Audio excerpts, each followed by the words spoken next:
Yo, what's up, guys? Happy Tarnished Day. Yo, happy Tarnished Day, Plant.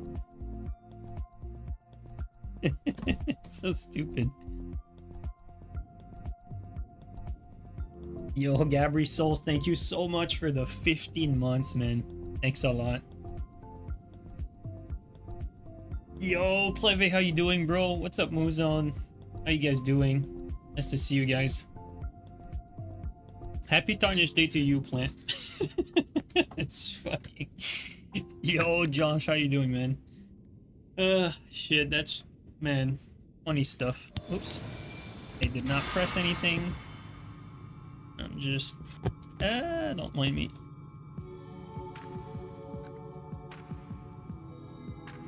Okay. Yo, Mook, how you doing? Alright. Guys, today let's try 150.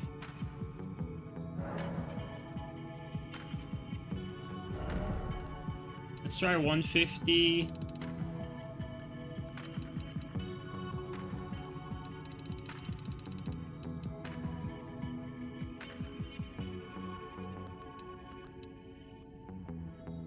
Got two more.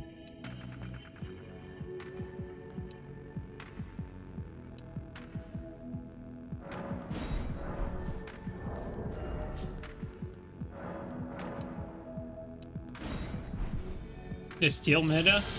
Yeah, steel won the war, guys. Everyone's 150 now. To be fair, I think I actually lost before the war was even started because the majority of the Elden Ring player base are made out of scrubs, so it would make sense that, you know, the meta that allows for more scrubbish builds wins in the end, you know. Thinking here going like very high, but I think we're gonna go with that. Let's try that today.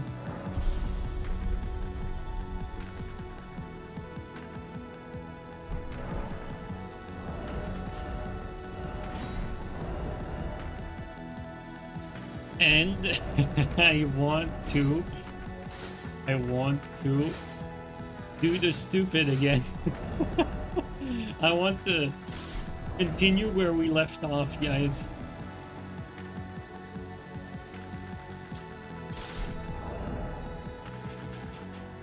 Okay,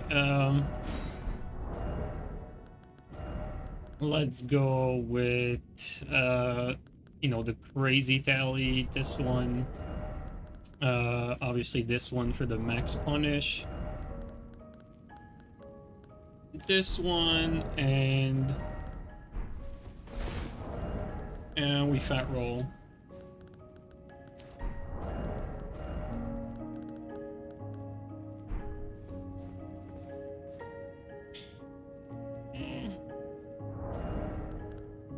But what if we do that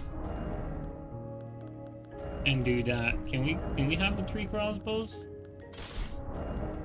Come on. Oh, we can have the 3 crossbows if we do that. Now that's naughty. We're not gonna do that all stream, but I wanted to try it. I wanted to try it with like insane strength, because you know, like the damage goes high like fairly quickly. So where is it? We discard like a few of these. And then we craft, where are they? Craft this. Like that. And then we do even more damage than last time. I wanted to at least like properly test it.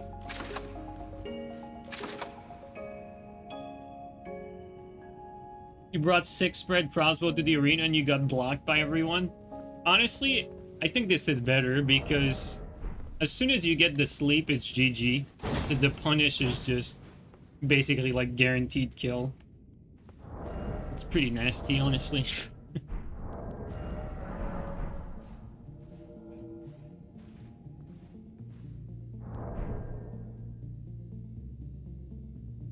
Maybe you should use the 10% damage on arrow and bolts. I don't think it's necessary, Odium, for this type of stuff. Like, for what Mook is doing, yes, but for what I'm doing here, like, it's pointless because the fight ends as soon as I sleep them, so the crossbow damage is technically irrelevant.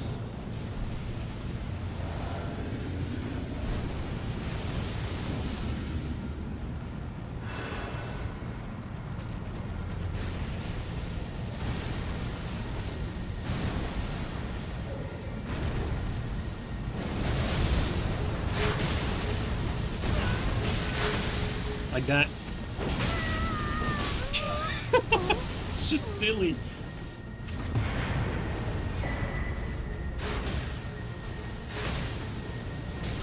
He got saved by the dragon. This is just stupid, man. I feel like I'm not gonna get tired of this shit. Bro, the damage is unholy.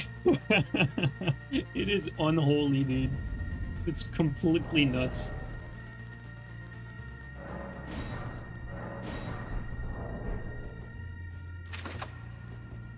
You just need to not forget to reload all our crossbows and refill our bolts.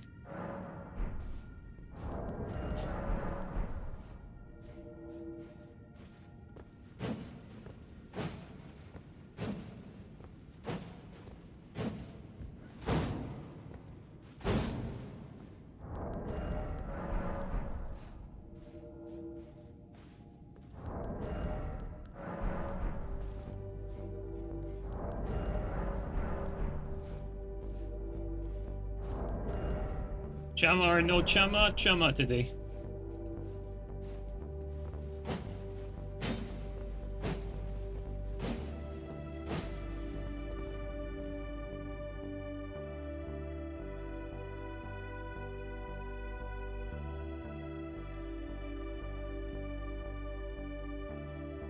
Honestly, I'm shocked at the amount of damage this does. Like, it's just... like, it's really crazy how... I mean, you guys know how it is, right? It's so hard. It's so hard to kill someone with melee in this game. And then, you know, you just... You have, like, a spread crossbow that's, like, unreactable at medium range. And you just need to land, like, 2 or 3 shot. Maybe 5 if they have, like, high resist, which, honestly, like, 5... spread crossbow shot is not even hard to do. And if they bolus, well, you just keep shooting at them and their health goes down. It's crazy how little effort it is to do that, and if they make the mistake of getting slept, they're dead. That's it. It's GG. Best way to counter that, obviously, is to stack, like, sleep resistance. But aside from that, if you're about to get slept, you need to jump. But it's easier said than done when the crossbow is like, you can hold it and you can't really dodge it on reaction.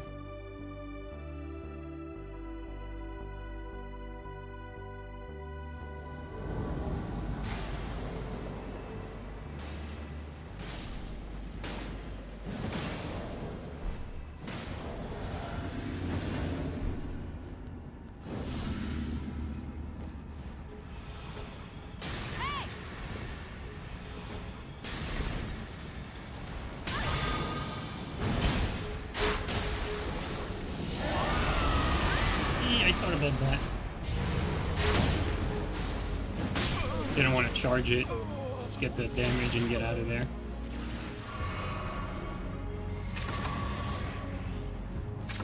Alright, your turn. I didn't see the animation.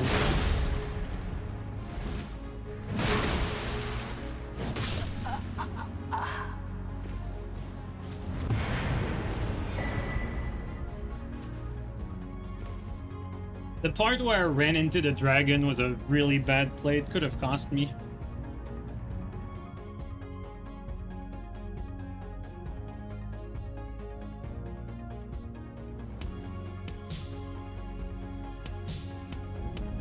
Yeah, Odium, this is definitely a good build. By, like, any standard, this is a pretty nasty build.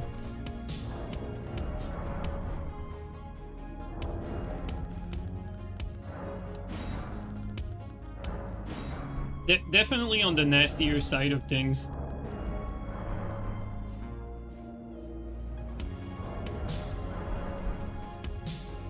And the difference between today and last time is that, you know, we're playing at 150 today, so I'm able to, you know, pump my strength up from the 54 I usually rock, and like right now we have 75, so the Starfists do even more damage, as if it was not already like overkill. Like the damage is so overkill with that thing, like there is not a single person that resisted the punish so far when we tried that.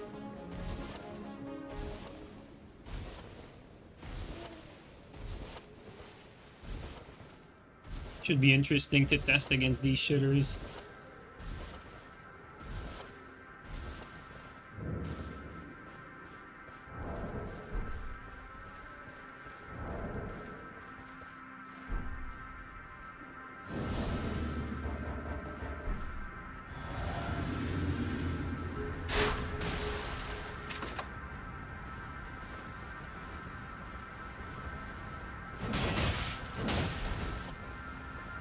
Oh, there's 3 of them.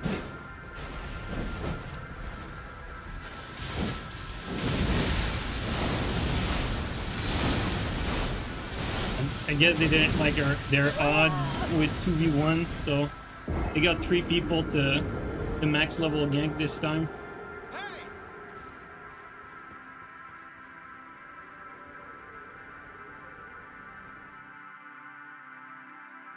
I thought there was 2 of them. But 3 people, you can't really do much.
Here we see them.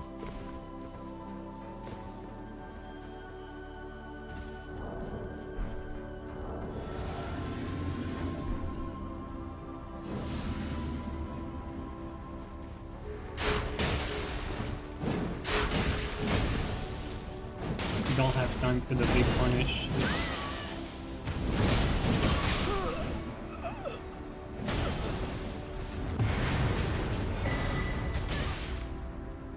Oh, this game, dude. It gave me a fucking backstab there instead of killing him.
Dark Souls 3 Scimitar looks like ass. If you mean like visually, like...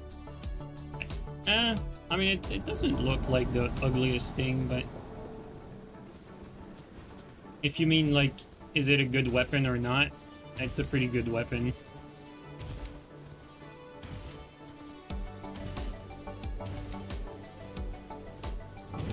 There's still 3 of them.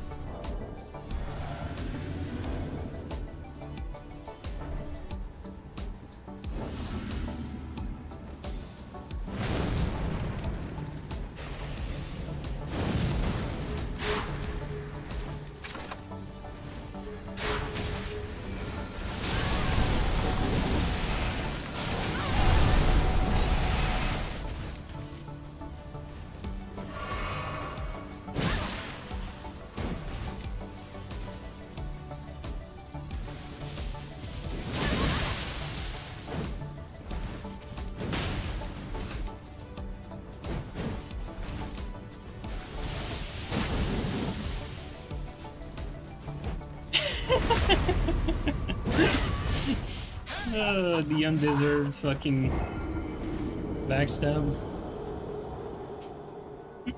He gets a backstab from me outplaying him. Love it.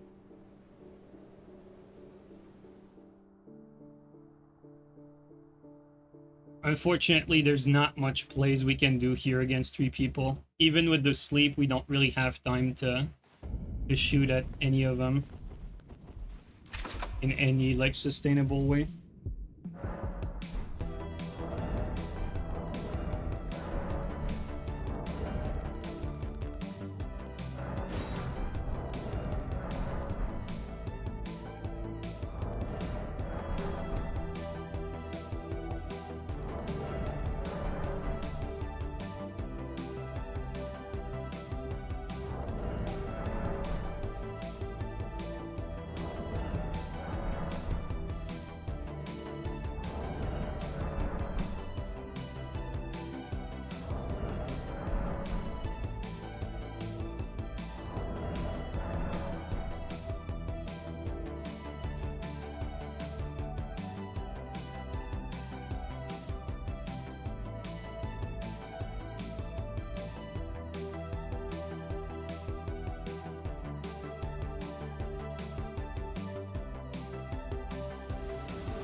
Yo, what's up, Way7? How you doing, man?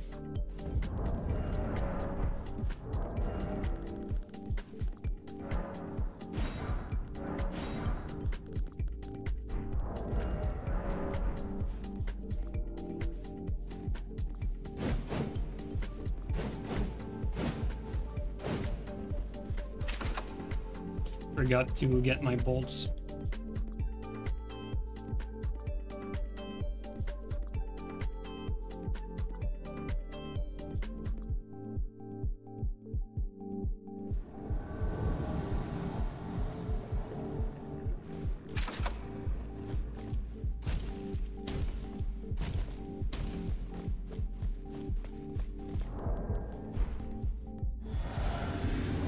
Okay, there's 3 of them.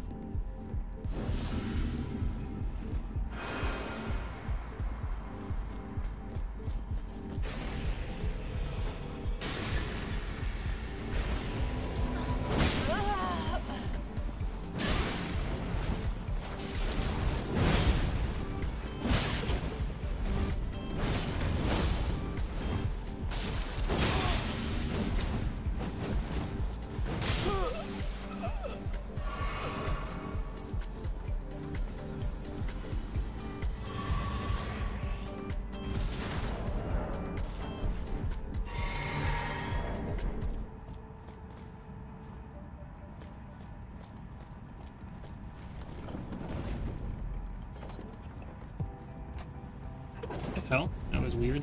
A weird delay.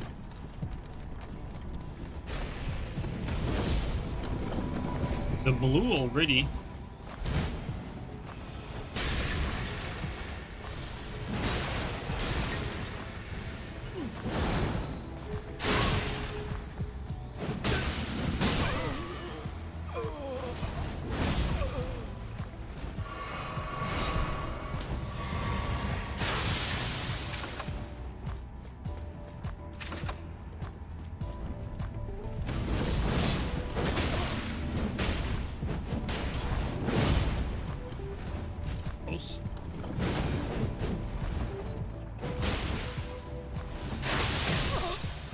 Little delay there between the hit landing. It was strange.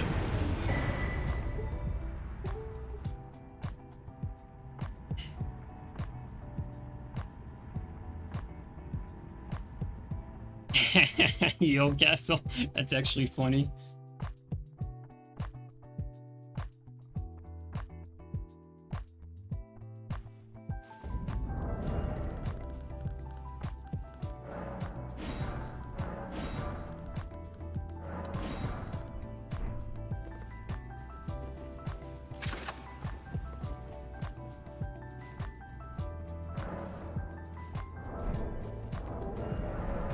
I'm really taking a liking to this build. it's really dishonest though.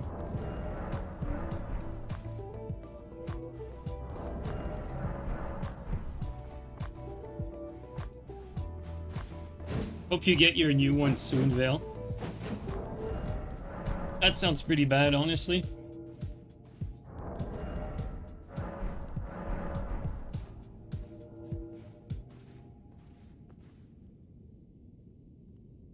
You haven't gotten an ad on YouTube for 5 years? Let's see here.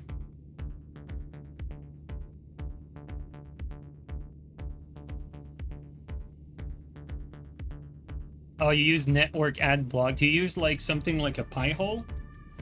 Is that what you use?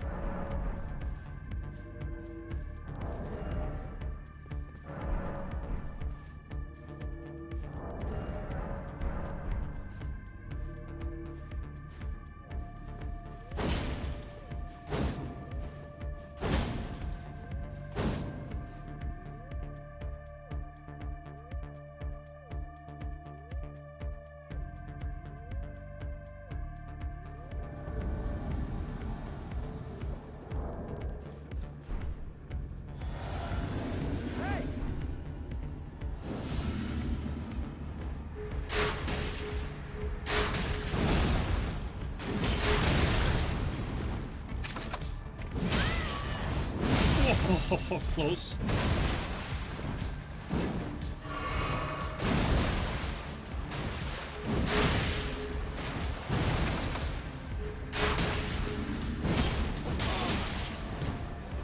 Couldn't get the like the real punish because of this guy.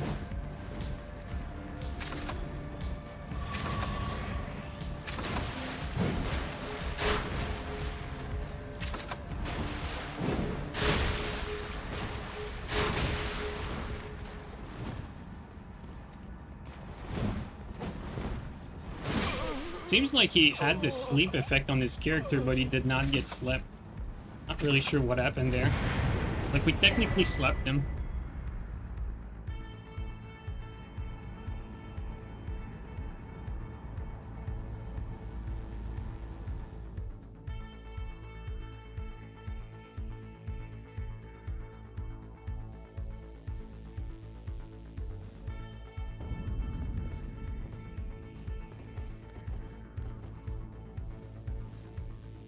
Disgusting.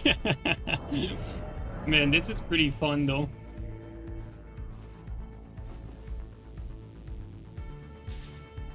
Slept into the other bolt, breaking poise immediately, you think? Oh, that's interesting. I think you might be onto something. Sleep bow is still OP? It's not sleep X-bow that's OP, it's just spread crossbow that's always really been OP. It never wasn't OP, basically. Like, no matter how you use it, which bolt you use, it's still OP.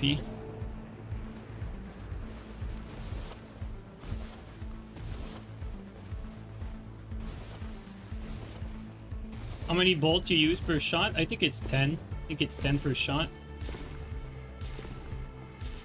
So you only have, like... Is it 10? Oops. I think it's 10.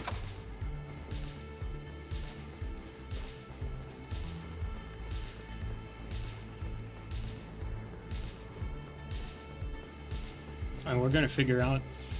Yeah, it is 10.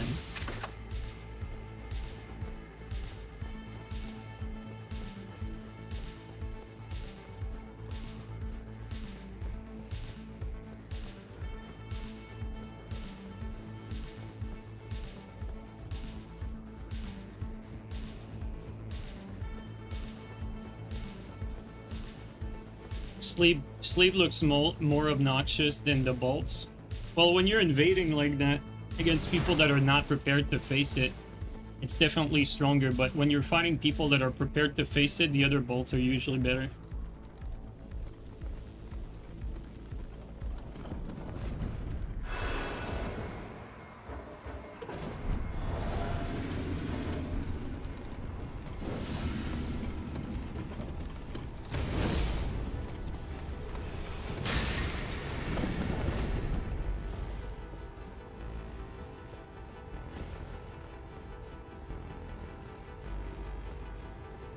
That's probably him right there.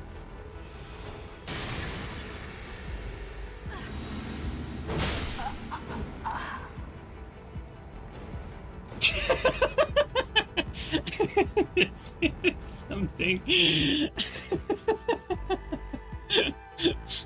Oh man. Into the DC, that is fucking hilarious. God fucking damn it. That is pretty funny. I will say that is pretty funny. The instant rage quit.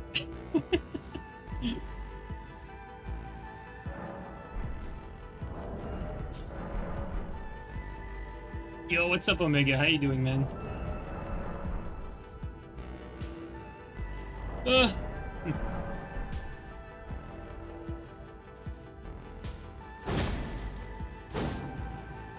I do like the look of it, you know, like Solitude armor with a crossbow on your back and Starfist. Like, it looks kind of cool.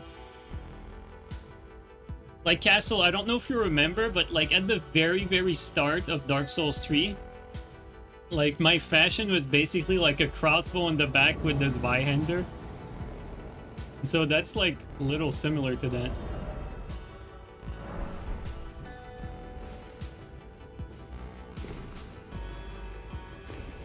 I don't like this dungeon, but...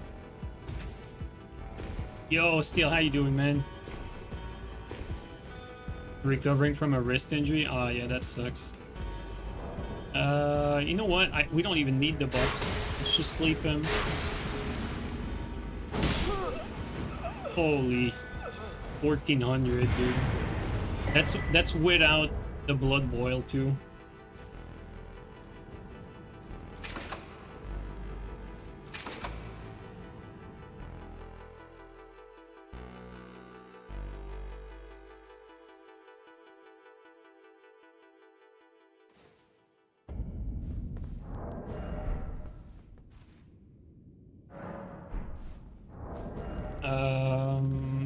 Did I need something? Okay, no, we good.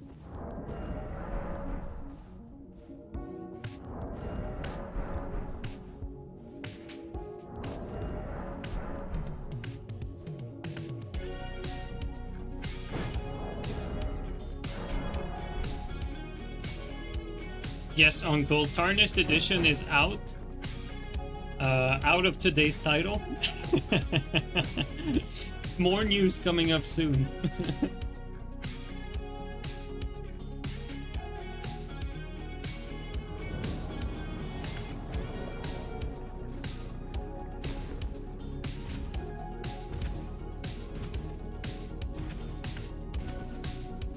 I will say I considered it. I considered it in today's title, but I opted not to.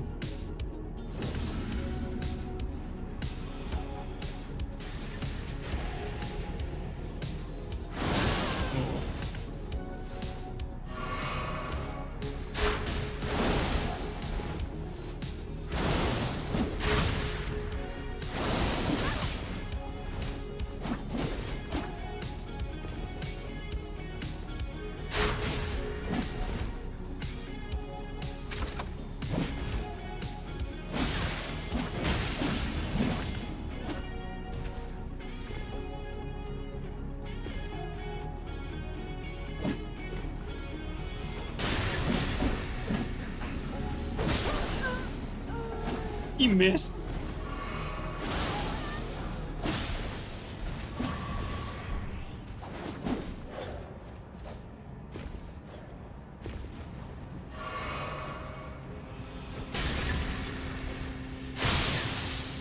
And it was empty.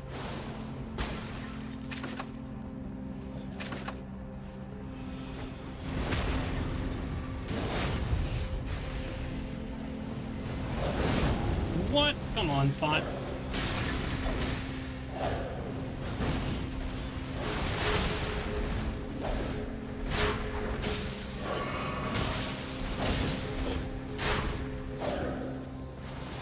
This guy's lagging. It's weird.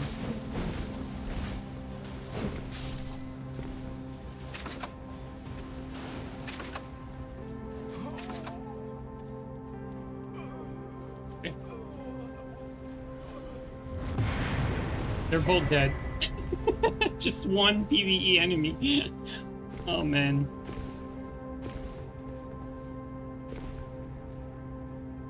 Where is Tarnished? Now that's the right question to ask. Where the fuck is Tarnished, dude?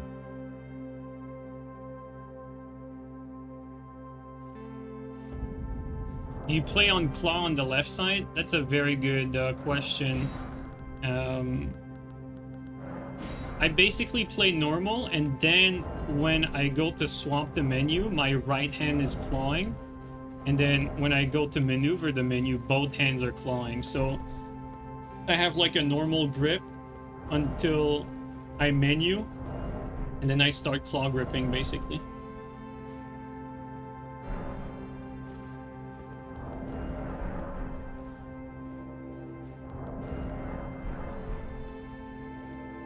So on one hand, it's very relaxing for the hand because your normal like hand stance or hand position is just how it should be. And then for the menu, like the fingers activate.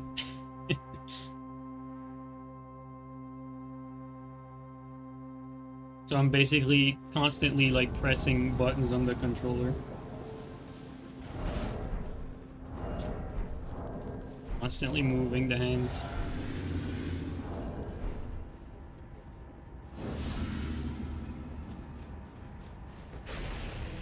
Okay, so the guy on the left. Hey.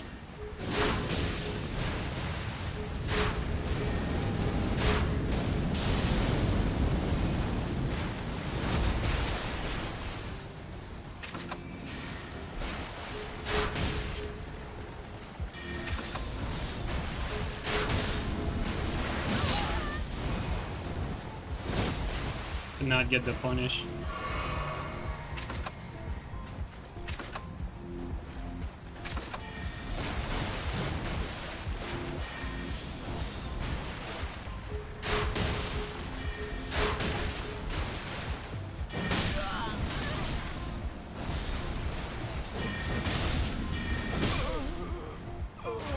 We can start doing damage once we sleep one guy because our sleep damage buff activates, and that sleep damage buff, I think it's bugged because it just cranks your damage like stupidly high.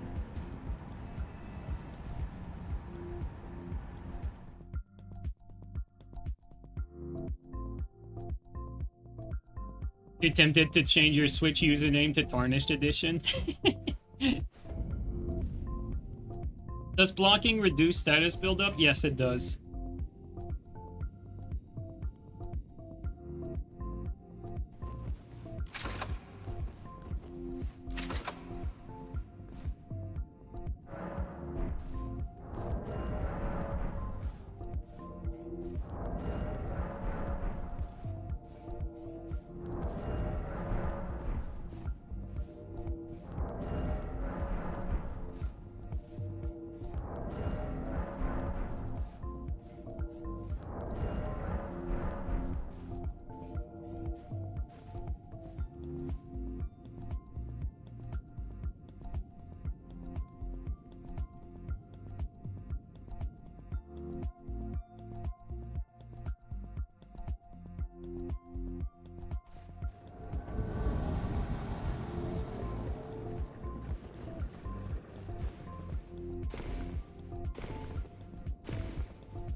He got slept and broken.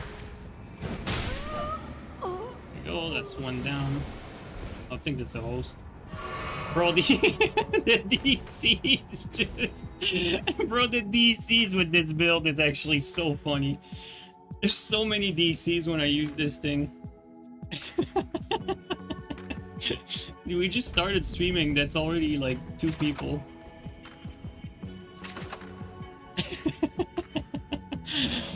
Oh, man. I still have fun sometimes with this game. This build is a lot of fun, honestly.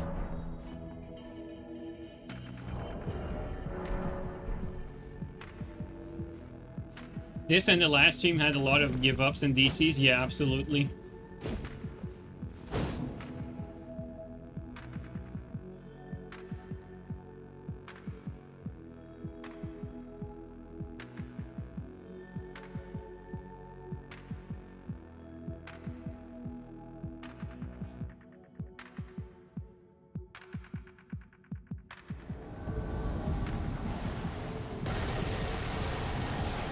It's 2 again.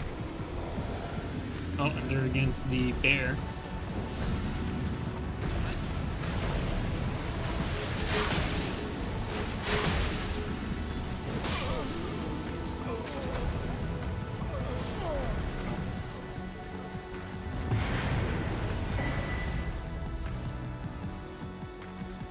Well, well, well.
Seems like the activity at 125 and 150 is very similar.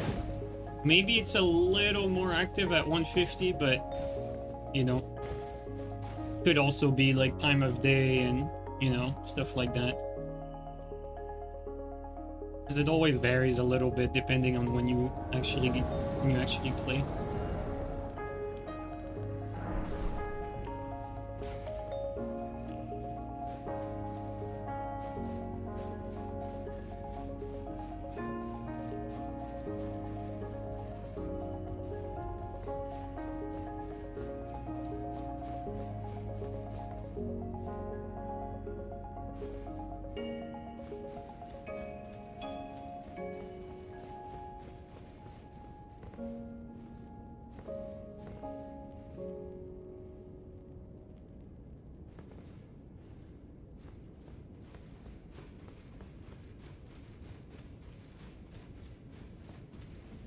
Says over here. I'm assuming he's down there. Like here, but... Oh yeah, he is. Yeah, we saw some movement. Okay, let's try it. Wait. I have to go under. Oh yeah, we have to go here first.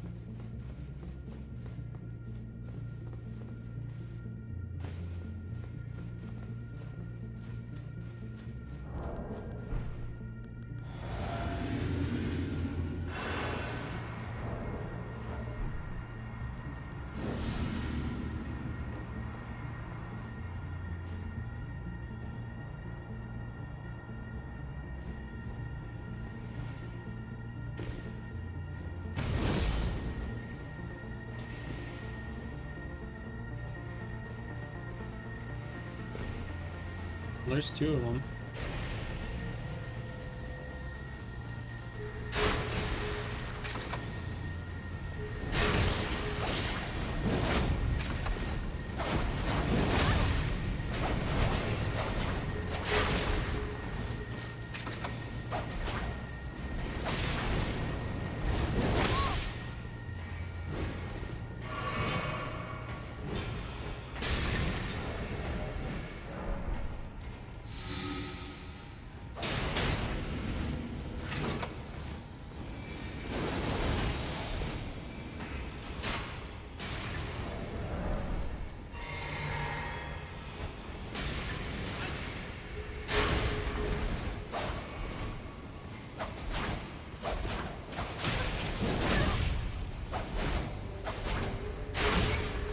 That's it.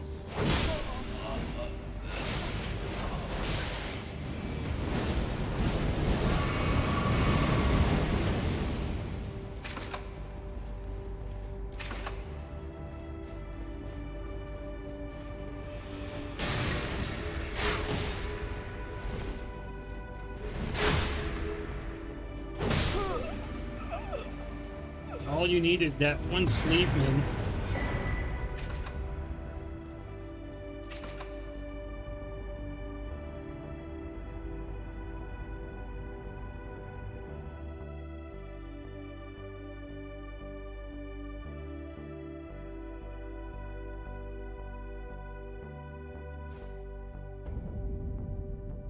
$1,200 on Bull Goat makes you giggle.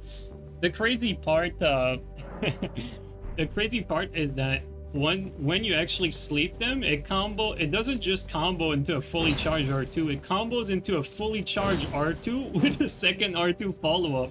So even if the full charge R2 doesn't kill him, like, they're almost guaranteed to, like, they're pretty guaranteed to die with the follow-up landing as well. Like, it's completely overkill, like, damage-wise. Like, you're doing, like, way more damage than you need.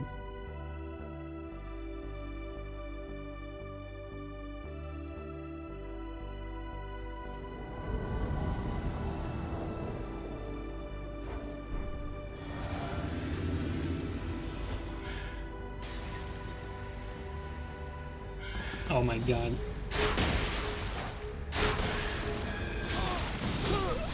Oh, well. The host's still alive? He is?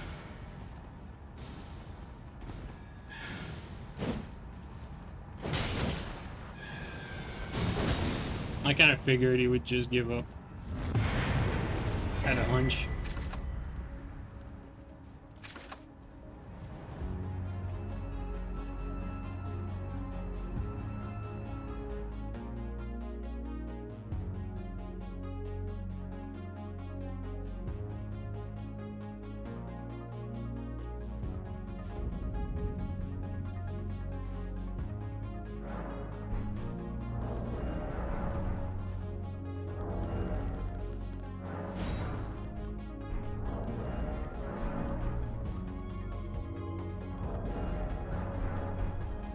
Yo, Marvin, thanks for the gifted sub. Really appreciate that.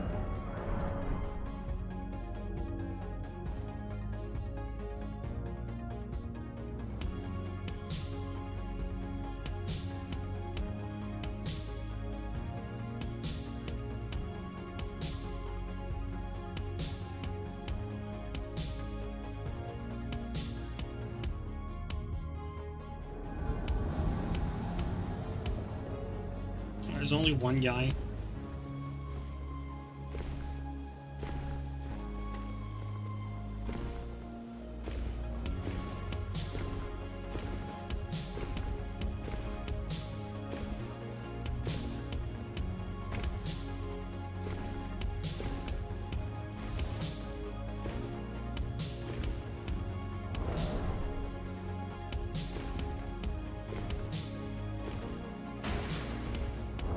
Oh.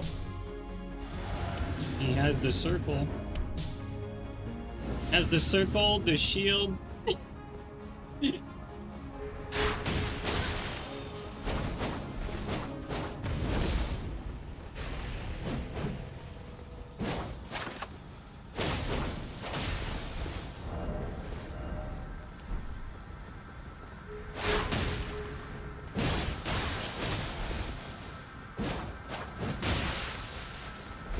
Oh my god, this game.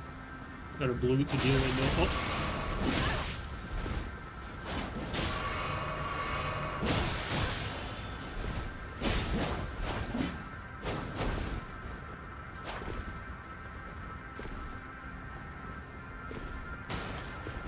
It's a big duel.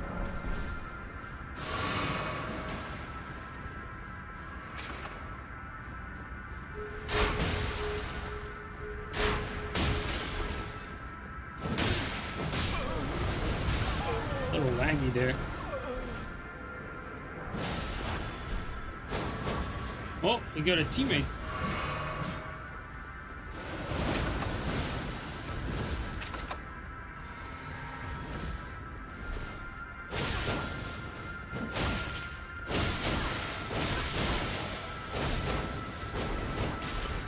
The host is lagging a little bit, like there's a lot of delay in general here. Yeah, look at that. Yeah, I don't know anymore if it was the host or this phantom. That was a little weird.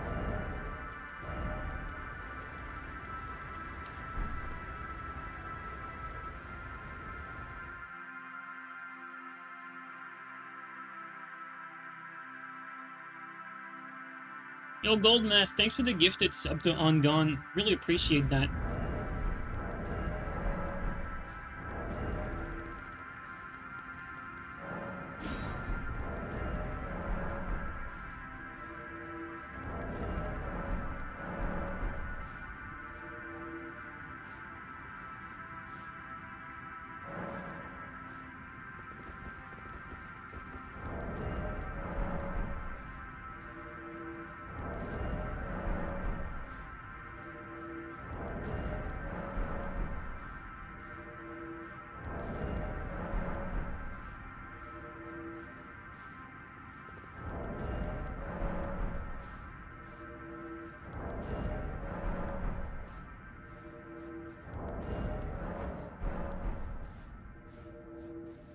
The last host definitely tried to hard counter everything I was doing. Like his setup was like, you know, a good attempt at hard countering this setup. As you have the shield to block the sleep, the shield resists the sleep. You know, frost infusion since I'm wearing like solitude armor.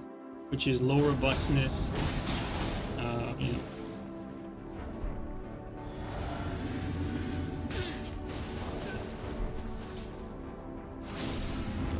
God damn it. This is like my favorite map and the host dies right away.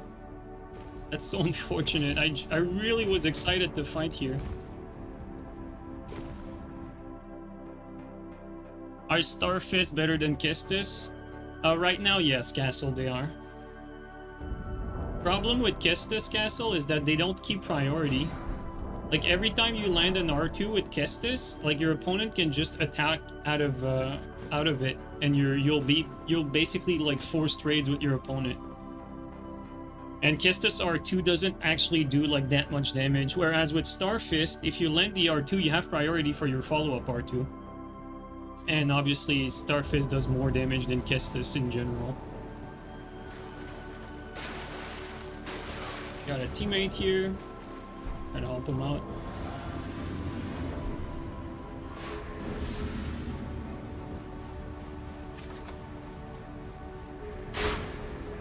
Interesting, I didn't have anything.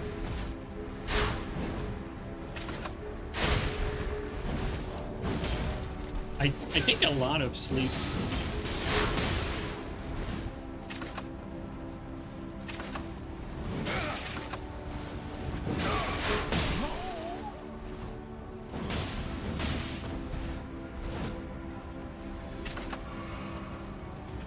He's running.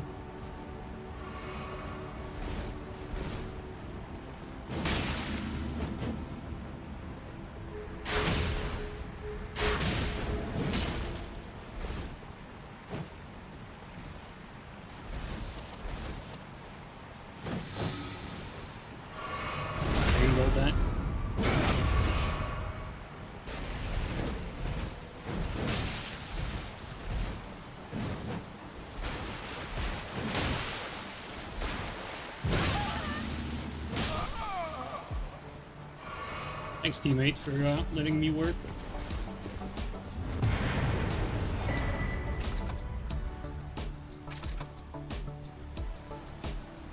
It's crazy when, you know, when you fight that sleep crossbow, like, we saw how much sleep buildup it was doing when the guy hit us. Like, we were fucking wearing all solitude, and that shit is basically still, like, three-shotting us, like, sleep-wise. It's quite fucking nasty. Yeah, Pada is better than Starfist, but like for this particular setup, Starfist is better because like Starfist gives you like the better sleep punish, basically. So, like for this, Starfist is better.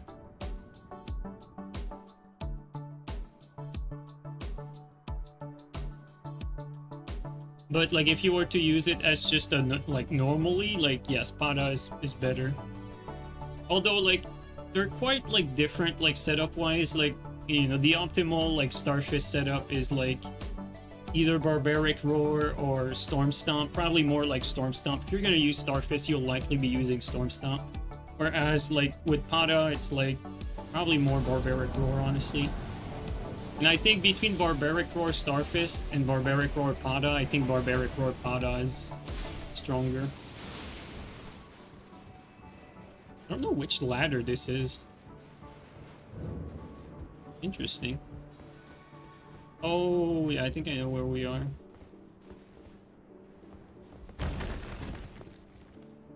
Know where we are, but I don't know where they are. Oh, is that them? No. Just barrels. There they are. Fuck it, let's just prepare. I don't have like Great Bow available like readily.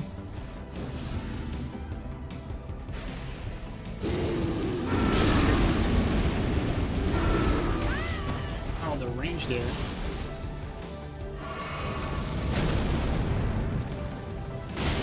This is a bad spot.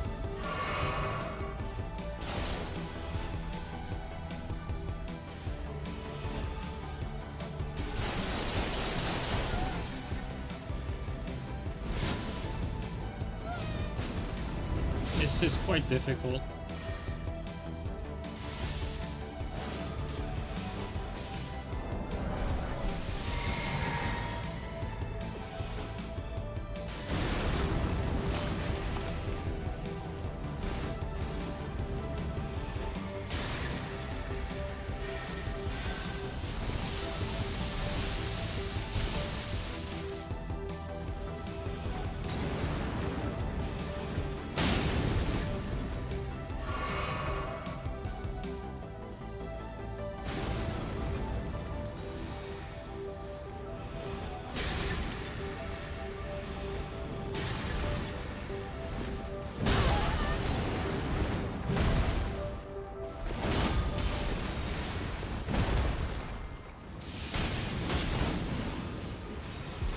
Okay, that's it.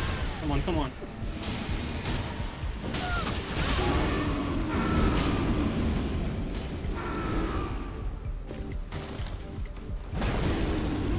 Oh, we got hit early there. It's really a terrible place to fight. I should probably just go down. I thought I would have like more ways to like outplay them, but like there was really nothing I could do there, honestly. Just no room to do anything. I should just go down, really.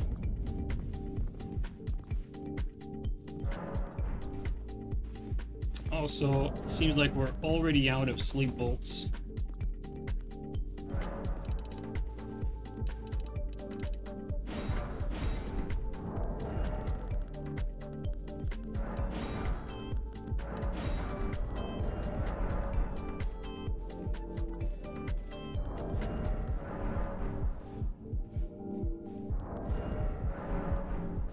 Like, we slept the host, and we had a chance to finish this there, but the problem is that the host got slept, like, too late. If he got slept around the corner where I was, I think we won that.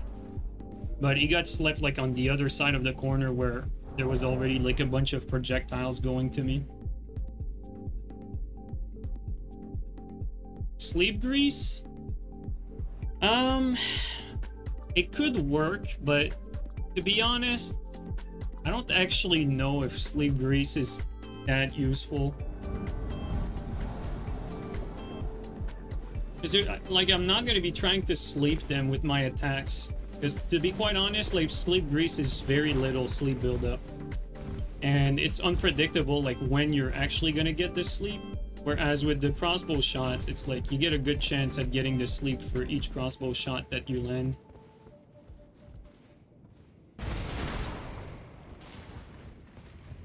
You know what, let's go here.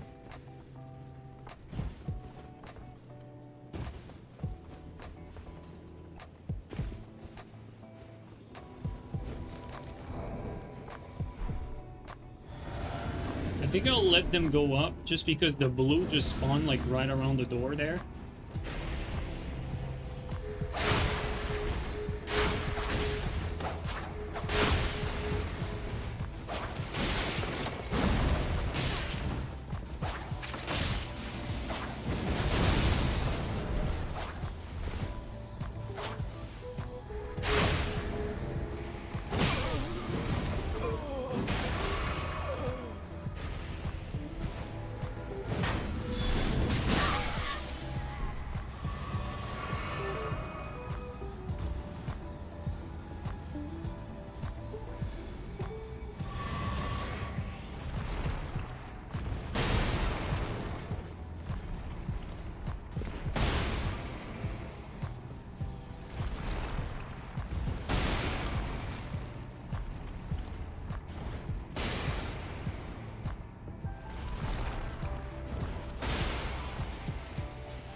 Would you try Axe of Godfrey again? No, dude, I don't like Axe of Godfrey. I think it's a bad weapon, honestly.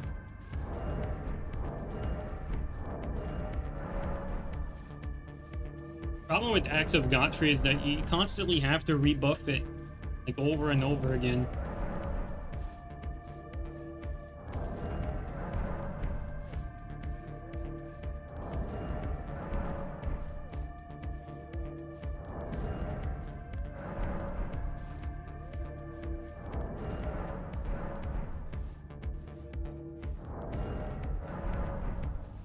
Like, if Axe of Godfrey had that, like, you know, like that 2-hit R2, like, as a default attack, I think the weapon would be significantly better. But the fact that, you know, you have to use the Ash, and the Ash, like, really puts you into a bad spot most of the time, and it only lasts, like, 30 seconds, it's very difficult to, like, justify having to rebuff like that constantly for a moveset that's not really that amazing, all things considered.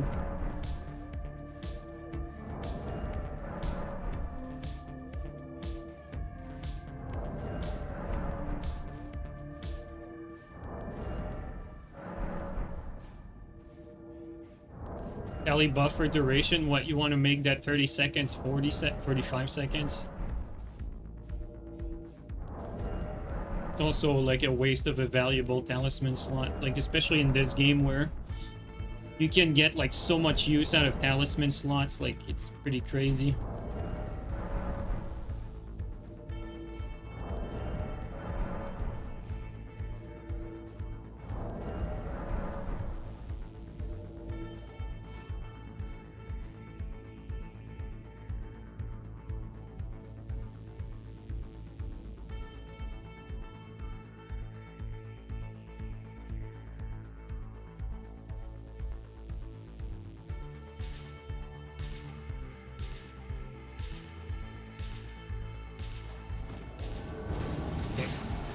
Players. Oh, is that castle? No. I saw castle, but it was not him.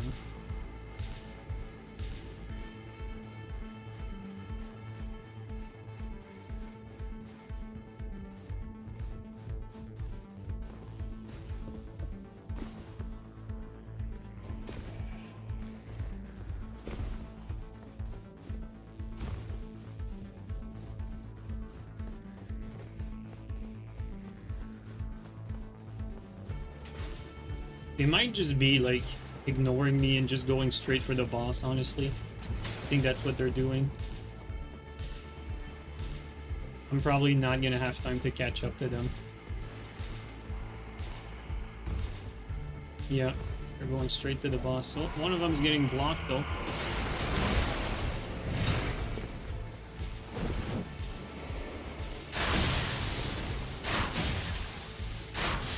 There you go. And the give up, dude.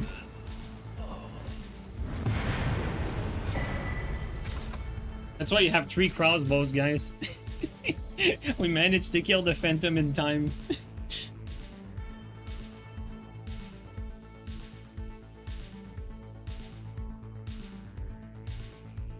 Alright, give me 1 sec.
Alright, there you go.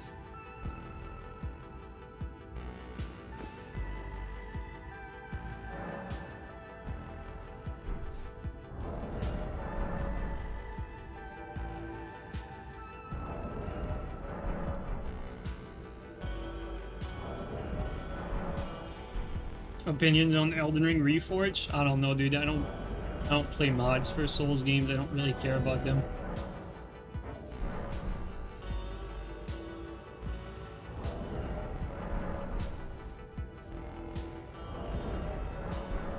I like mods for single player games, but mods for multiplayer games, that's a no-go for me.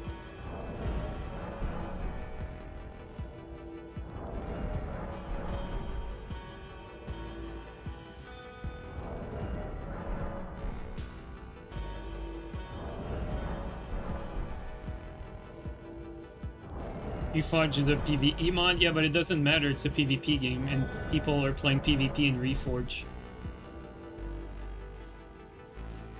It doesn't matter, Elden Ring is not a PvE single player game, like Skyrim.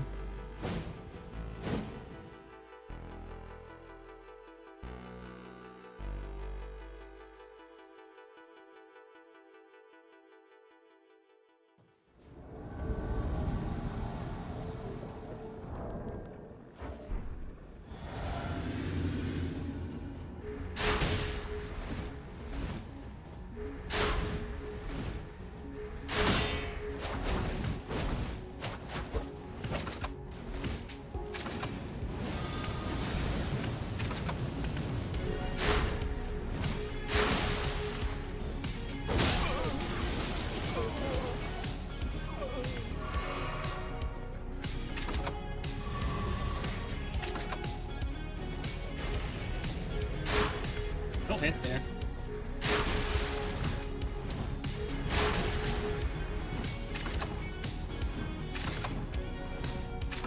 Bro is still rolling.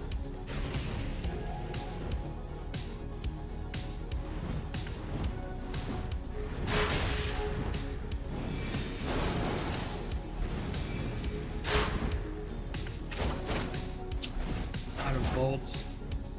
Okay.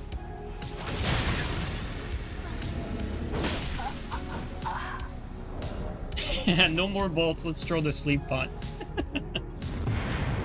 We could have beaten them with just a Starfist, but it's more funny when we sleep them into one shot.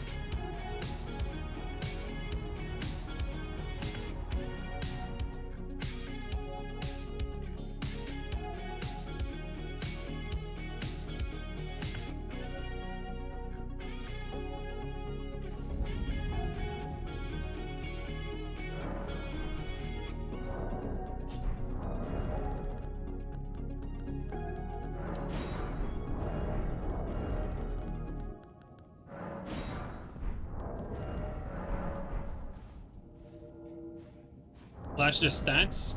Yep, sure. Today we're doing 150. This is what I got. I wanted to try 150 because I specifically wanted to see the damage for this specific build with more than 54 strength. Because when I play on 125, I never really go above 54 strength. And a weapon like Starfist benefits from having higher strength.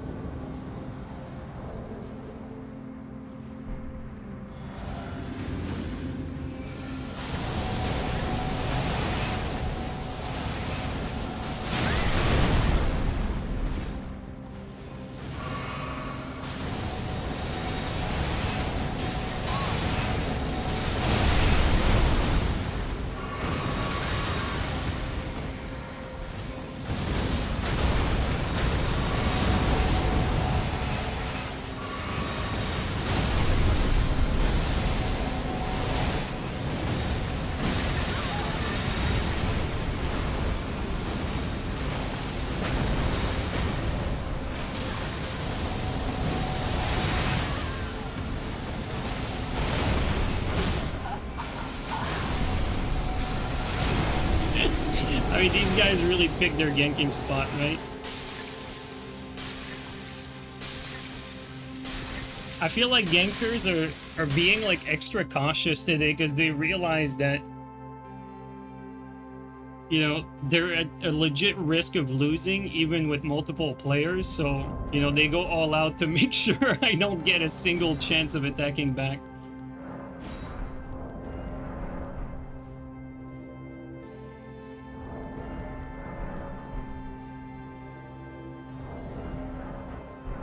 And I think it's because they realize that there's a very real risk that they might get slapped into one shot.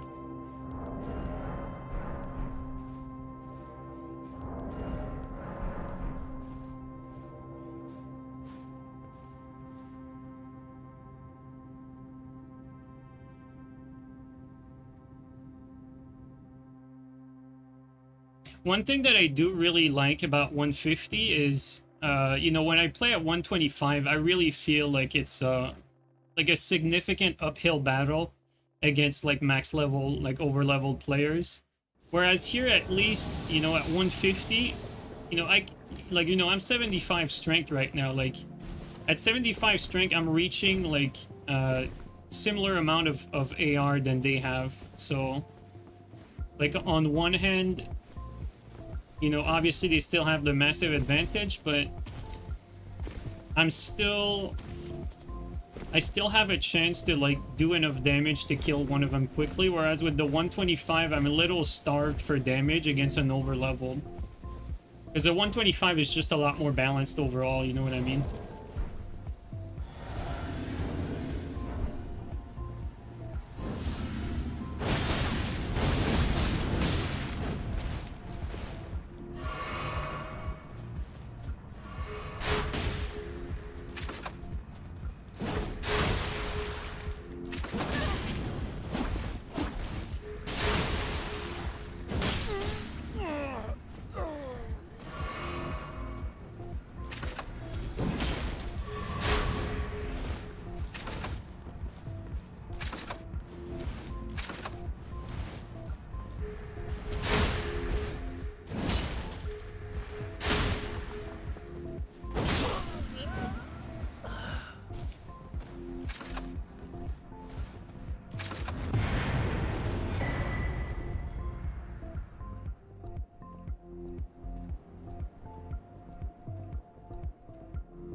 They figured how to out cancer sleep one shot. I mean, I'll be honest with you, like, if you have like half a brain cell, it doesn't really matter what the invader is using. Like, if you're ganking, you should just never lose in this game. It's really not hard, like, at all, to like always win as the ganking side. Like, it really is like no effort. As long as you have like a minimum understanding of the game, it really takes like a very little amount of effort. It doesn't actually matter like what the invader is using. The invader can really only get lucky for the most part. So I think giving credit to gankers for, you know, killing an invader in a 3v1 or 2v1, I think it's not understanding the game, honestly.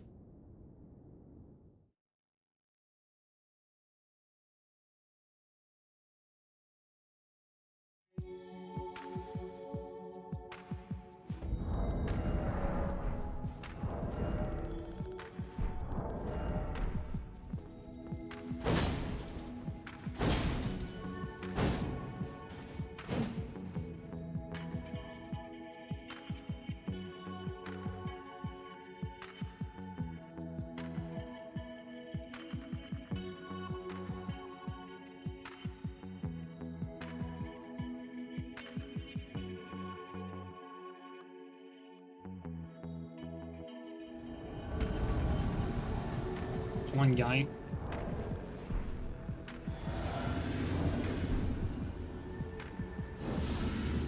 You at least physic up, even if he doesn't play. I want to see the damage we do against oh, well. I would have liked to see the damage we do against the physic player in like try-hard armor.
What is he doing? Like, he did not even fight, and then, like, he reactivates the tongue like that. It makes no sense.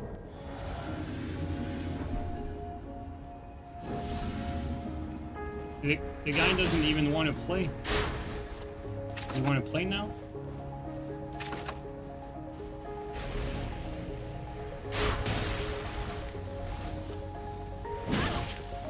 Hear that animation? I think even with his physic, we kill him. Unless maybe we don't kill him there.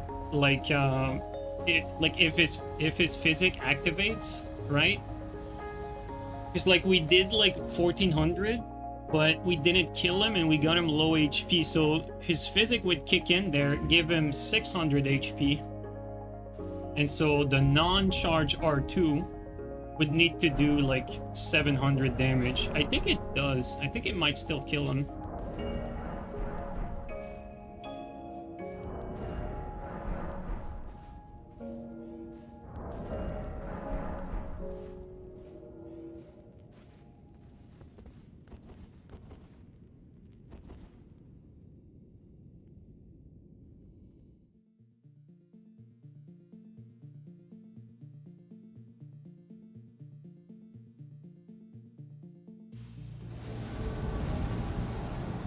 I think we might get fog walled here. Should put Christmas music? Yeah. Yeah, we're due for some Christmas music, that's true.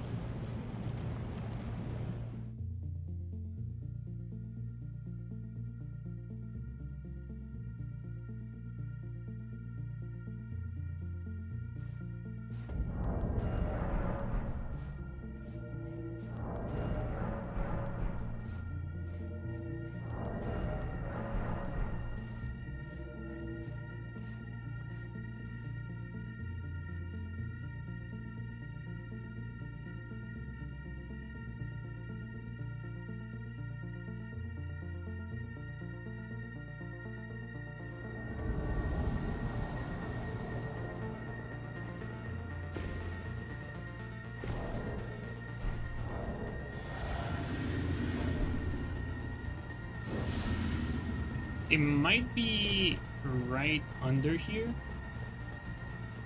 Like right there.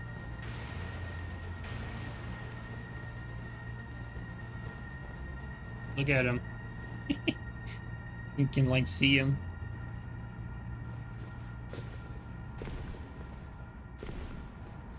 Can we like jump here and like... Yeah, we can. All right.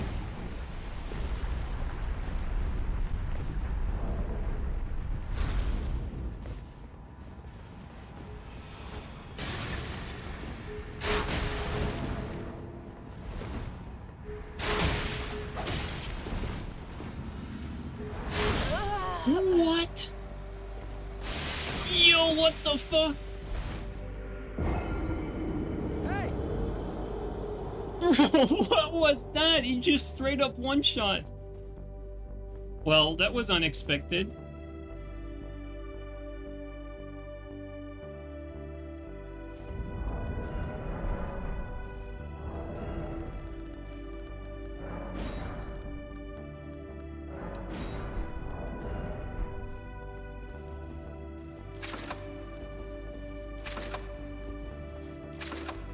Yeah, I was buffed with Blood Boil. That's why he did so much, but still, you know, I had my physic active, I think.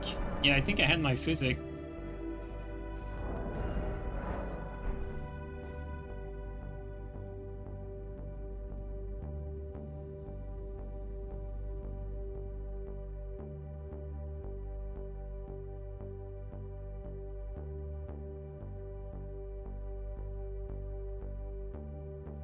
I was focused on the yellow.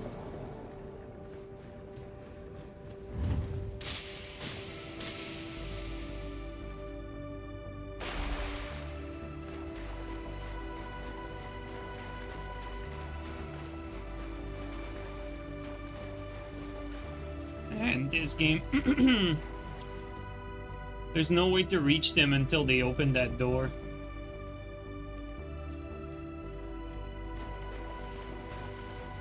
That's kind of sad.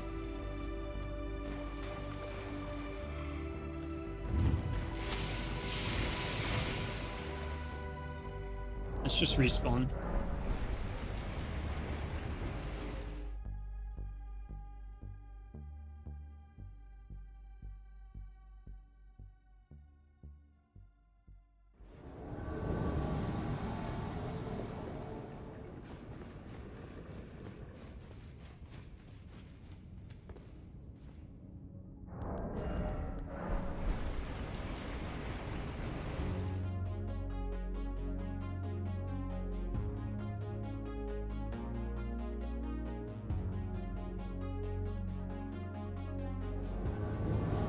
God, the respawn in this game is so dog water, man. It keeps giving us the same shit spawn. It's so sad. Like, FromSoft really didn't care about the invader spawn. It really made it painful. Yeah. Alright, we're gonna see when... Oh. Oh. He's lagging.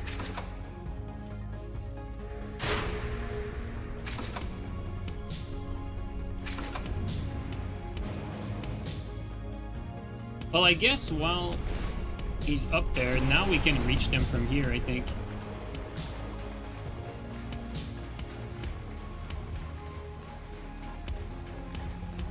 Like, the hole should be around here somewhere. Like, right there, basically.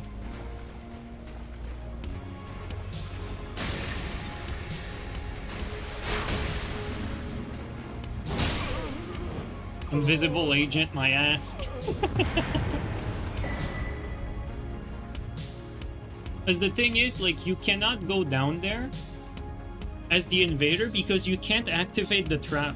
Like, the trap only goes up against, like, you know, players from their side. So the blue activated, but I can't activate it. So there was no way for me to reach the host, basically. Except the blue activated the trap, so I was able to go down there where the host was. That's why I kept, like, trying to respawn, because there was no way I could go around.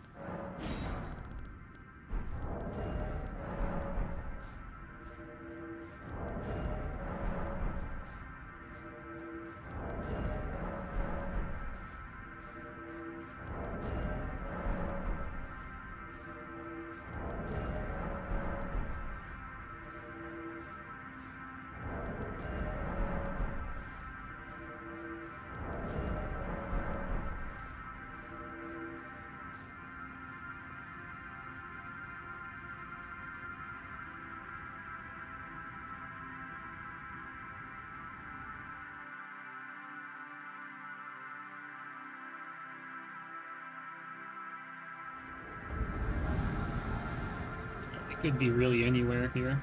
Oh, maybe not. Oh man.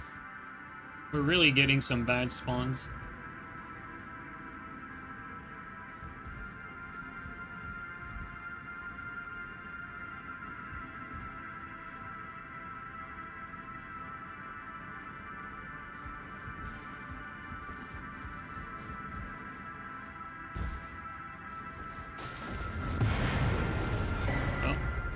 GG.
There's two of them here.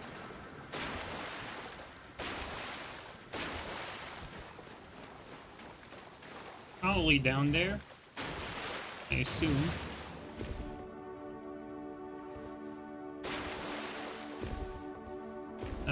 Where's the entrance for this again?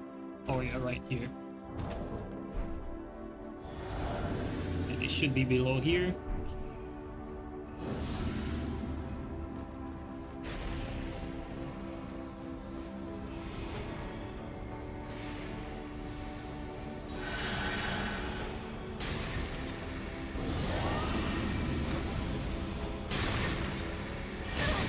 Yo, what the hell?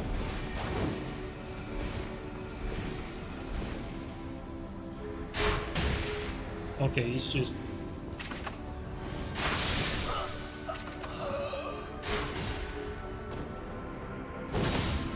That's a little laggy.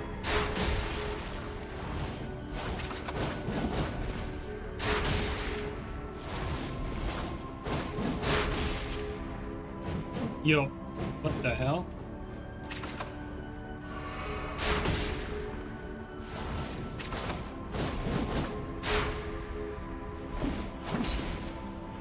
We're gonna sleep him at some point. There you go.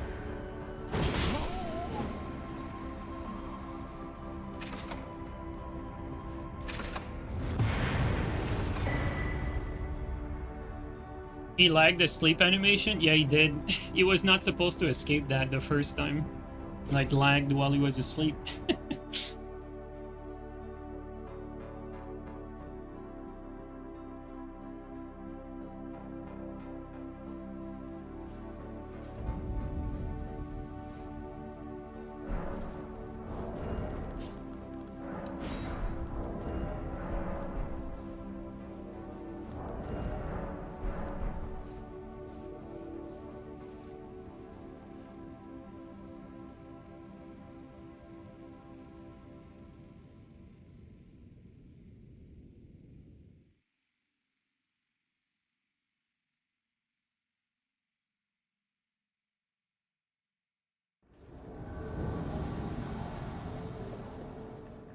There's a few of them here.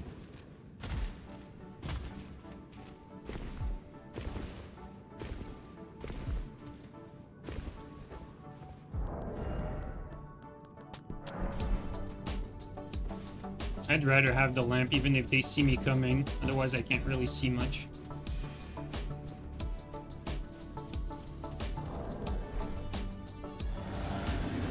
Oh! We got a laggy phantom. Oh my god.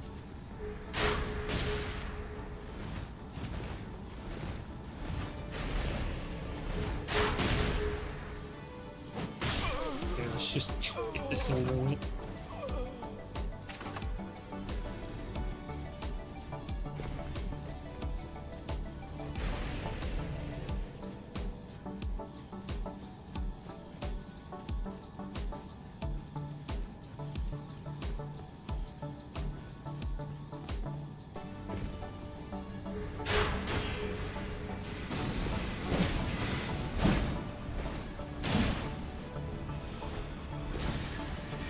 Perfect.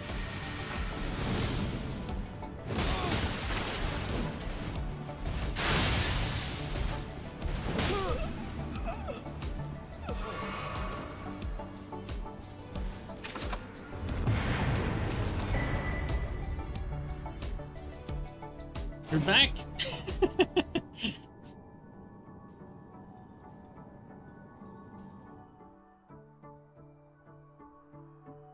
This setup is addicting. Yeah, it's a fun setup. I'll say that.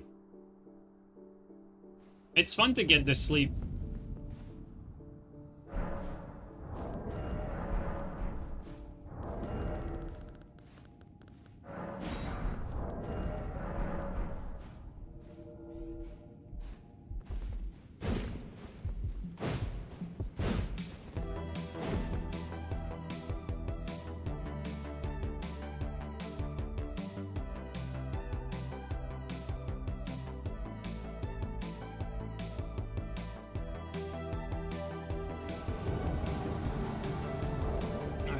Closer.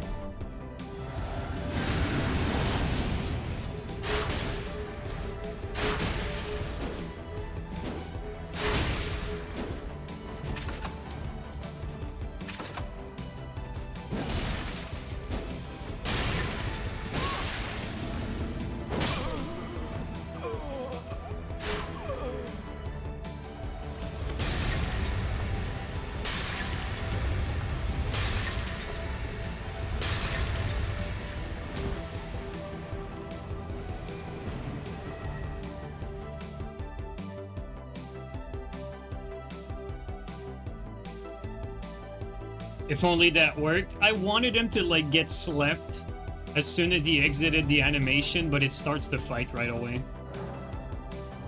And like maybe like clip him through the door or something.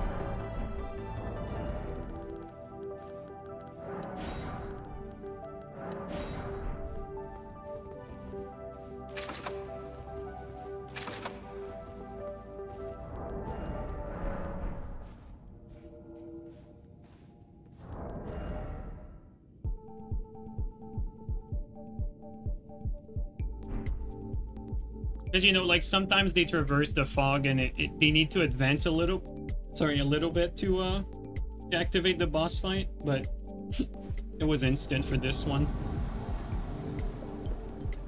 Only one guy.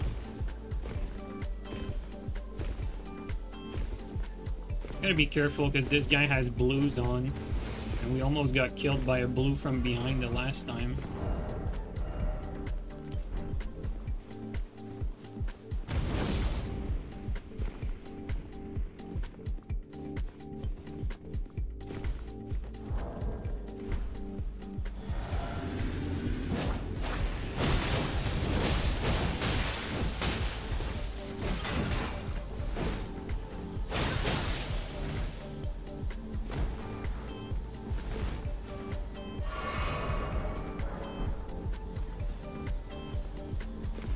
Got a little lucky because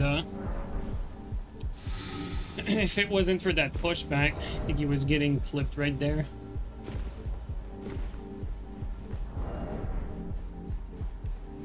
Yeah, he preemptively endured before engaging.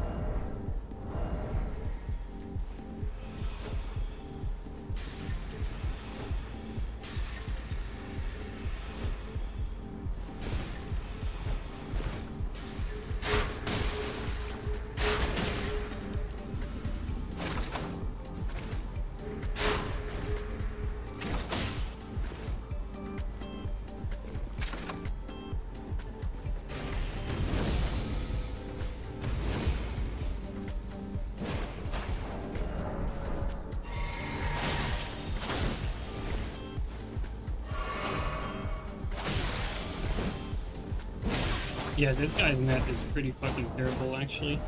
Like, the range he has is, like, twice the normal reach.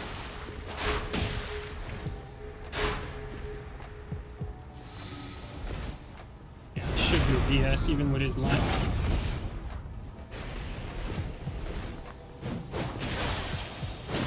Yeah, its connection's pretty fucking terrible. There's some, like, significant delay behind everything.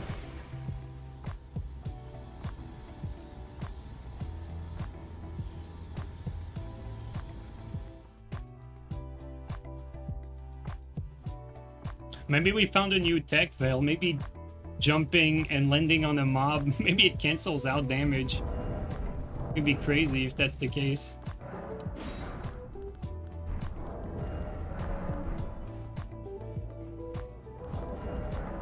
Why crits sometimes do 0 damage? Because this game is pretty bugged out, honestly.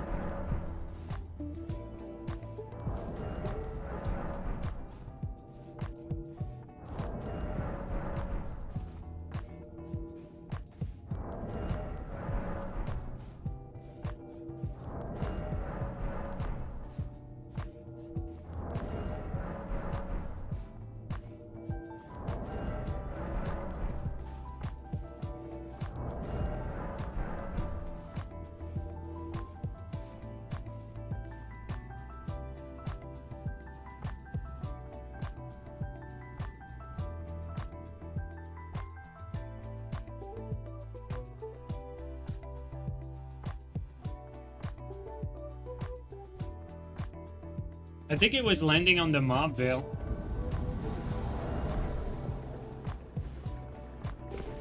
I mean, that's the only way I can see that.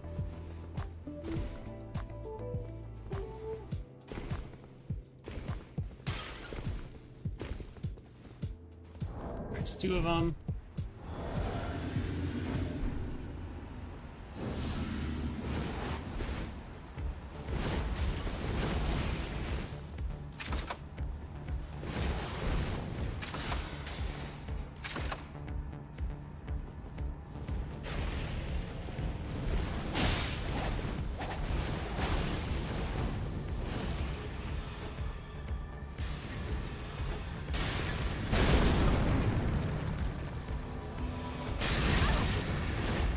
We got a blue in there now. It's gonna be hard to get a punish though, even if we sleep them from there. What the hell?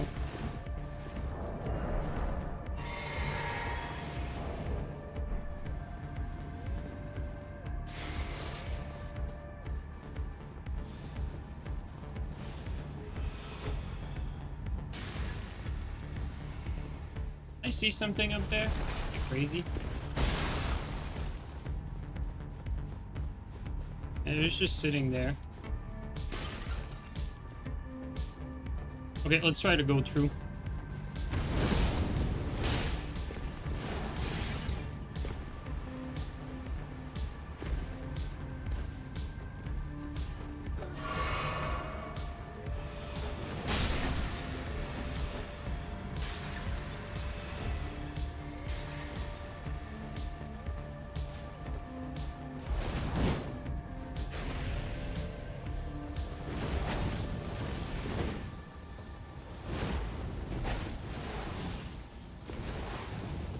A lot of frame drops here.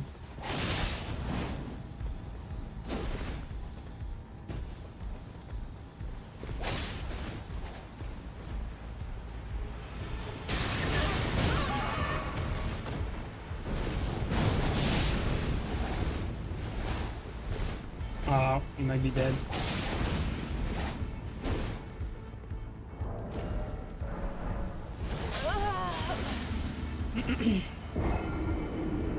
Too much frame drops, honestly.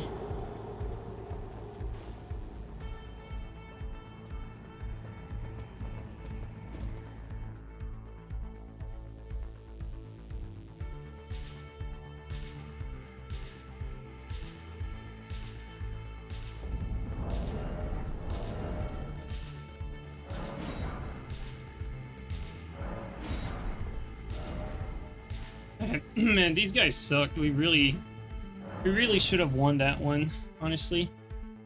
Robbed by the invisible thing? Yeah, we got stuck on something there, unfortunately. Like a little bump on the ground.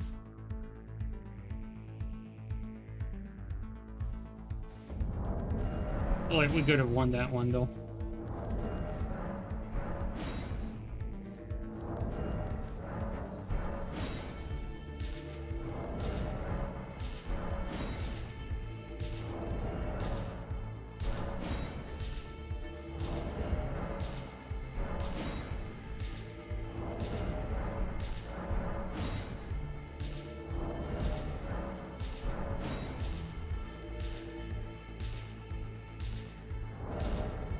Oh, I forgot to put that though.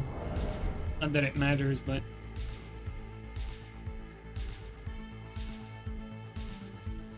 might as well max out our damage.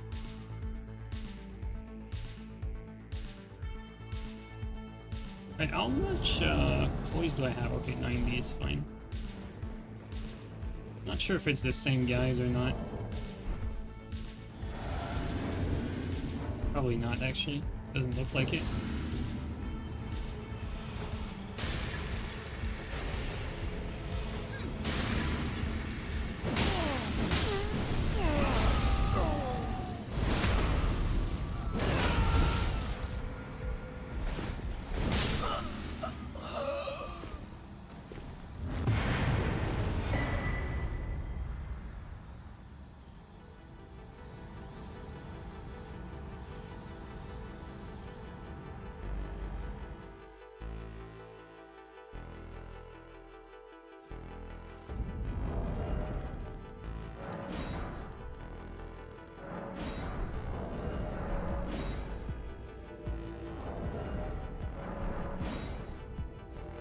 I don't think we're gonna get them back though, unfortunately.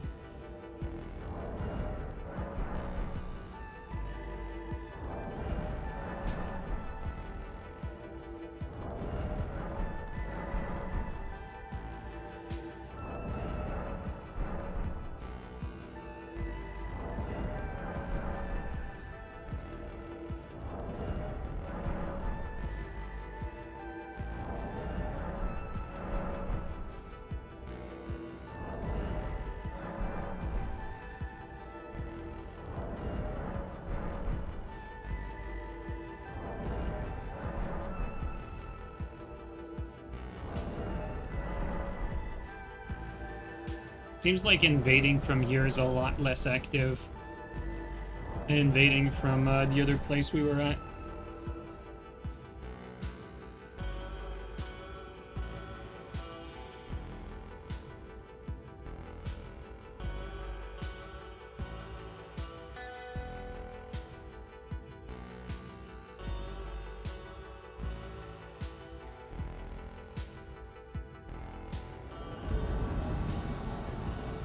Two Kevins running side by side like brothers.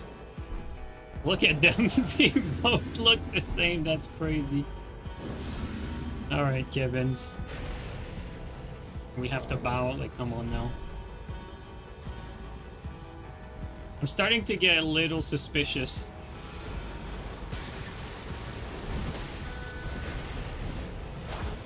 Maybe not.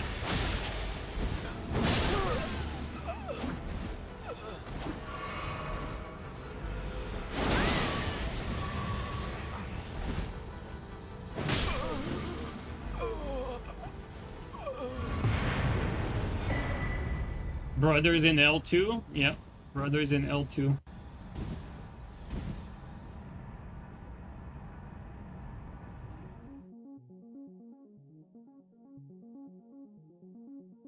I mean, this build is so suited for invasions, though. Like, getting to sleep really means that you do a bazillion damage.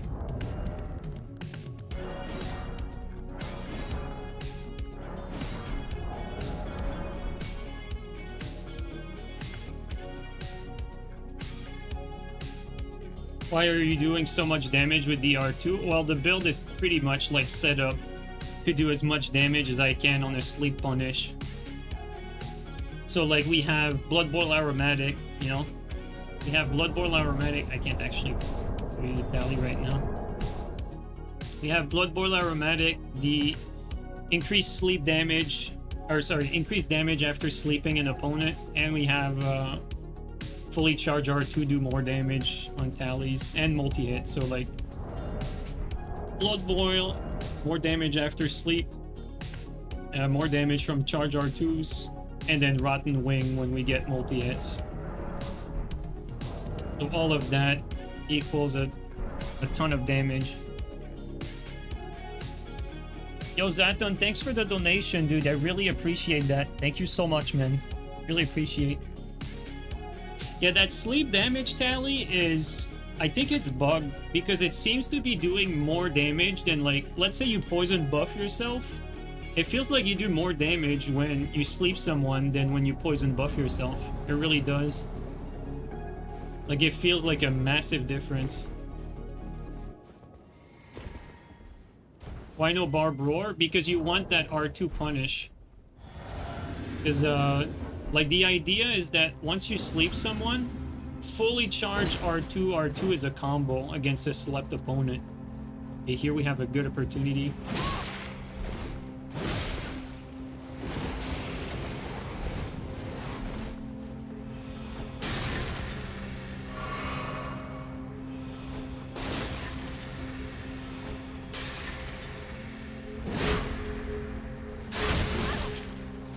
Take my input. Come on now.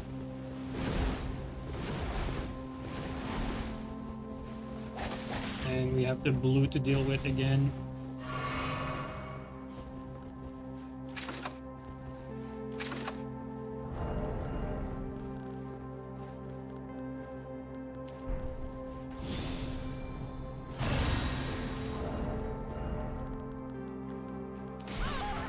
The fuck was that?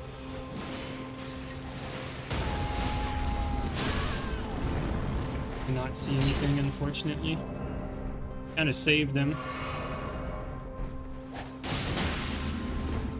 Let's just get the kill.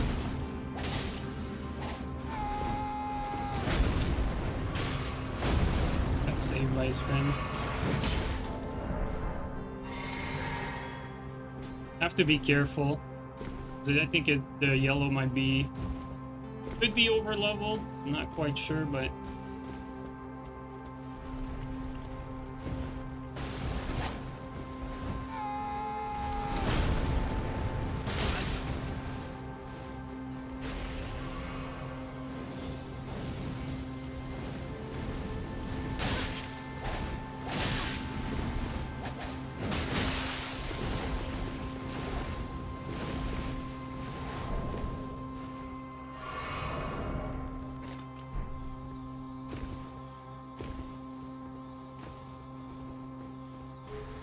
Come on, lock on.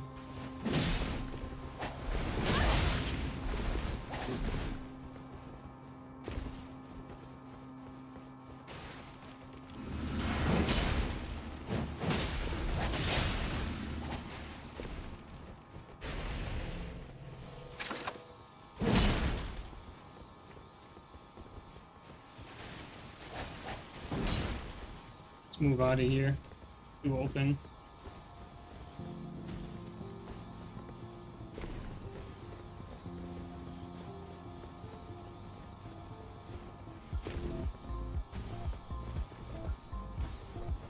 I think I have an idea.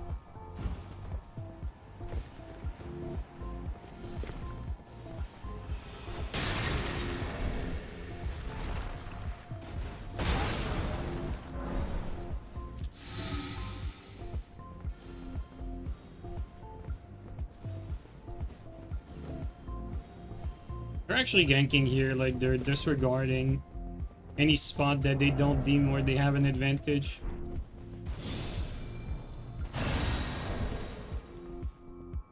I'm gonna take our time as well.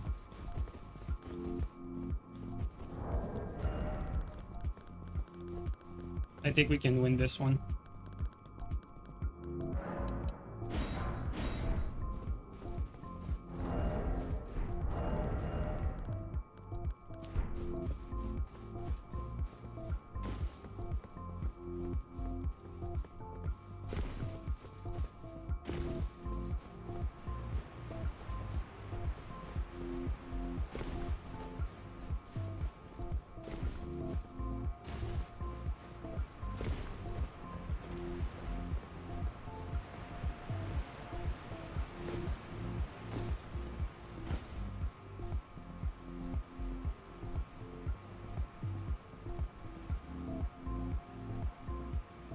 They're waiting for me at the top of the ladder.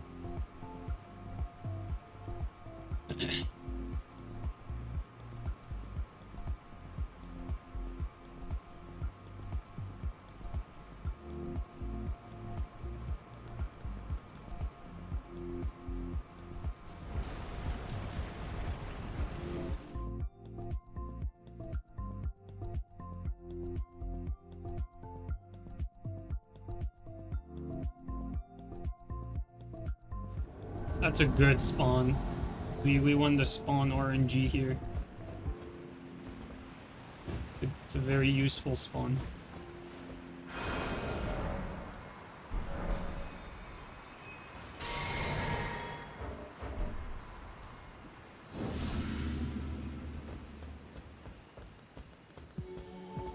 Wait a second.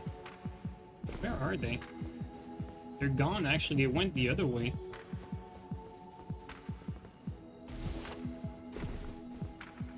They went all the way back. Look at this guy. If that's his strat, I mean...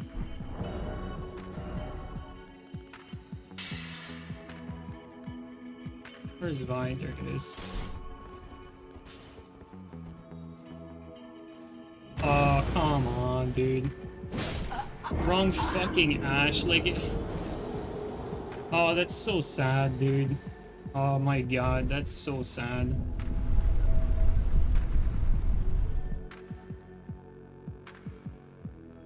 It's like the only Zvi in my entire inventory that doesn't have wave. That's just so unlucky. Actually, yeah, this row, like all of these, they have wave, and this row here doesn't. That is so unlucky, honestly. What an undeserved death. That is so sad. Oh, come on, man. I really wanted to beat these guys, but that's just completely unlucky. They don't deserve an ounce of that. That is so sad, dude.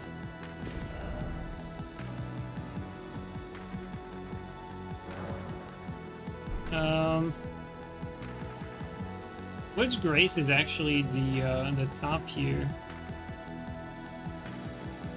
I don't know which Grace is the right one.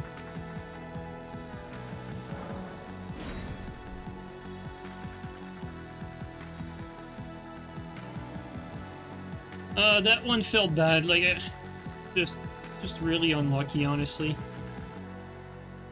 No, that's not the right one. I don't think that's the right one either. Nope, not it.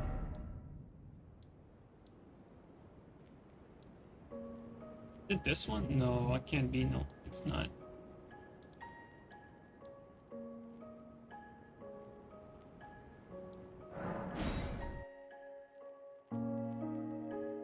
Yeah, in front of the lion boss. I don't think I have it.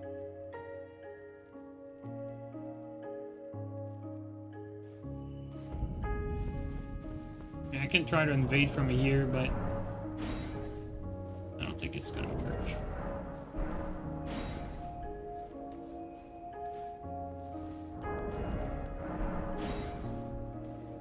Oh, maybe. Who knows?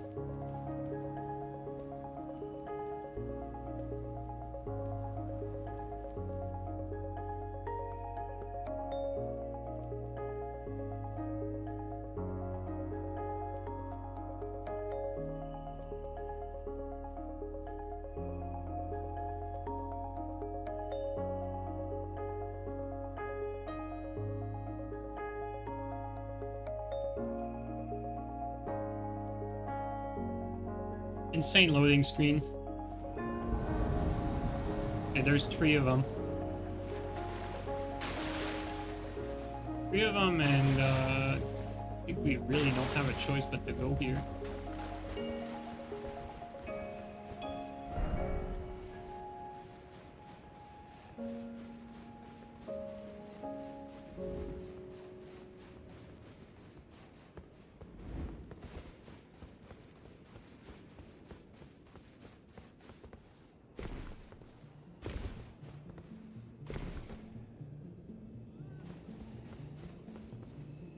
These guys seem to be running.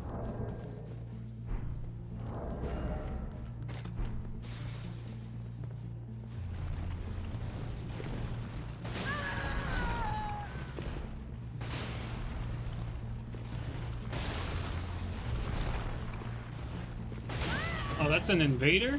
Is he pretending to be their friend or something? Hey! Doesn't seem like he's trying to hit them. I'm a little confused. Okay, well. That's that.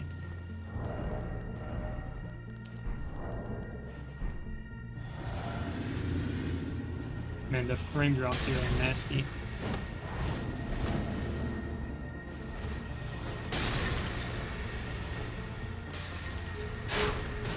That is some nasty frame drops. Good for me.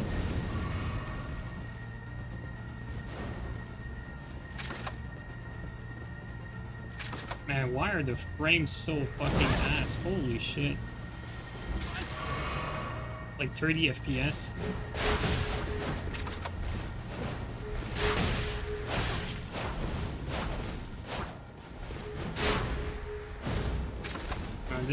This teammate is completely useless.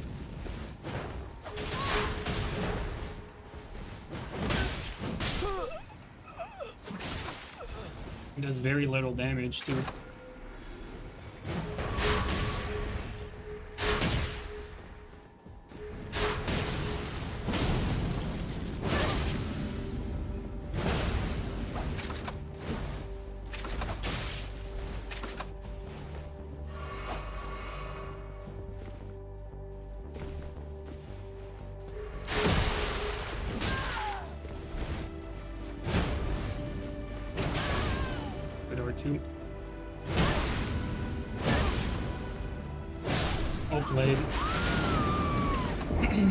I played bad there.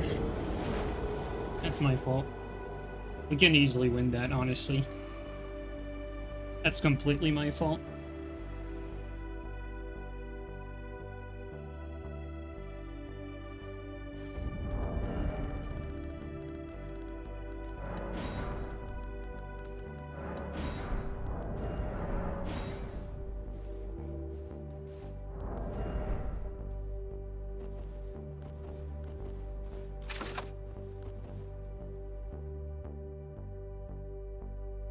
I played careless there.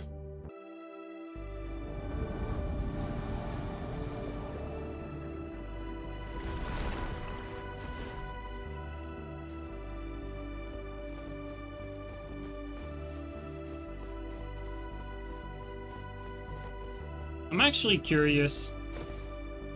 Can we jump here? We can, okay. That's good to know. Took a gamble there, but I think it's worth knowing that you can jump there.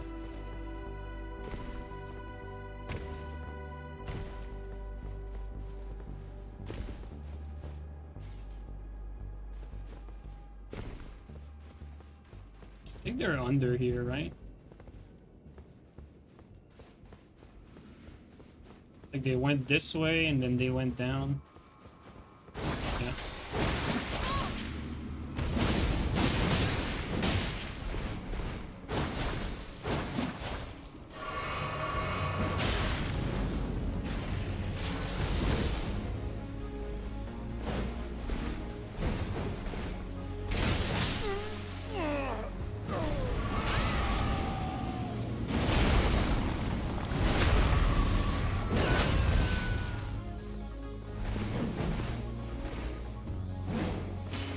So you can jump here.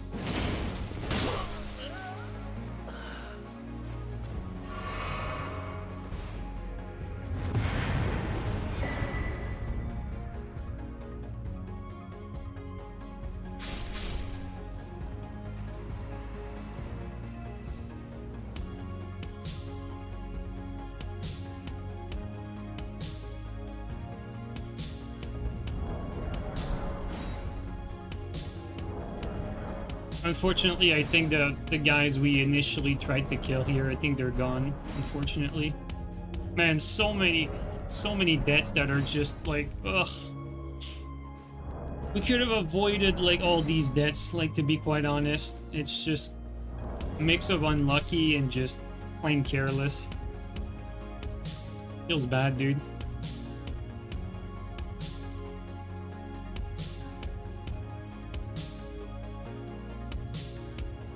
All of these were completely avoidable.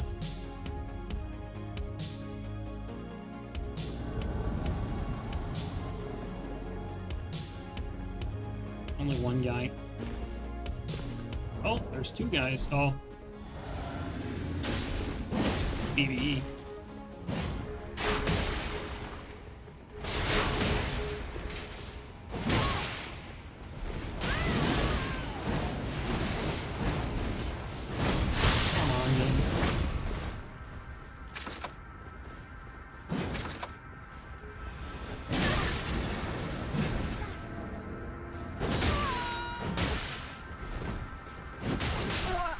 Didn't have time to buff, but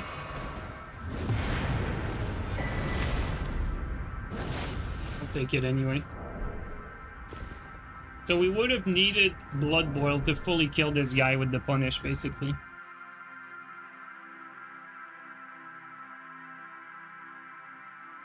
Because the guy was rune-arced.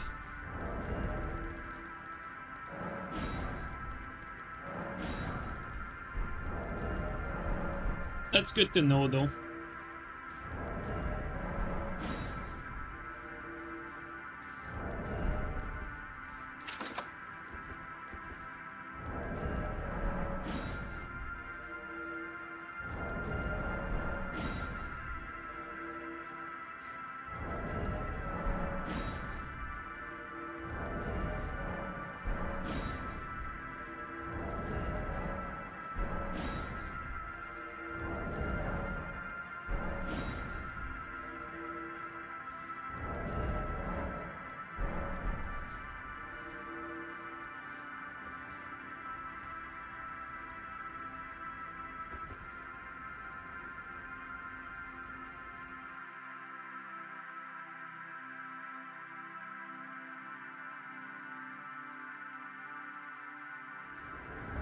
There's one play that I have not tried yet. It's like going into a pile, ender into sleep pot. 'Cause if we sleep one of them, or if we sleep like everyone, it could be like a huge move.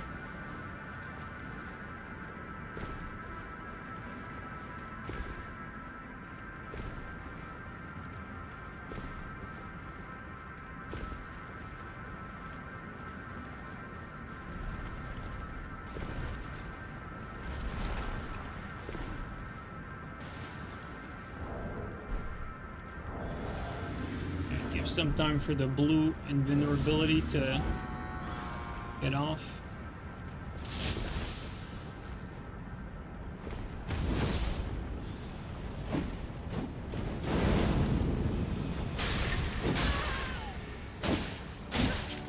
Oh, he resisted it.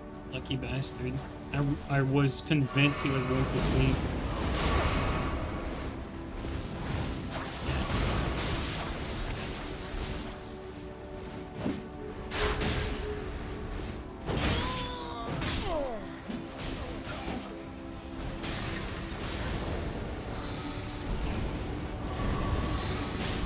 And of course the hose dies on his own.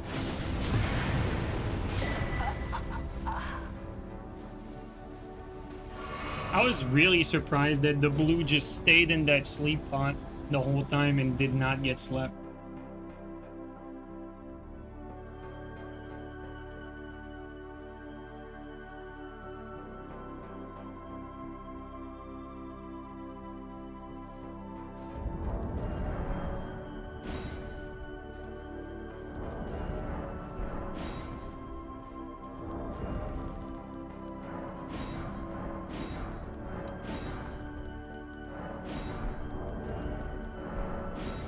Oh, mind build? Yeah, you're right. Probably high mind. You're right. I forgot about that.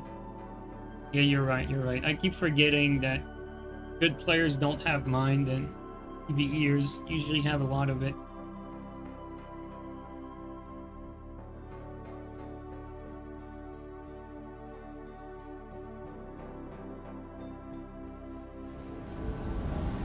How many players? There's 2 players in there. Okay, this guy's rune art.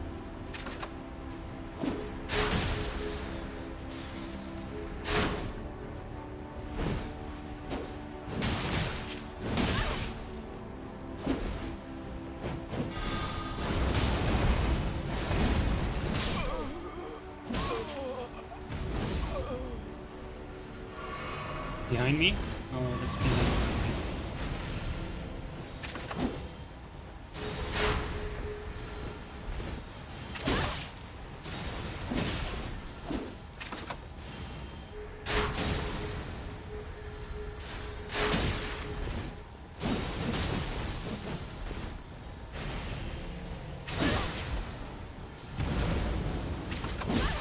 Okay, you can't really reload in this phase.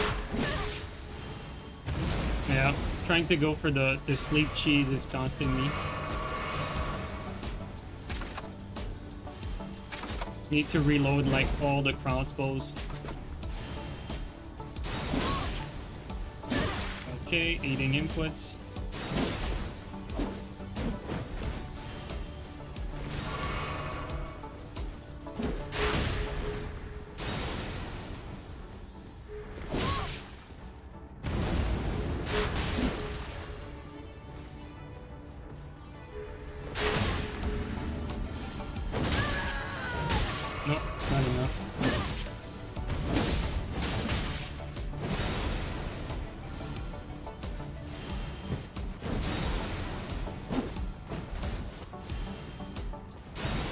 Not enough because of his rune arc, and we're not buffed.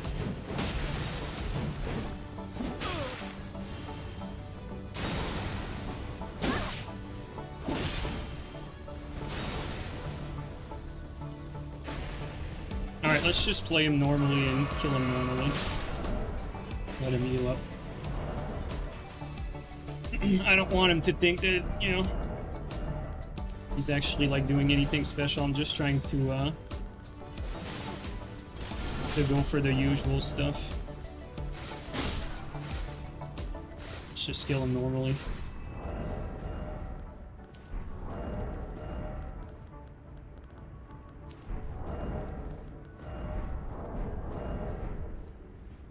Okay. Rune Arc man.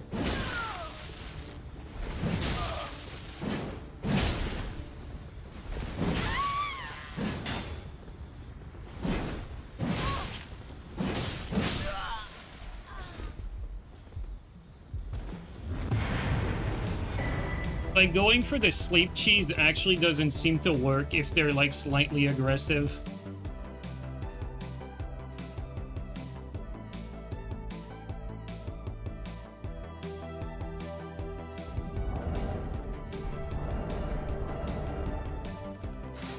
Like, it's just better to just use the Starfist normally. I thought the sleep cheese was like stronger than that, but when someone is just attacking you, like every time they touch you while you're reloading, it cancels your reload, so you have to reload twice. So in the end, it's actually not a good idea to use these crossbows to go for a sleep when the person is aggressing, basically. It's good to know though.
Yo, Medios, thanks for the Prime resub, dude. Really appreciate that. This area is cool to invade, though. I'll say that I quite enjoy fighting here.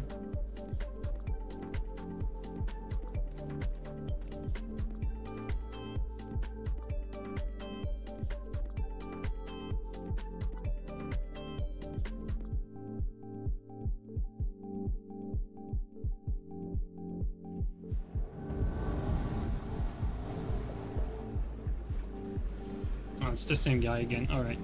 I think we're not gonna get these guys again. Whoever we were fighting before.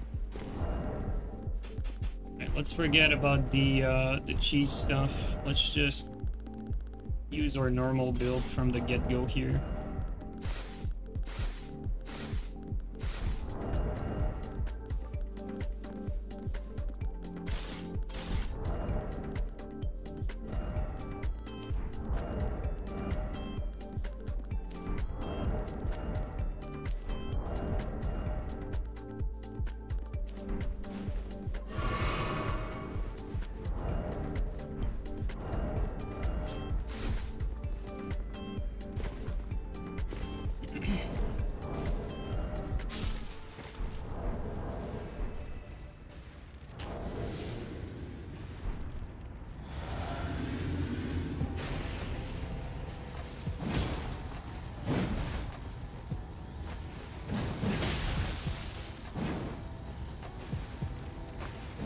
Interesting running. I don't hate it.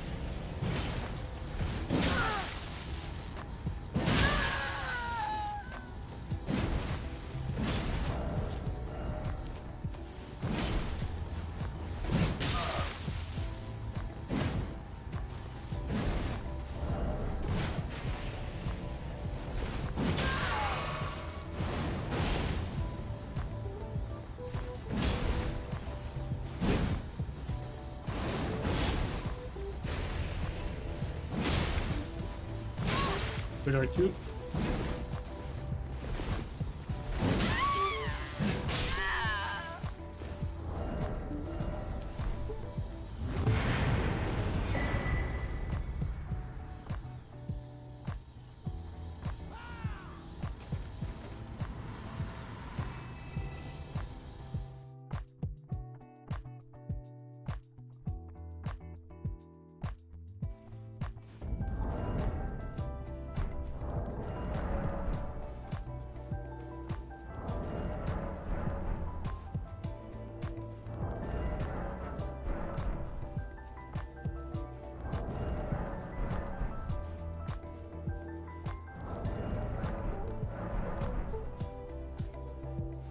Alright, let's try, since we're getting a decent amount of invasions, let's try invading, where is it? Here? Yeah, here. I haven't played there in a long time, and I quite enjoyed this area, so might as well give it a shot.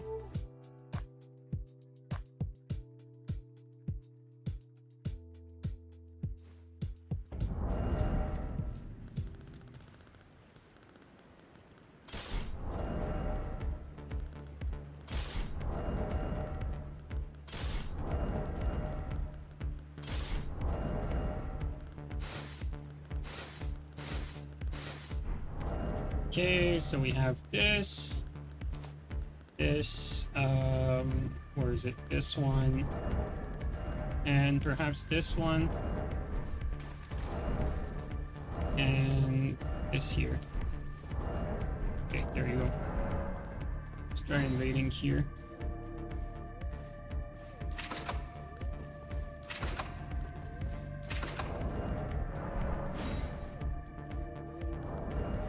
Okay, that spot doesn't seem active, unfortunately. It's unfortunate. I like fighting here.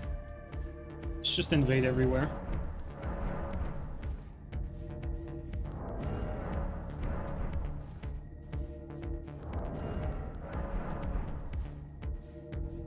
What's the fashion I like the most? The Tarnished Edition fashion. The one that's not out yet.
Well, that's too high for the punish. Yo, no hit? No hit on the dragon?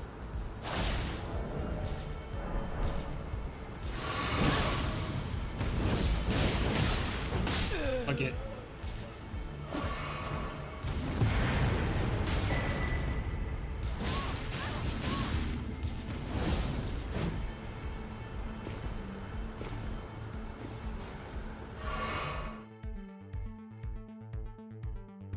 Too much lat to get our sleep punish, unfortunately.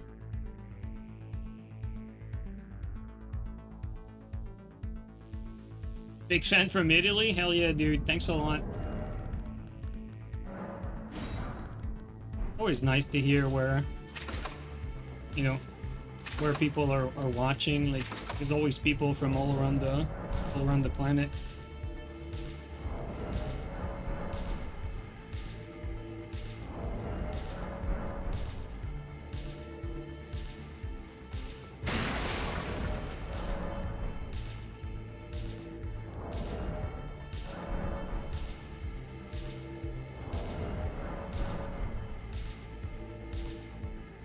I'm from Aussie? Dude, people from Australia, dude, like, I've not met a single person that wasn't, like, the chillest guy from Australia. Like, I don't know why, but you guys are always, like, the chillest people.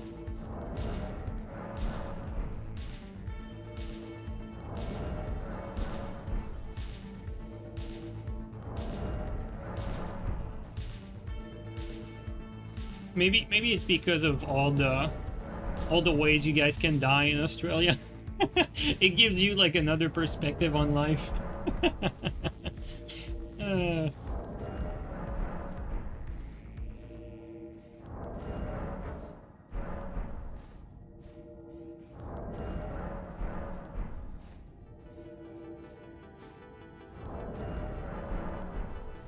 What about my fellow Canadians? Well, you know, we Canadians, we have to stick together against these filthy gankers.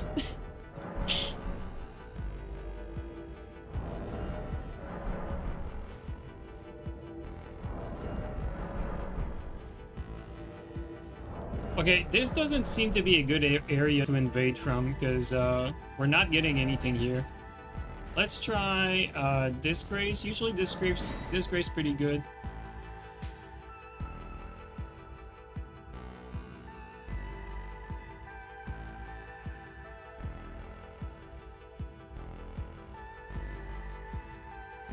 Alright, let's try to invade from here. Usually this is a good spot. There we go.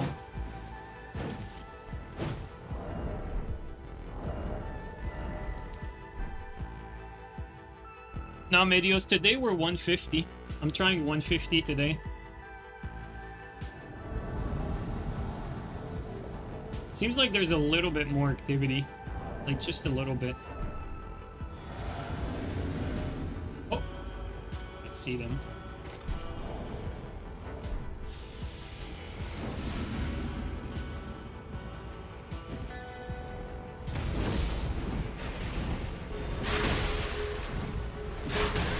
That's it.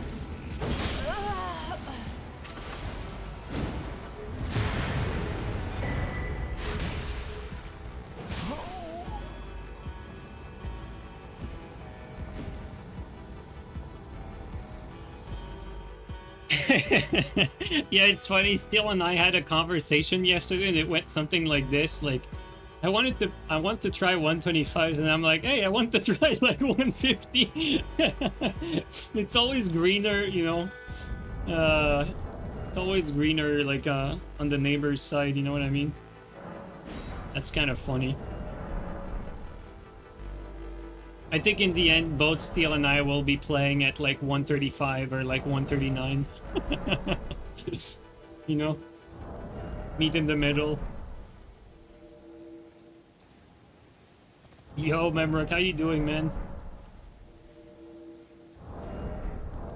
But yeah, like, to be fair, the reason why I wanted to play a little bit on 150 is that everyone plays on 150 now. I'm like the last one fucking playing at 125. Like, I'm the odd man out at this point. Whether I think 125 is a better level or not, I mean, it doesn't really matter if most people play at 150. Still won the war, guys. 150 is the level people play at. Even fucking ladder players who play tourneys at 125, like, when they're not playing in tourneys or dueling, like, they actually play on a 150. Crazy stuff.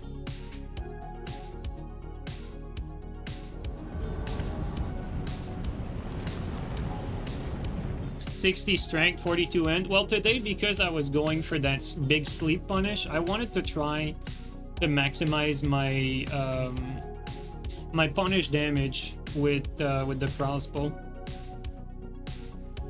Like, I wanted to try to maximize like that punish, so I went and pumped out as much strength as I could, and also 18 dex. Usually I have 14 dex nowadays, but if I'm 150, like, I'm gonna rock 18 dex. Like, there's no way around it.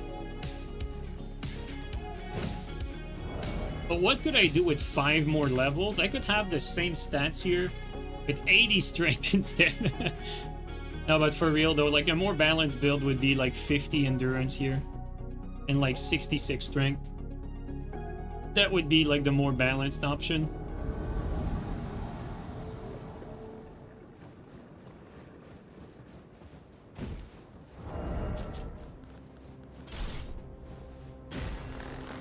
No, he blocked him.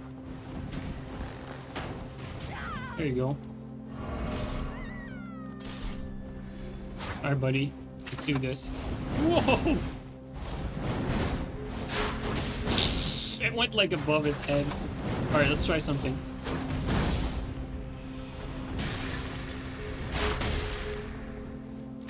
Forgot to reload these bows, dude.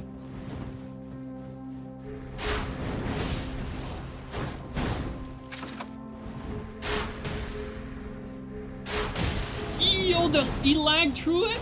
And he cancelled the sleep while lagging? What was that, dude? What a gangster. This dude just lagged and it cancelled my sleep proc. That's like the ultimate strategy. Crazy stuff.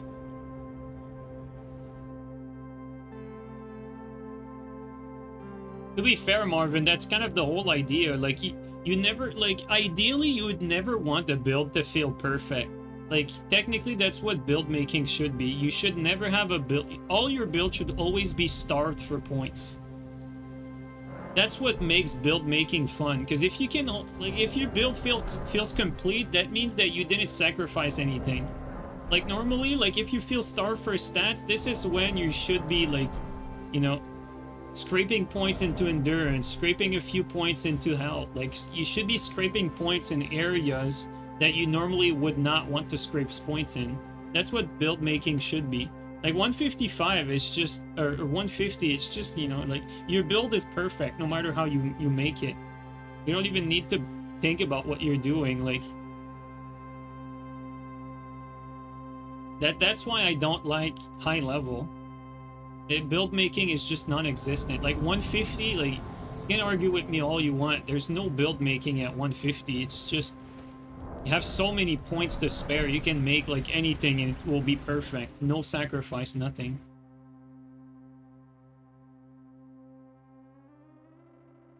I don't like that.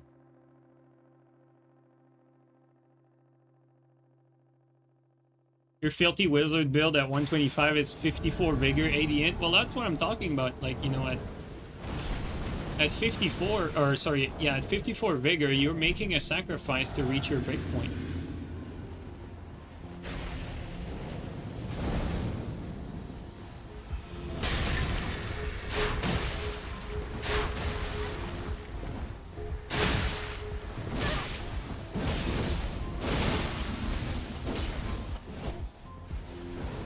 I don't think he can reach me. Let's heal both here.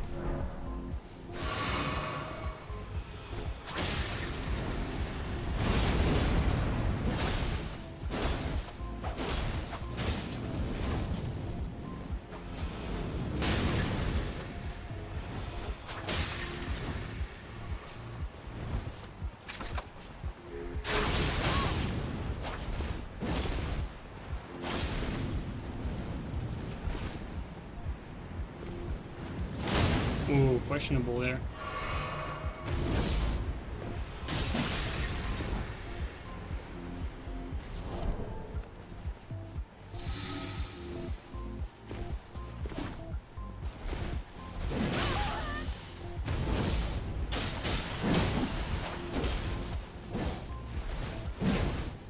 Yeah.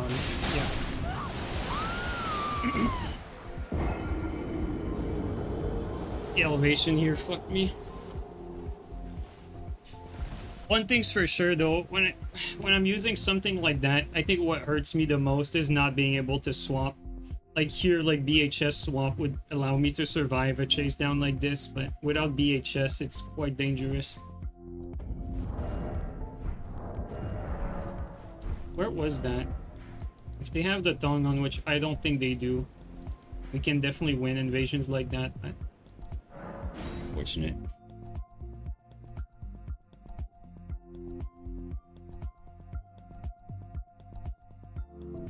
I'm pretty sure we were very close to sleeping that Phantom too, like he was probably like one shot away.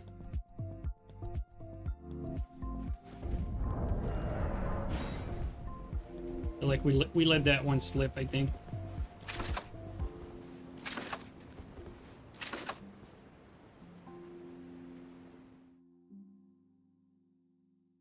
Starting to wonder if I should not like switch Ender to BHS. It's just that Ender allows me to like guarantee my sleep punish when I'm getting pressured from multiple spots. But BHS would allow me to escape there. Hard to tell.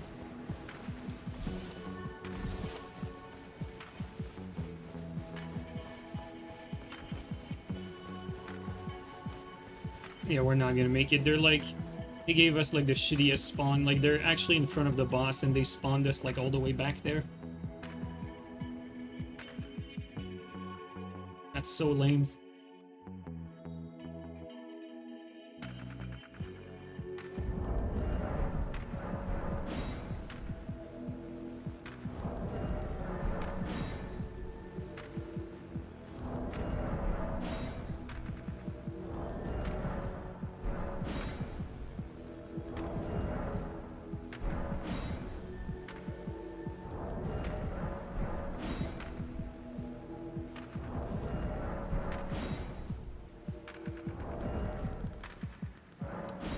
The only reason for playing lower level is how much you value build making, really. And when I say lower level, like, I'm talking about, like, you know, 125 and lower.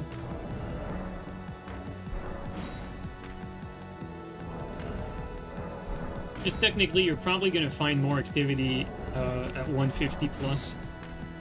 It's going to be more active. I think if you want activity, I think you should be aiming at like 150 or max level.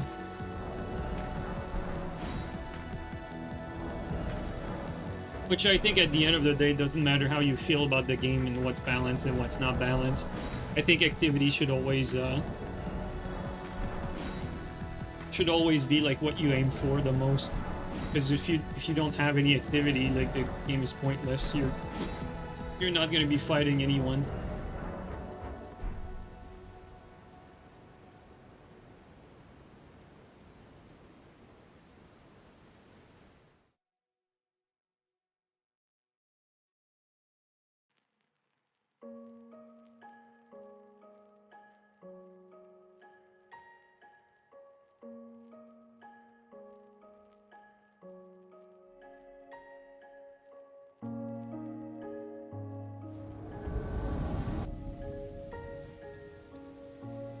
Alright, doesn't seem like we're going to be able to invade here.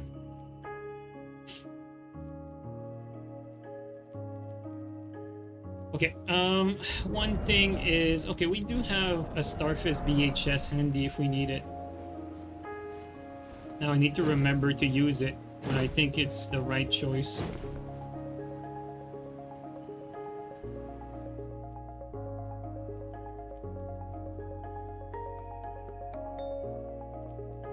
It's quite tricky because on one hand you need BHS to escape, but on the other hand, if you do get a sleep proc, you're gonna need the Endure to confirm your punish. So, you know, you go BHS, you miss Endure, and then you go Endure, you miss BHS.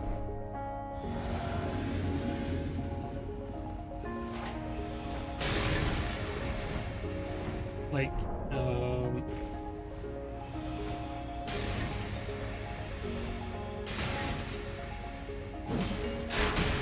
no sleep here.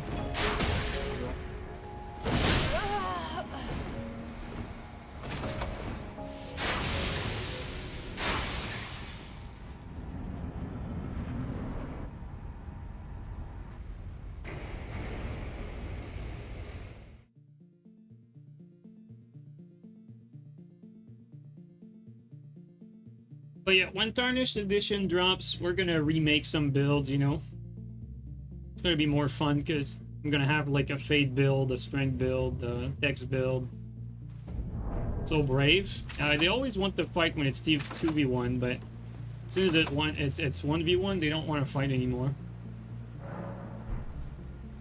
So it's not that they mind getting invaded. They don't mind. They don't mind fighting if they have multiple people.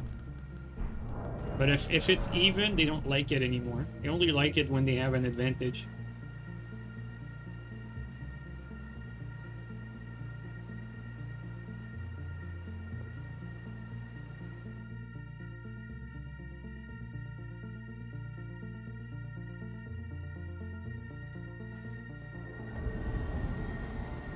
Interesting. This guy basically died right away. Had no HP though.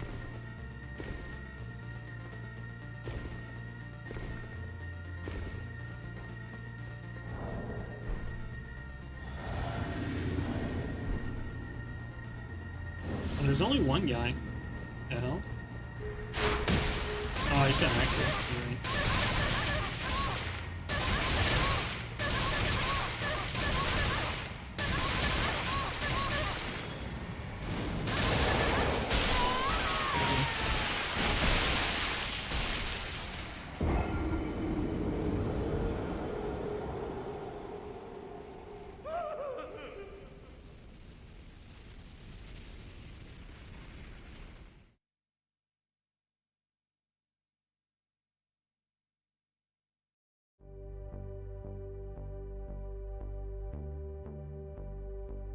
Didn't they patch this? It's this guy is just hacking.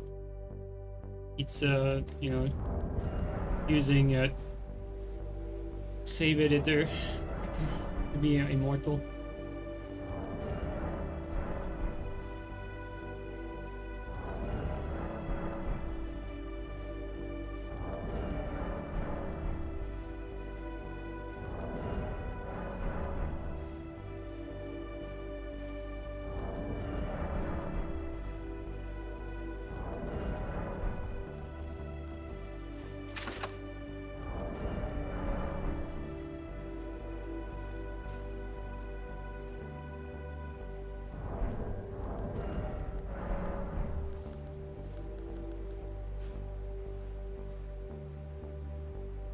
How do you cheat on PlayStation like that? Well, what these guys do is they use the PS4 version of the game, then they export their save through a USB drive, and then they plug that into PC, and using PC cheat, they basically cheat their save.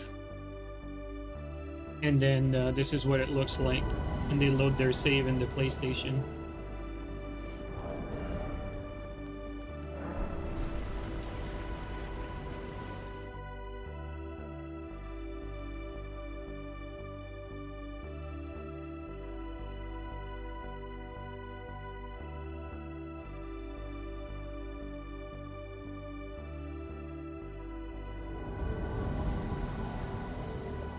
Okay, this guy seems to be by himself.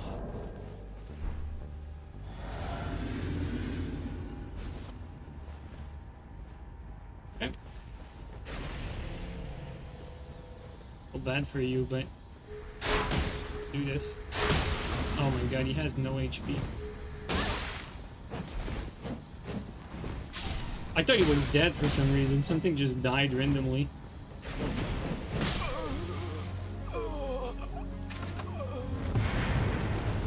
Like the death sound just played randomly.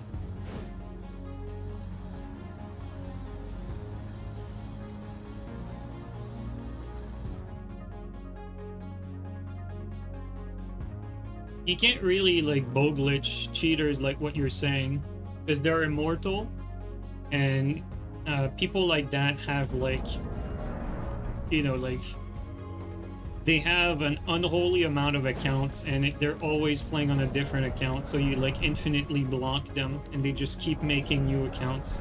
Like, it's pretty crazy like to have that much time to waste, but it is actually what's going on. Like, it's always a new name every time. Like, it is mind-blowing. I don't know whether it's impressive, sad, or disturbing. Maybe a mix of all of it. But it is the reality.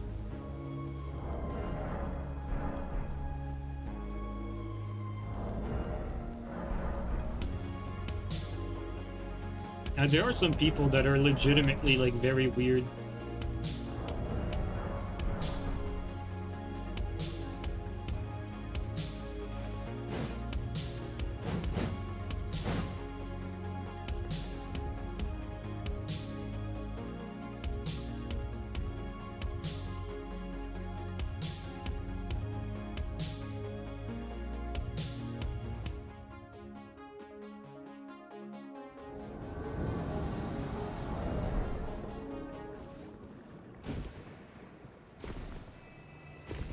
There's 2 players in there. There's one Kevin and his friend.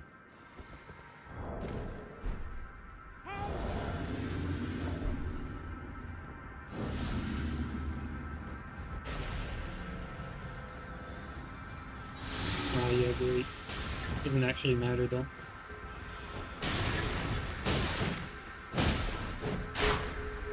Oh, hit there.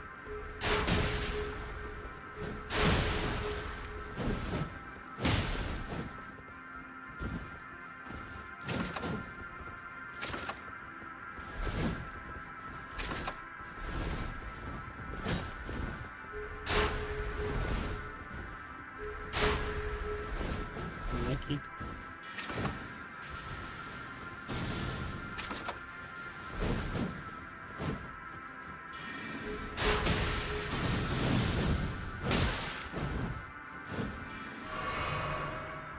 Okay, well, let's just try to kill the Kevin. If we have a clean shot at him. Okay, there we go. Oh, come on, game. What the fuck? The insane lock on.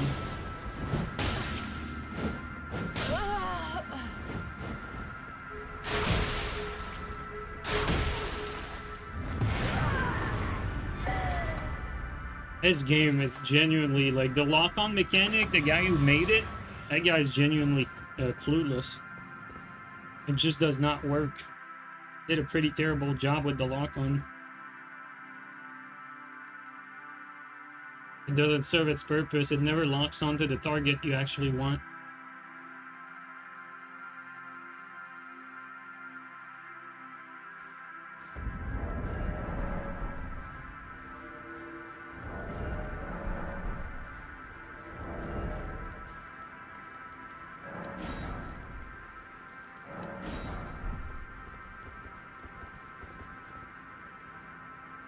Gotta write him a strongly worded email.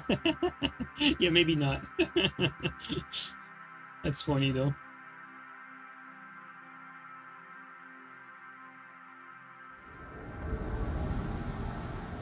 Okay, there's a bunch of players here, but some players fighting. Let's just fight the host.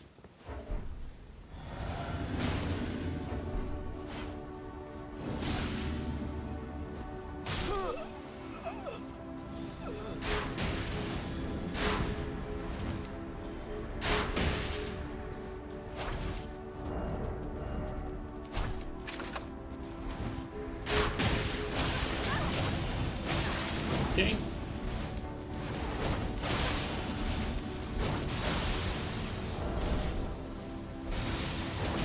Ooh, the lag there. That's disturbing.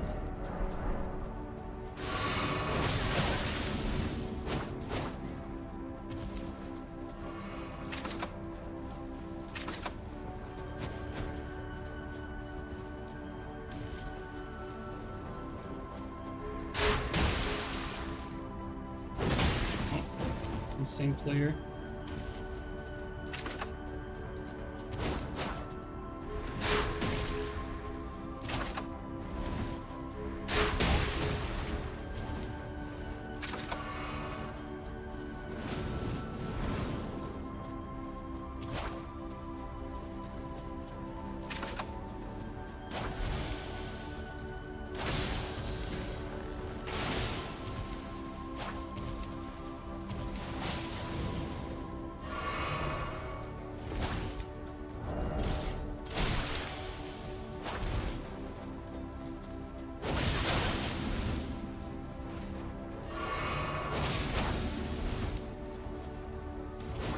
Need to make sure we don't get attacked by the other guy.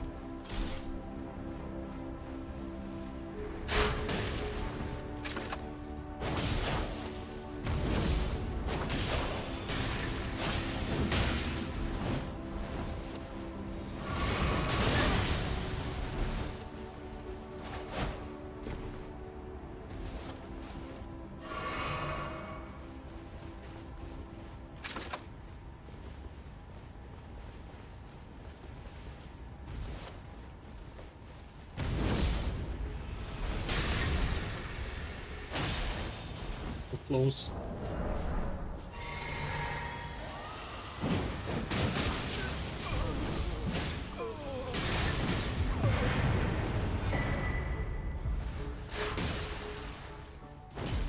Bro, they keep getting fucking saved by, like, random ass shit. Like, this guy got saved by the bell. The host before, like, got saved by the fucking slight lat. It's crazy.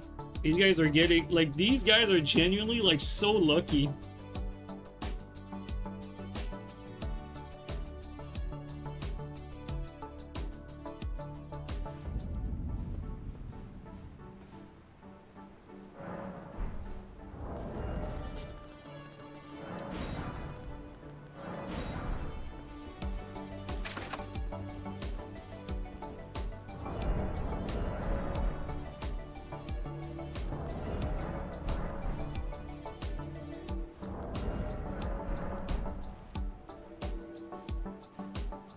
Did the lock-on work better in Dark Souls 3? No, the lock-on was still bad in Dark Souls 3. I don't think they changed it. But Elden Ring is definitely more inconsistent, like, generally speaking. Like, doesn't matter what you do in Elden Ring, like, everything is more inconsistent. Like, they fucked up a lot of things. Like, just the input eating is, like, the perfect example for that. Like, input eating was not a problem in Dark Souls 3. Getting aim punch, you know, it's another inconsistency thing that's new to Elden Ring. There was no aim punch in Dark Souls 3. Like, these things are basically bugs that they introduced in Elden Ring that make the game inconsistent. Same thing with the tier. Like, Tears of Denial always activated. Like, now in this game, they introduced a tier that can be skipped. So again, introducing another inconsistency. This one by design, the other ones being bugs. Elden Ring is just a very inconsistent game. That's why most people never really take the PvP seriously. It's just very inconsistent. So the better players are not always rewarded.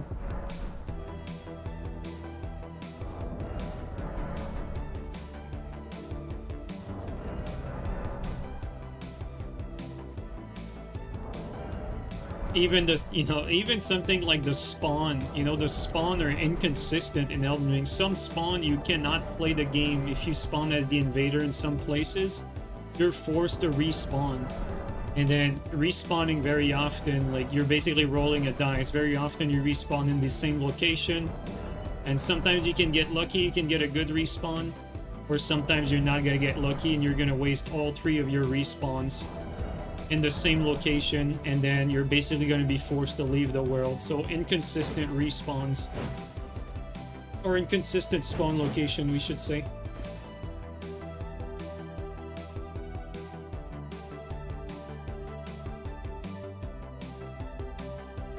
Remember, spawn into a rock and die?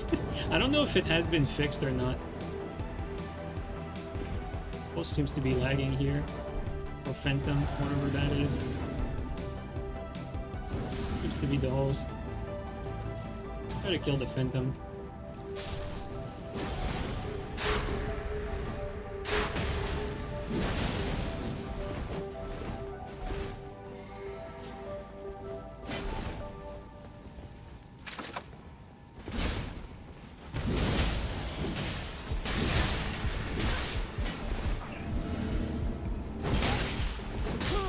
Combo.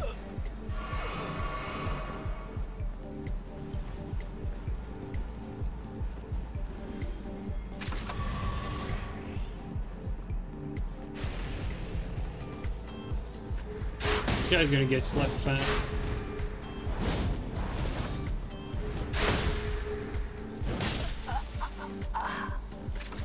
We can tell because of his helmet. Is it going to be a DC, you guys think?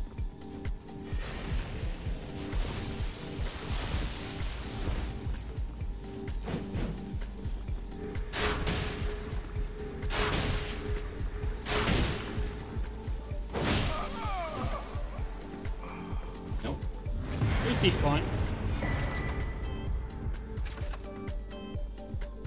So this is the play I wanted to try, right? Like, you just endure, you stay in the pile, and you throw a sleep pot at the ground and see, like, if they stay there and get slept, you get a kill, basically. Good on them for trying, yeah.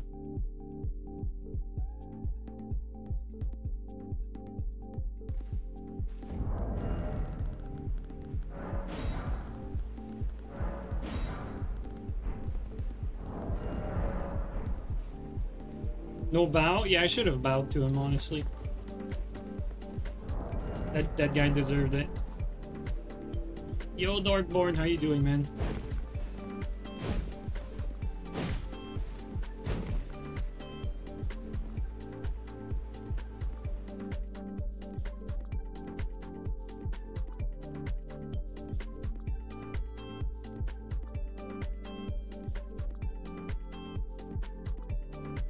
Waiting for Dark Souls 4? Yeah, I feel that. Oh, speaking of inconsistent spawn, not actually sure where, I think the host might be up there in the castle. They spawned us all the way back there. Just like you could abuse the sleep needle. Oh, I'm sure you could.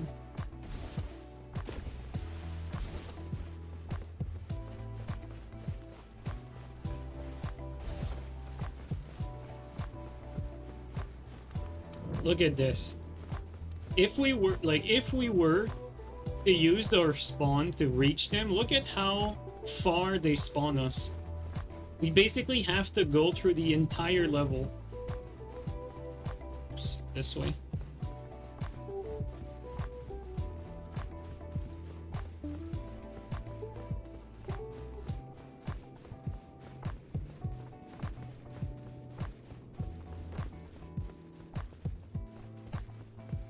Now we need to figure out where they are. Okay, and they are up there.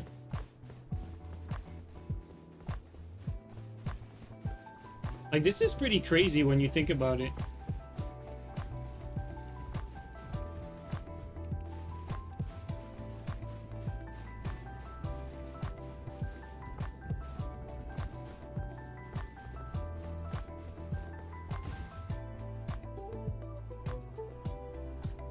That was the guy. I think he moved. Yeah, he moved to the grace. And back we go. Alright, at least.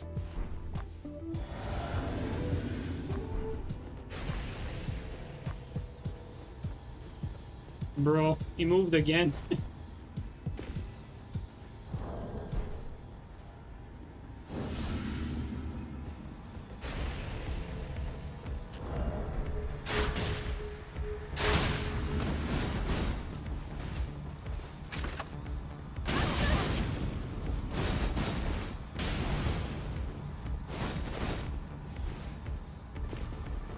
Okay, around the door here, let's throw a sleep pot here. Oh, the punish! That's some massive punish, I love it.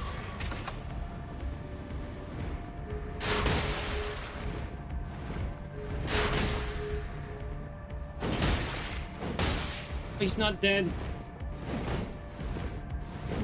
There you go. If we were bundled with our Starfist, he was dead, but just slightly short for the host. I think it was Runard. Man, that was a pretty good sleep punish though. Like you saw how much damage we did to the blue. Like the blue had his physic kicked in, and we still killed him. That's pretty crazy when you think about it.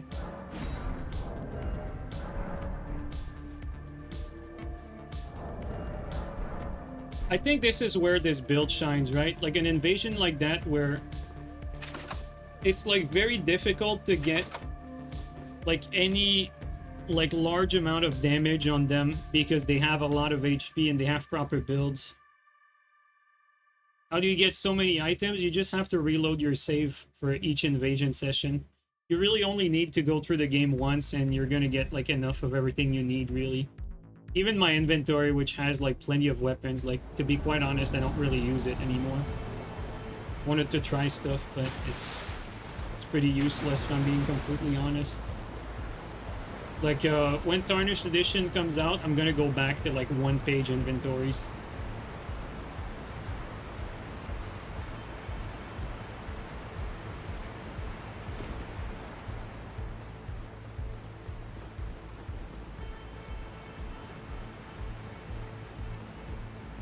You'd say twice for the dumpling? Yeah, maybe you'd need to go through the game twice for the dumplings. The only thing that you would need to get dropped from a friend is like Gollum Great Bows. Or, you know, if you're a Chad, you fucking bought 600 or quote unquote the max amount when the game came out on like patch basically 0.0 or whatever you want to call it. Like before there was any patch, like you could actually buy Gollum arrows from a vendor in the base game. So if you actually bought then and like saved your game, you could have technically like always had 600. What's the best level for invasion? For activity, honestly, I think like I mean 125 is a good level, 150 is a good level. Like 200 is a good level, max level is a good level. There's a lot of levels that are good, honestly. It's not really that important if you play at the level you feel like.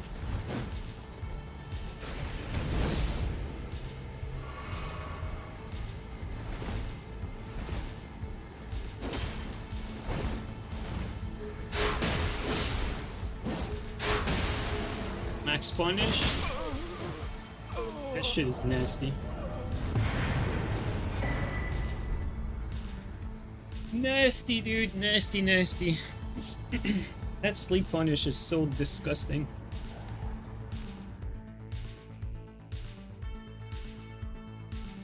It would be possible to do that with the disc version. Yeah, you're absolutely right. Like with the disc version, you could actually do that. It's crazy, right? Like From Software patched out Gollum arrows because they like if for some reason you ever manage to do that, guys, you know, like get a disc version of the game and like manage to play the game on like version 0 basically, you need to go to this vendor here. Yeah, this one used to sell like Gollum arrows when the game came out. This one right there. Gollum great arrows from this merchant. Pretty crazy, right?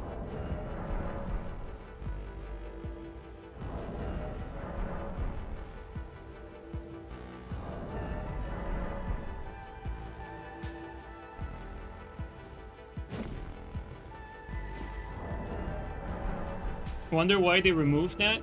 It was probably a PvE decision, I assume, because like, you know how From Software think like you're supposed to get like you're not supposed to get stuff that's like too strong until a certain point in the game to not like PvE cheese. And Gollum Great Bow is basically like the greatest great bow in the game. With Gollum arrows, it does even more damage.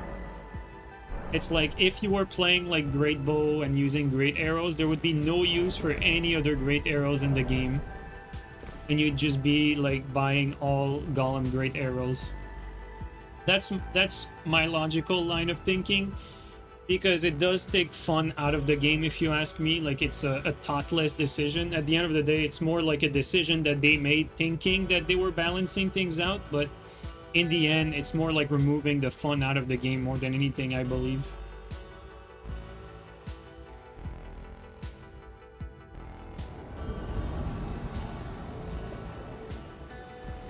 That's why people like don't really mind duping stuff like that, because really the only way to get it normally, like Gollum great arrows, is with an insane amount of grinding. And so, like, you know,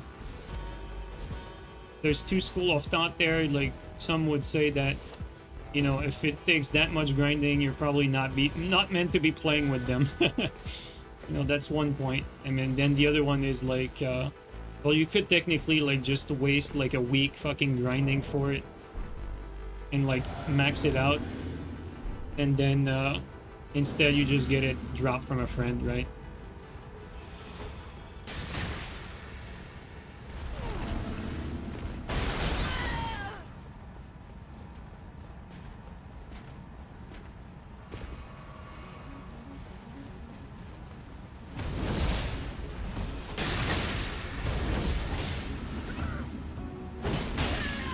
That's a combo. Look at this shit. Just a straight one shot. Oh, that's beautiful, dude. The bait of the Ender into Sleep Pot at your feet. and then they just get slept, and you basically one-shot them. Well, one-shot, you know, one-shot combo, let's say.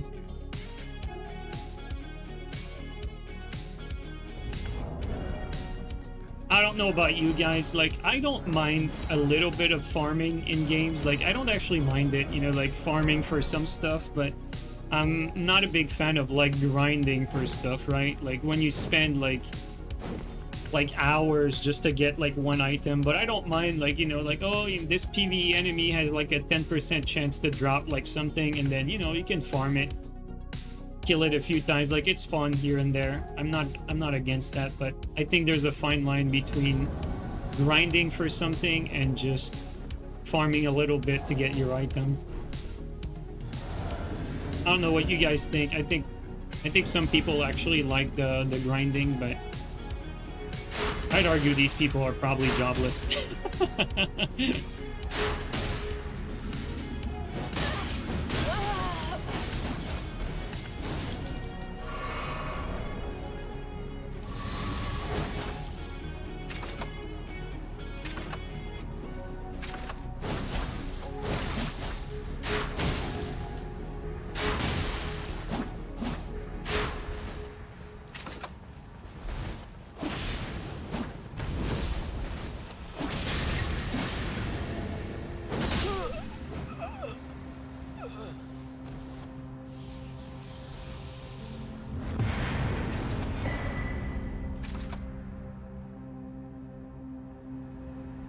Yeah, farming a little is chill, but the amount you need to do an Elden Ring is absurd. Yeah, pretty much.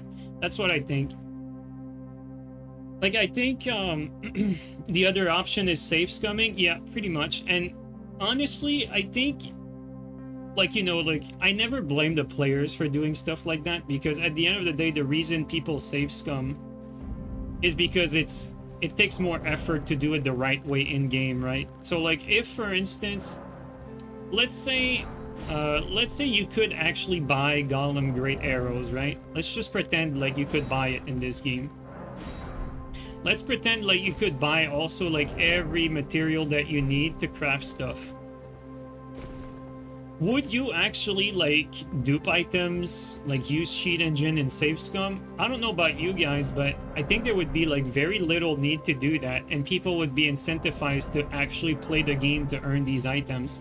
Problem is, the game doesn't have, like, a realistic way to use a lot of that stuff. Like, you need to reload your save, and like in the case of Gollum great bows, for instance, or great arrows, you need the underend method, which is, like, have a friend, like, dupe it for you. So, like, the game basically, like, forces players who want to use these items to, like, use an underhand way. Otherwise, they're not going to be able to, because the grinding it takes is basically, like, you know, it's unrealistic. It's completely unrealistic. Like, you're not going to be sitting... I mean, some people, you know, some people, like, have nothing to do, and they don't mind, like, sitting, like, for a whole week, like, grinding for an item in a video game. But for most people, that's just illogical to do that.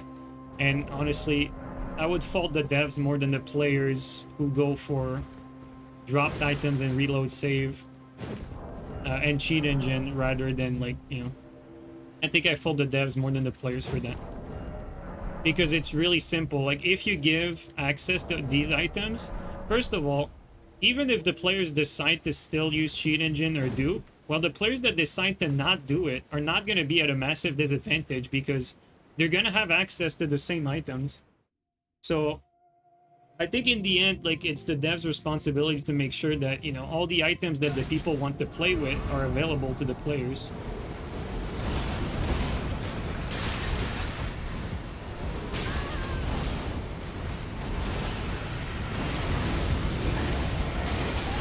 Jesus Christ, I might actually die here. Holy shit. That was actually very close.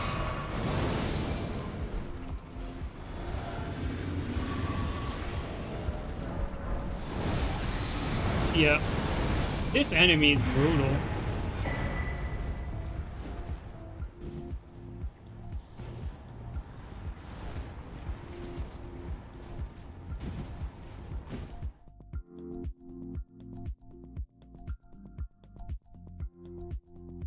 You once spent 3 hours, 3 sessions of 1 hour farming the Beastman Cleaver from the Warp to Farum Azula in 4 belfries. Like, see, honestly, like, let's say, okay, so let's say you had a way in game to, like, you know how you can clone your Ash of War? I think that's a great system, you know, being able to clone your Ash so that if you want, like, a second ender for your weapon, you don't have to go through the game, like, another time. You can just use one of these, like, clone your Ash item. I think you should have that for weapons. And so, like, maybe it takes, like, an hour or 2 hours of grind to get, like, a weapon, but at least once you get it, you can clone it and have, like, a few copies of it. I think that would be a great addition. I don't know, guys. Maybe I'm the minority who thinks like that. Maybe I'm actually the outlier, but I feel like for players to enjoy the game, I feel like it would be a net positive. I genuinely do.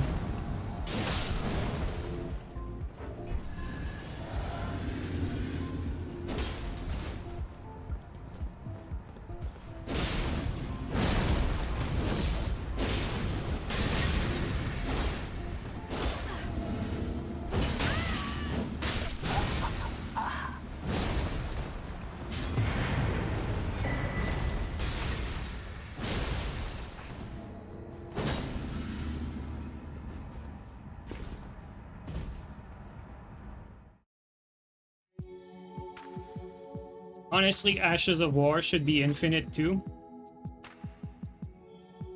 I think, like, you know, guys, if we're talking game design, right? Like, think about it for a second, right? Like, let's just redesign Elden Ring with just a few things in mind, right? Like, what do you like and don't like about the game?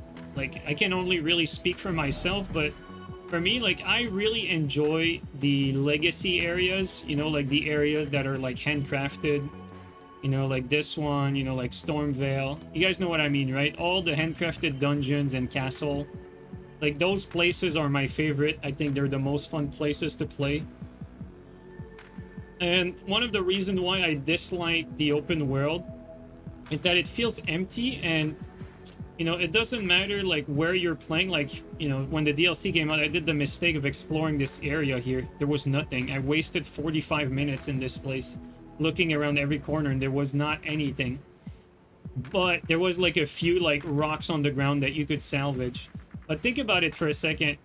A lot of that stuff, instead of having, like, nothing or useless items scattered around the world, they could just put, like, more, like, duplicate your weapon item or, like, duplicate your Ash of War item. Just have more of them scattered everywhere to, like, reward players for exploring, instead of having it be, like, completely empty.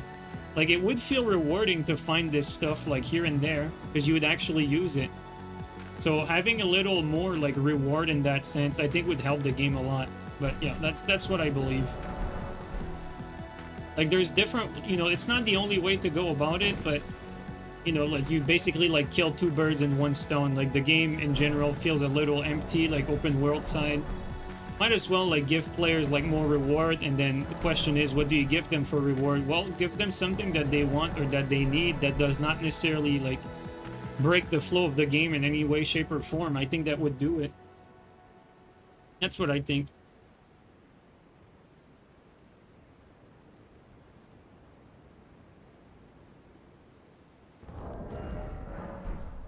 I think the game could easily, like, scatter more of these items, like, everywhere.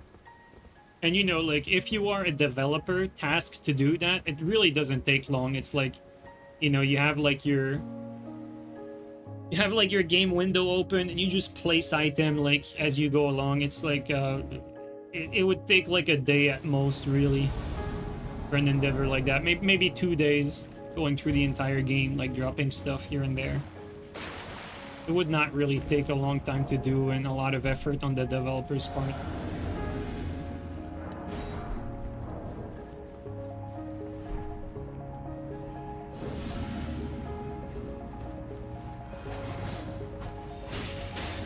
Oh, this is going to be interesting.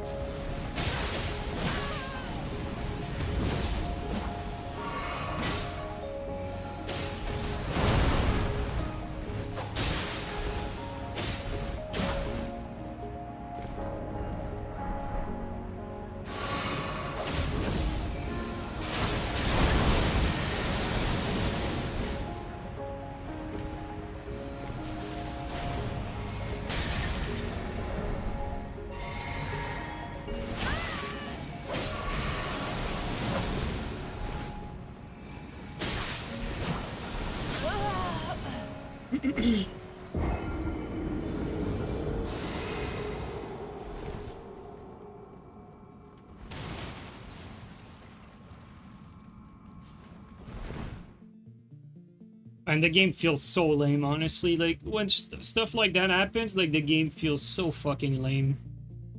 Like, there's nothing really I can do more than I'm already doing here. Like, I have the right setup to win this. I have the right Ash of War for this situation. You know, I'm doing the proper moves, but you just get overwhelmed. Can't really do more than that.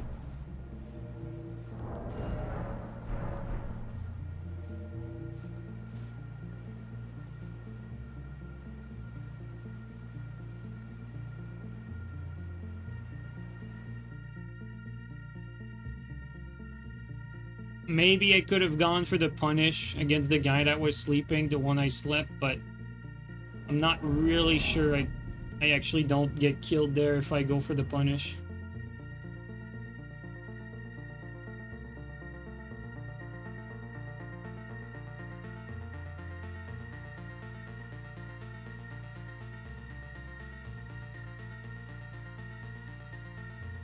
Good luck on breaking that shield. Well, at least, like I said, I had the proper build to deal with this situation, because I don't need to break the shield. Like, all I needed was, you know, all I needed was to get the guy to sleep and get like a few seconds to kill him.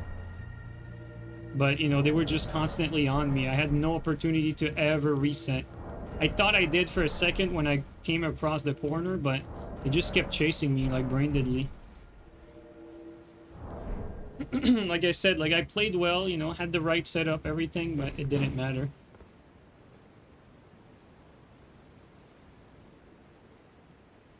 Can't really fault myself for the last one.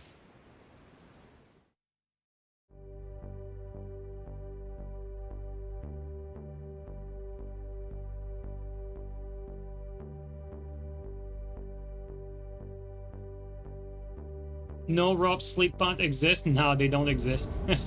I would definitely use that for sure. But yeah, they don't exist.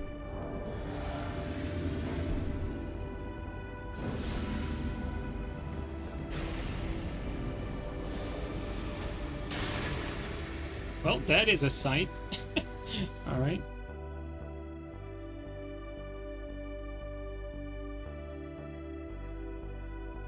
I think Elden Ring needs an alt system. I don't know if it needs an alt system, but I definitely understand your reasoning. Like, I think the whole like magic and Ash of War system, the way it is, I don't really think it works. I think they definitely need to put stuff like on a cooldown.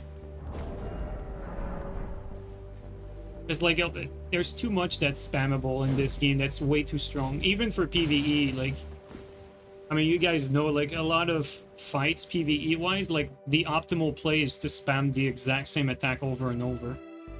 I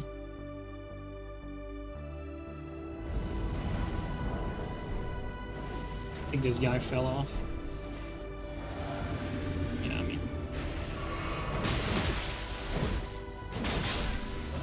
His end is misery.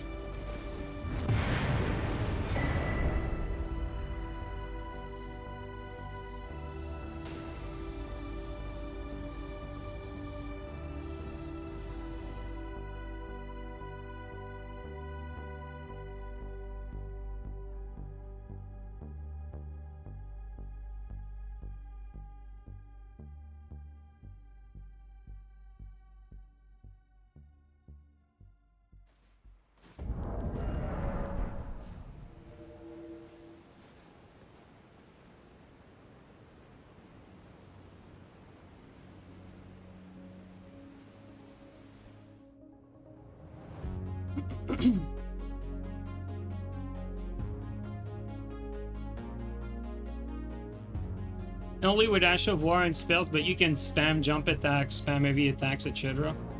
I mean, I don't have a solution for every problem this game has, but almost. Okay, since the guy's there, we're probably gonna get ambushed by a bunch of people, so let's hurry up and try to kill him. No. didn't properly two-hand my weapon. Let's just kill him. Well, we killed him in time, but I pressed the wrong input there. Oh, interesting.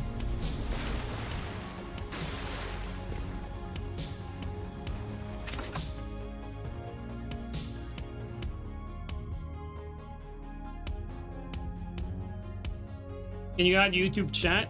Twitch used to have any other chat be banned. Now they now they changed their policy, so I'm gonna have the YouTube chat back on screen. It's just, you know, like it's not something that you just magically decide to turn on. You need to set it up, so I need to set it up again. Probably gonna take me an hour to do that.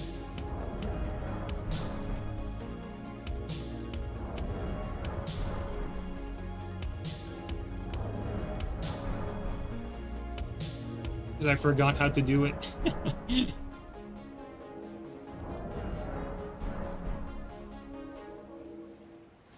And also, like, you can't download any crap, by the way, guys. Like, you need to, like, do, like, security checks for, like, the source of whatever you're downloading. Make sure the sites are legit. Make sure what you're downloading is not a vulnerability. You know, that sort of stuff. Most people don't really care about that stuff, but honestly, guys, like, you're in the era of AI nowadays. Like, security vulnerabilities are even more exploitable now than ever. Be careful with whatever you download, guys.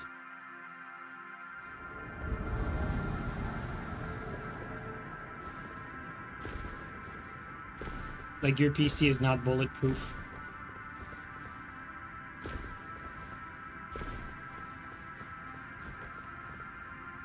There's two of them there.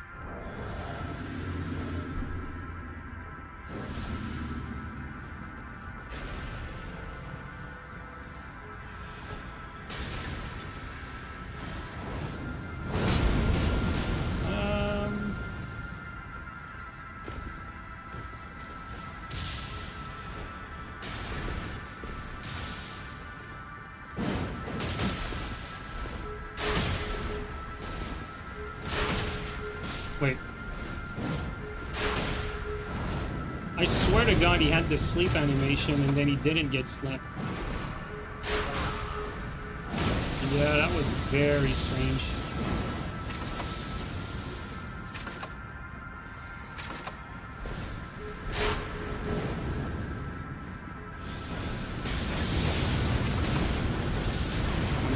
Oh. I was too focused on dodging here.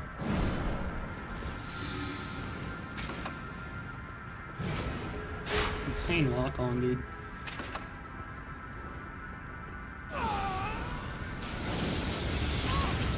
Really?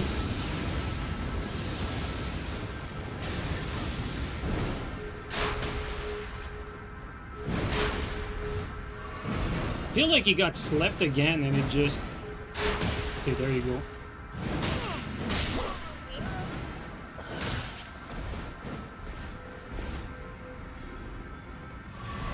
Close.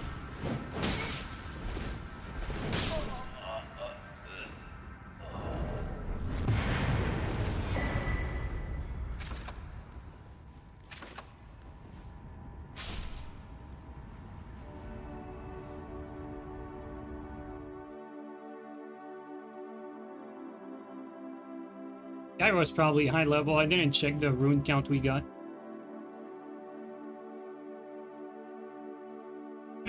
This guy resisted a lot of sleep bolts. A lot of them.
We take that.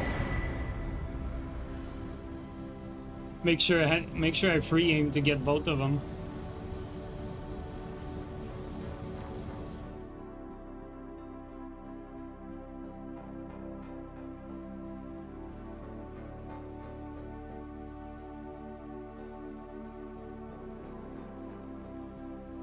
What does it mean for Duskblood that Tarnished Edition ran so bad?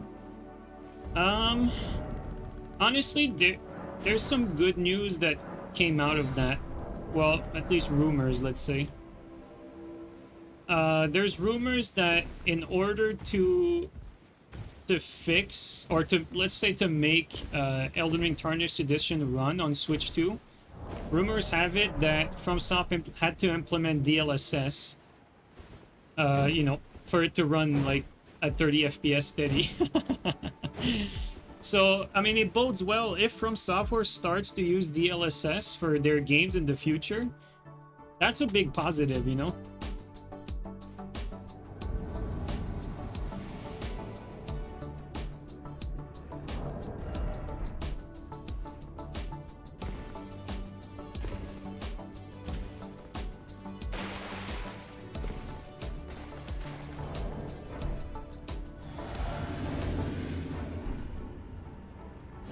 Alright, there's two of them.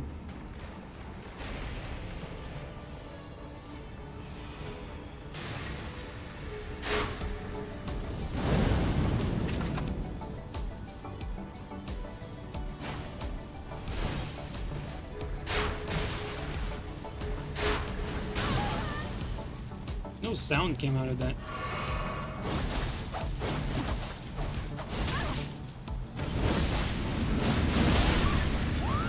Pretty sure I was Physic. My Physic didn't seem to have activated there. Or maybe I didn't notice, I don't know.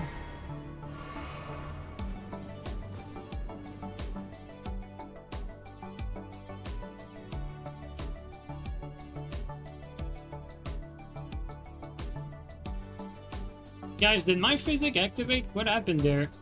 I didn't notice.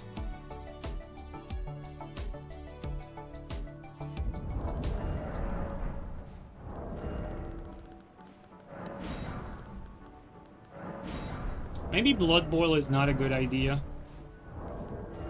Let's try to change Blood Boil to Exalted Flesh. I think they activated, but it outkilled. Yeah. Maybe we need Exalted Flesh here. We definitely drank it. That's crazy. Because what it felt like, I wasn't paying like too much attention, but it felt like they skipped my Physic, but I don't know. Maybe, like you said, they just out-damaged it. I think Blood Boil's too dangerous here.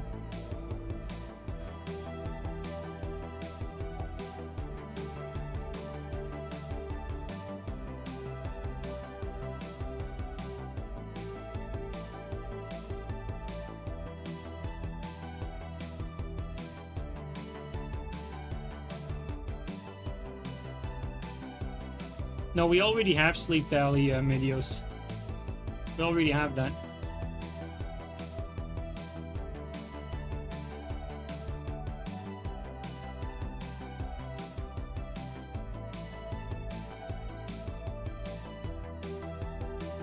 What I don't like about Exalted Flesh is that it lasts 30 seconds. Like, 30 seconds is not enough. It's a bad... It's not enough time to make plays.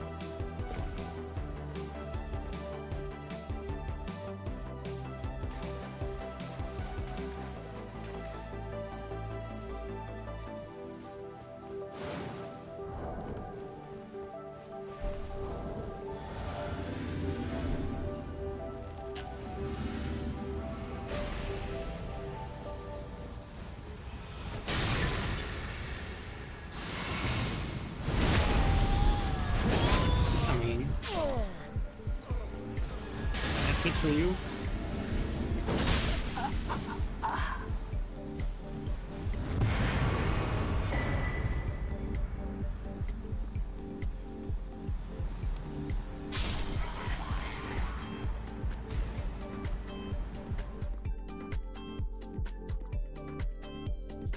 Guys, there's a lot of sleep punishes that you can do, but from my experience, like we had a stream where we tested a bunch of them. The strongest one was this, you know, like Starfist fully charge R2 was the strongest one. Like second strongest one was like I think like a Blood Twin Blade with like R1.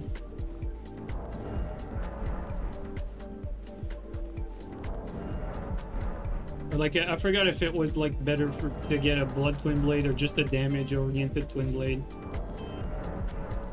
But like Twin Blade R1 was very strong as well with the multi-hits that kicked in. Yeah, the drill used to be insane. I'm not really sure it does the same amount of damage anymore. Cragblade Twin Blade, you think? Oh yeah, I think that was... Yeah, I think it was Cragblade Twin Blade, then we switched it to like... I think we switched it to Shrek because the Cragblade was often like poise breaking them before they could take the full 2 hits.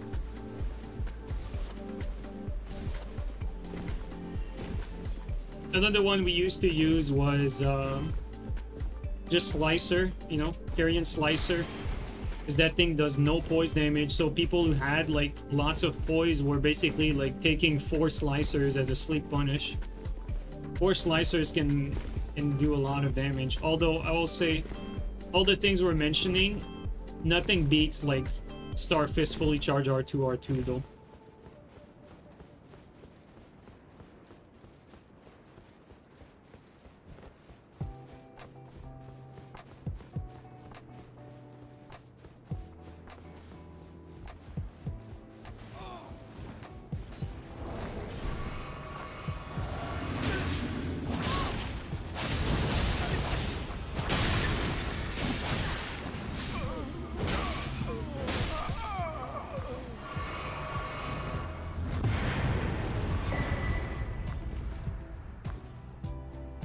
I like that. The fact that we're not blood boiled, like they feel like they have a chance to kill us here when we endure in front of them. Like they just keep swinging, and then once they get slapped, obviously they don't expect that they get one tapped. So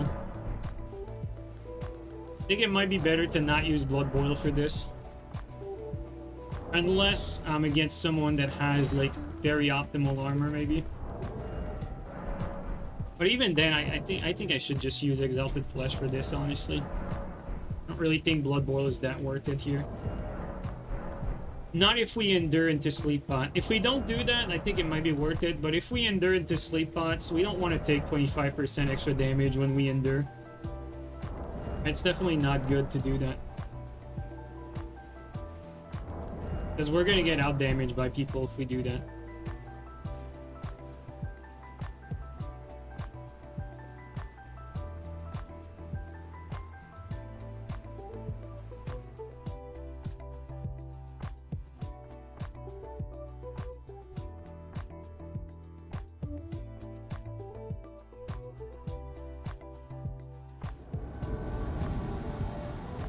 There's 2 players in there.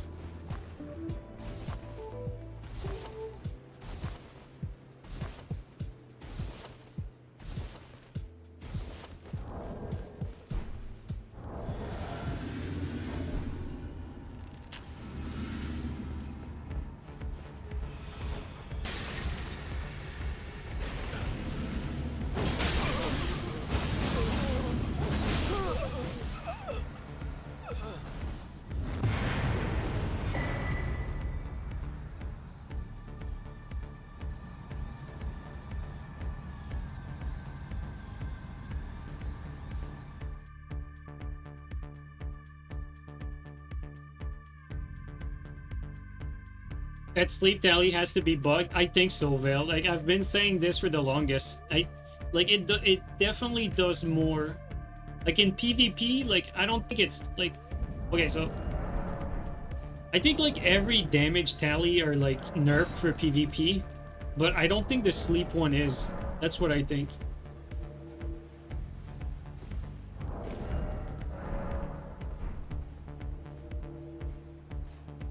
That's just a hunch, but, you know, I'm sure if someone had to data mine it, they probably would find that.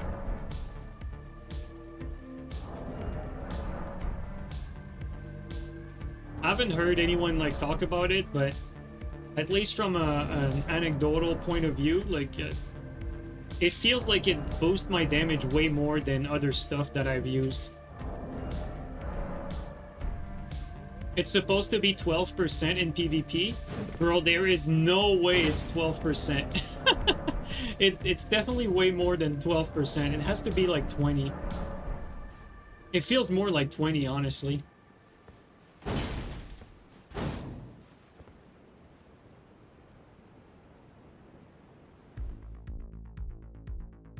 Is there a defense reduction when they are slept? That could be a good point.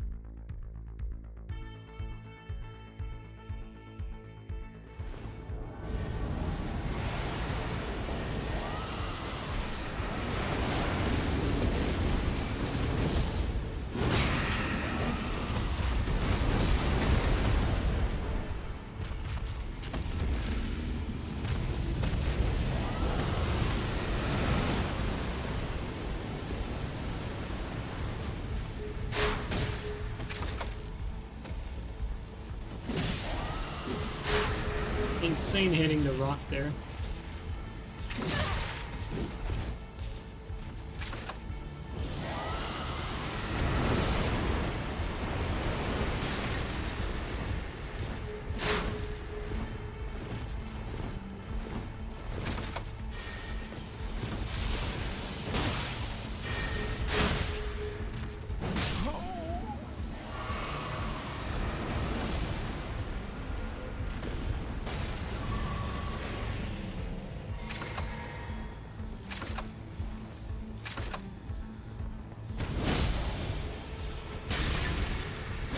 That's it.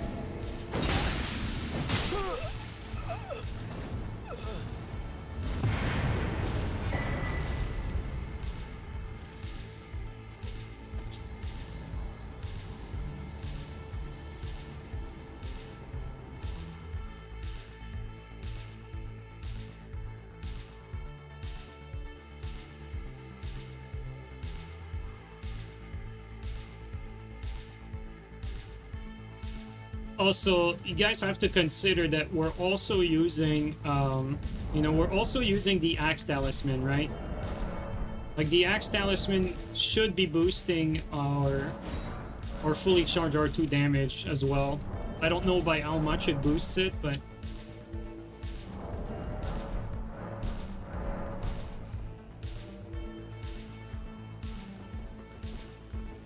But it definitely feels like the sleep buff is bugged. Like, it feels way more than 12. Like, there's no way it's just 12. I don't believe it. There's a tier that improves the R2. Honestly, I don't need more damage. Like, this is already, like, plenty of damage. I don't need more than that.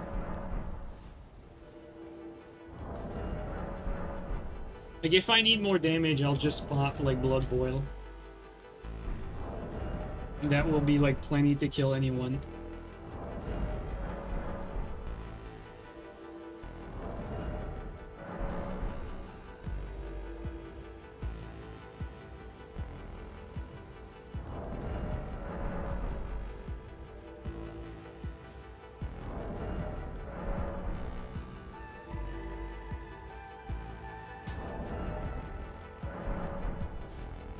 Axe Tally does 10%?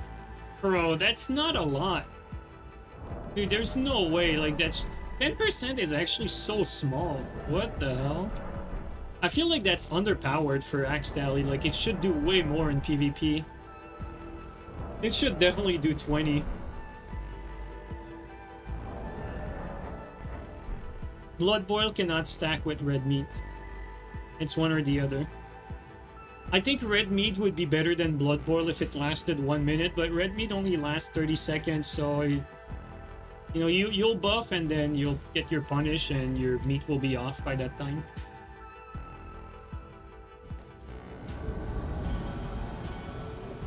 This guy again. Saw him earlier.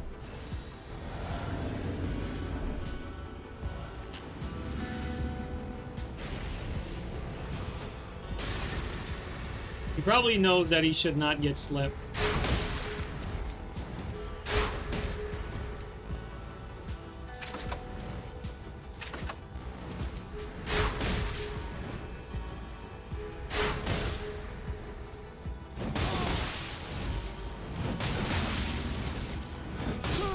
We didn't have time to go for the true punish, so I just settled for a running R2.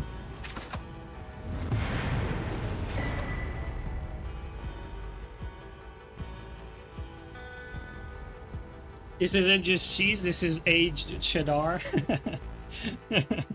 Yep, definitely.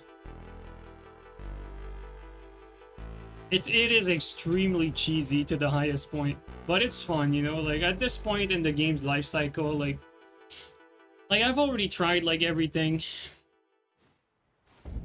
I've already tried everything. It's like, you know, I don't really mind like using goofy stuff at this point.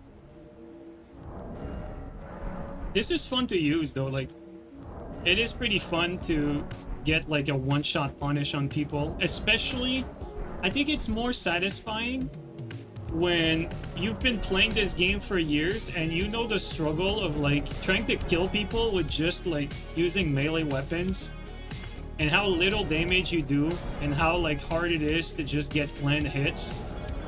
And then you just pull that out and you get like 2 or 3 crossbow shots and you instantly kill them. It has this absurd feeling. Like why did I even bother, basically? Like why did I bother to learn spacing and timing and how to use the melee weapons when this range stuff that's unreactable, basically you land 3 of those and that's GG. Pretty crazy. Although as we learned earlier, like some guy made us realize that in a 1v1, if you pressure the crossbow and you have enough sleep resist, the crossbow actually cannot really do much, because when you hit the crossbow during the animation, even if the animation is like it's basically like almost complete, it doesn't reload the bolt, so you can never really reload if they're pressuring you. So if you're ever fighting something like that, remember to pressure them, because the crossbow can't really do much if it gets pressured. If you let go of pressure though, this is when it gets dangerous, because they can just freely reload and eventually they'll sleep you.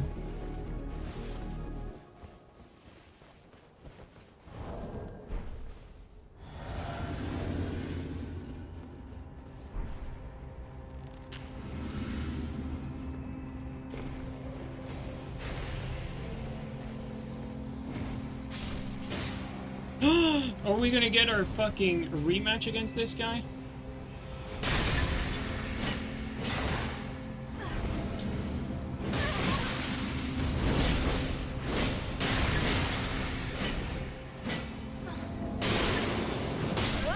Okay, at least we killed him.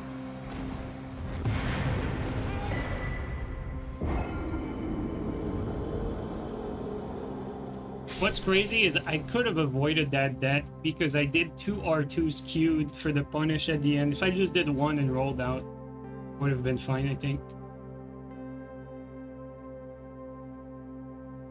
Because like with the first encounter we had against this guy, we know that this guy didn't care and he just went into the sleep. And he went through it last time, and so what I needed was to stay in my sleep pot, basically.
I forgot. I know this jump is doable, but I forgot if I'm doing it properly.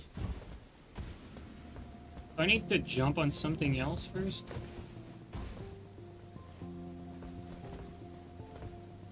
Do I need to jump on this? Hey!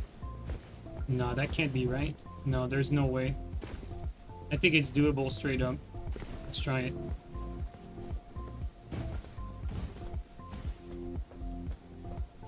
I stuck.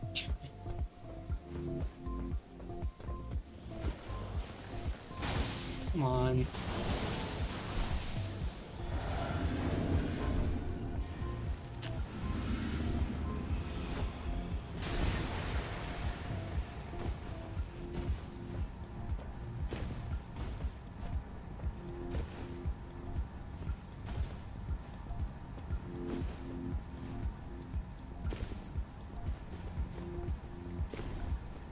Well, there's 3 of them now. By the time I'm taking to get this jump, I would have been already there if I just, oh my god. If I just went around.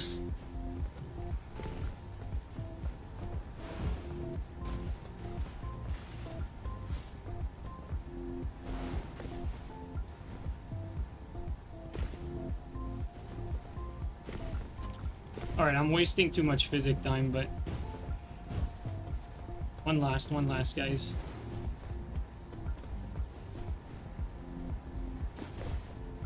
Yee! Oh, I felt like that was perfect. Okay, well, we have to try it another time, because our physic is wearing off.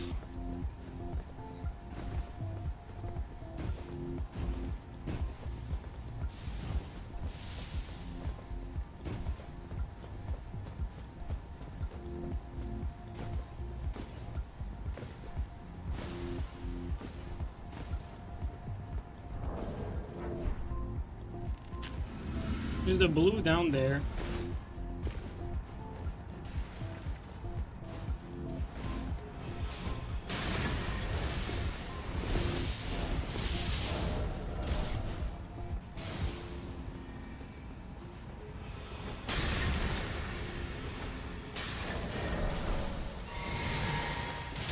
Oh, it still hit me.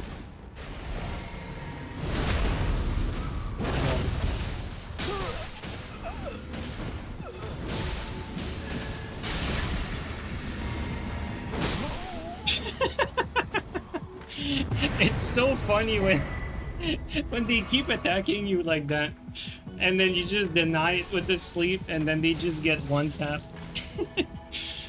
It doesn't get old. I'm bothered now though. Like, we need to get that jump. Like, I'm pretty sure you can do that jump, and now I'm bothered. It's 34.5? What do you mean, the sleep damage? The extra damage you get from the sleep? So, it says somewhere of 12 and the damage is 34.5? Okay, so I was right.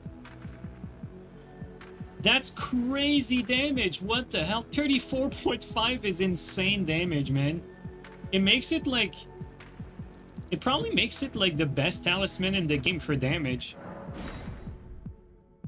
That's crazy. Dude, that is some insane damage. Like, 34.5 is a lot. They forgot to balance it? Well, clearly. I knew I was onto something.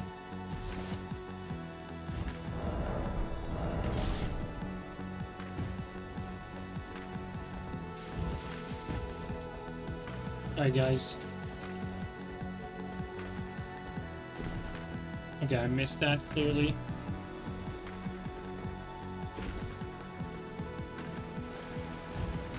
Yeah, check Axe Tally. That could be a good idea. Okay. Oh, come on. I thought I had it. I was sure.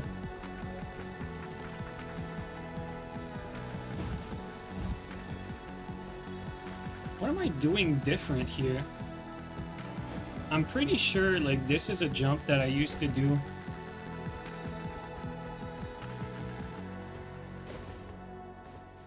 Like, I swear to God, this was a jump I did, but it felt consistent when I did it. I don't know what I'm doing wrong here. I doing wrong?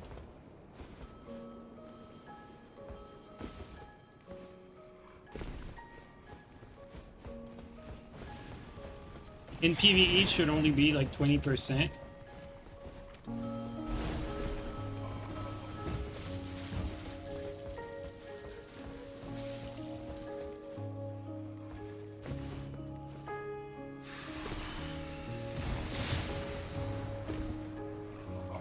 This jump is a lot tighter than I remembered. It doesn't seem to be actually worth using if it's that hard to execute.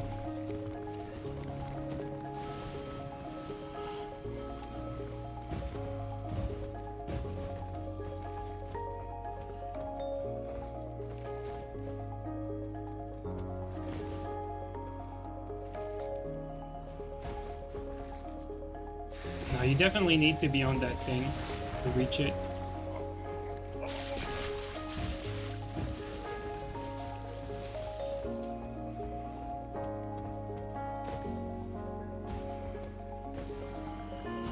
Yeah, you can't.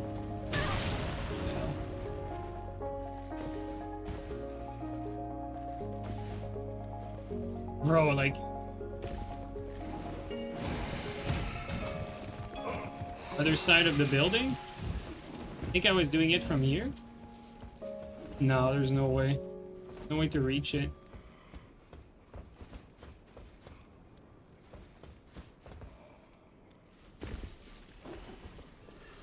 I know I did this jump at some point, but right now it seems like it's extremely tight.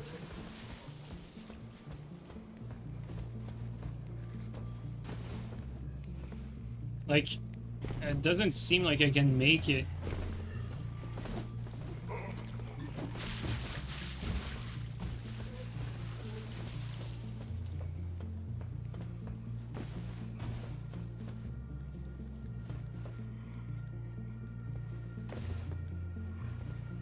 Okay. Well, I mean, we got it, but we know not to we know not to try it now. It is a little too tight. It's too tight, and how did this guy get there, though? Look at him. He got outside of the wall. Oh, he probably fell from the stairs.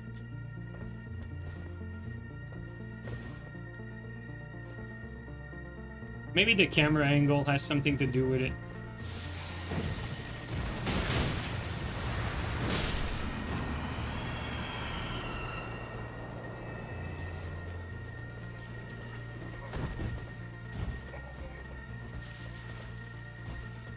Do it a few times in a row. No, I'm good.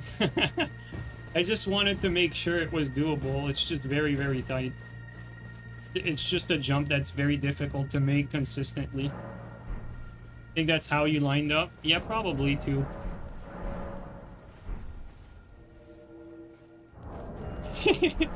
Bro, why are you screaming at me?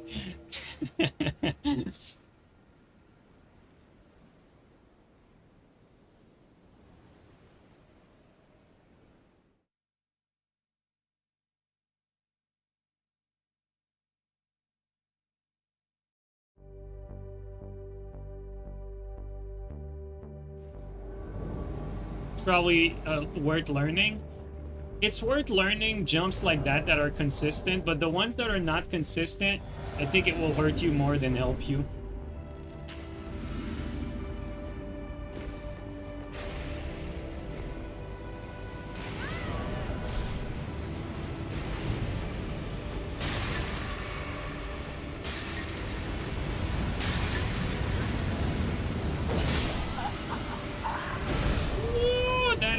Made us survive, but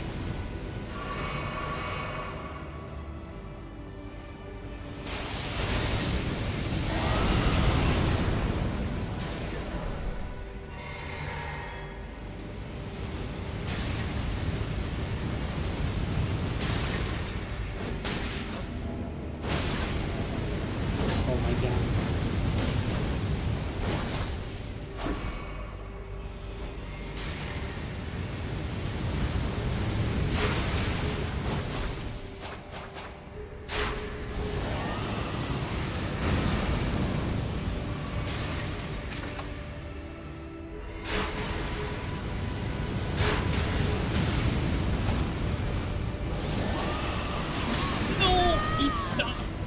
staggered me. Oh, I played that so sloppy.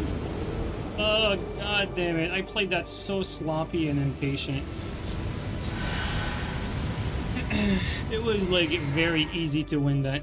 Ugh.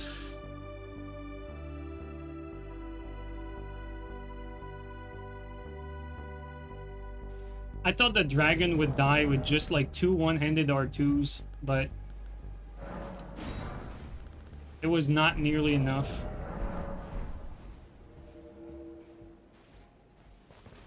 I'm disappointed in that one.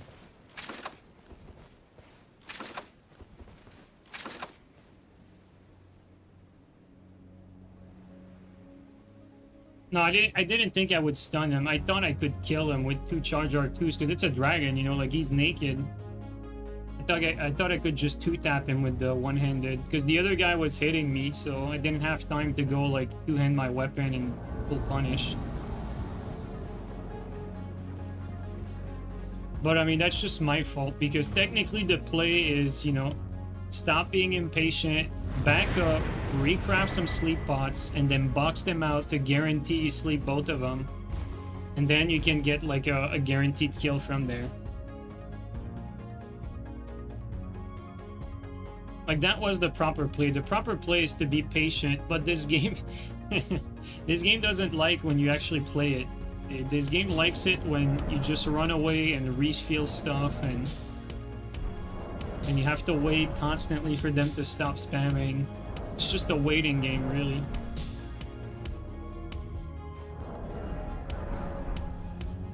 What about RKR Starfist? It's not worth it. It's not necessary. RKR is pointless with this. Way better to have Ender.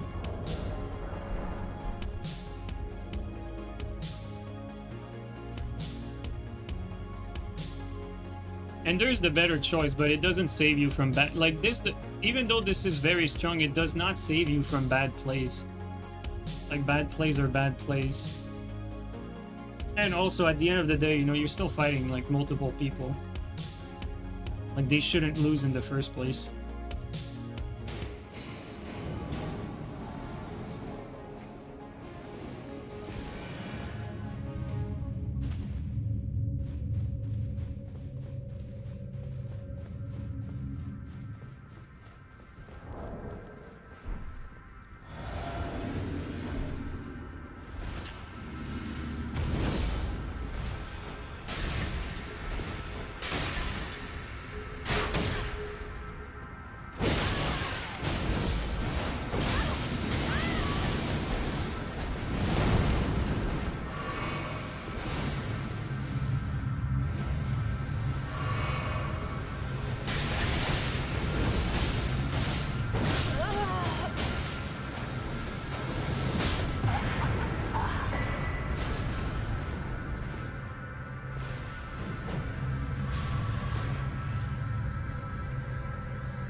You know what, guys? I wonder if, for a build like that, if you would do more damage with, like, a Fate build, like this exact setup, but on a Fate build, and buffing yourself with Sword of Light, with, like, a Sacred Starfist instead. So you're, like, Sword of Light buffed.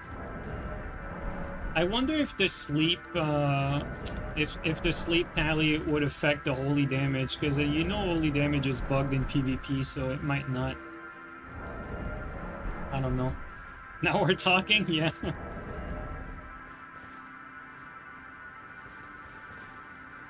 Holy damage doesn't get buffed. Well, I know it doesn't, but I want to see if the sleep tally is an exception, you know? But Arcane builds sleep too quickly? No, dude. Sleeping faster means better.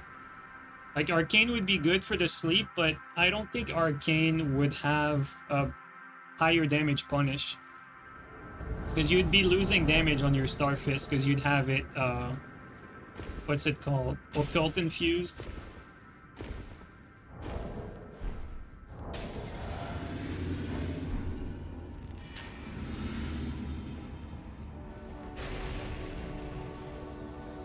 There's 3 people here.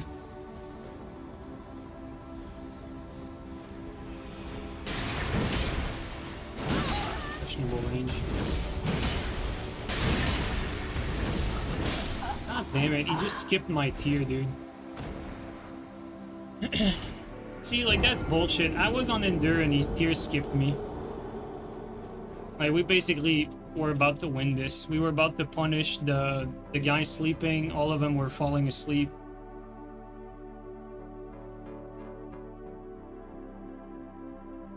That's just unlucky, really.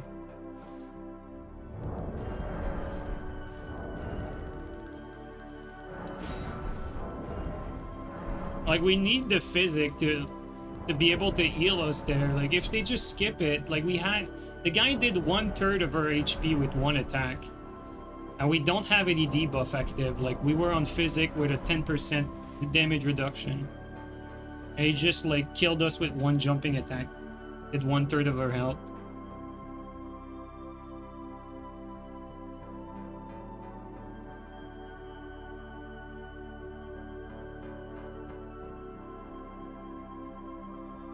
But yeah, the problem with an Arcane is that your Occult would not be doing as much damage. Now the question would be, would it still do enough damage?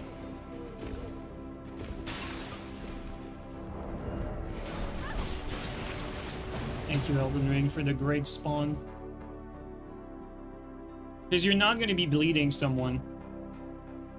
Maybe if you're on an Arcane build, maybe your punish is going to be better with just a Twin Blade with a blood infusion. And just doing R1, R1. Maybe that's actually going to be better. There's 3 of them.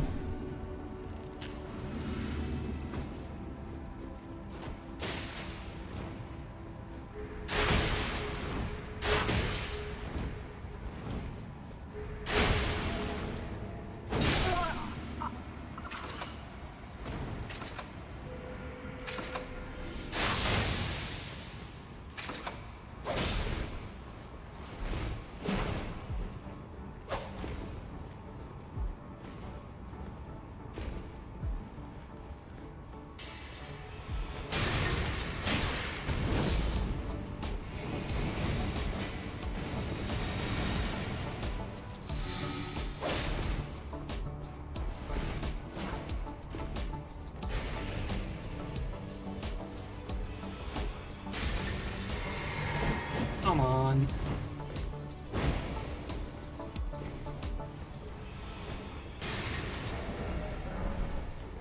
Let's bring that right now while we can.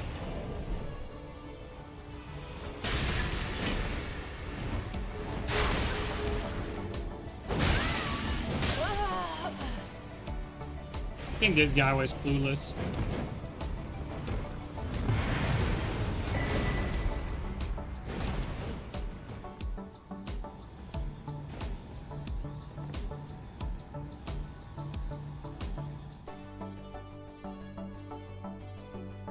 Chicken leg sounds interesting, actually.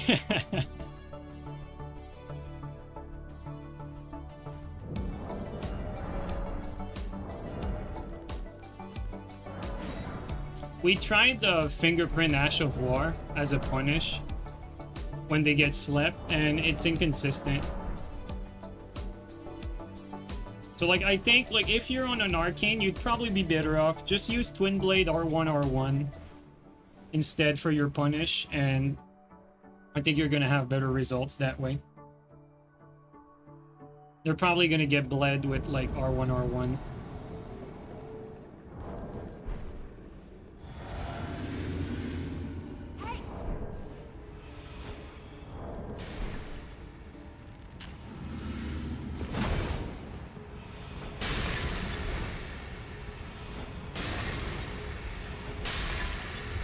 Walk into my sleep pod, bro. we do actually sleep in.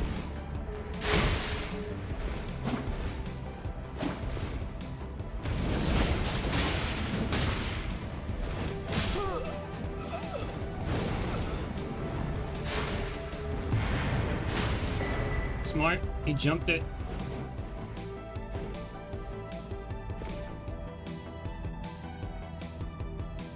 That's what you have to do, guys. That's the proper counter to this strat. When you're about to get slept, you jump so that you fall on your ass, basically, when you get slept. And I can't punish you if you do that.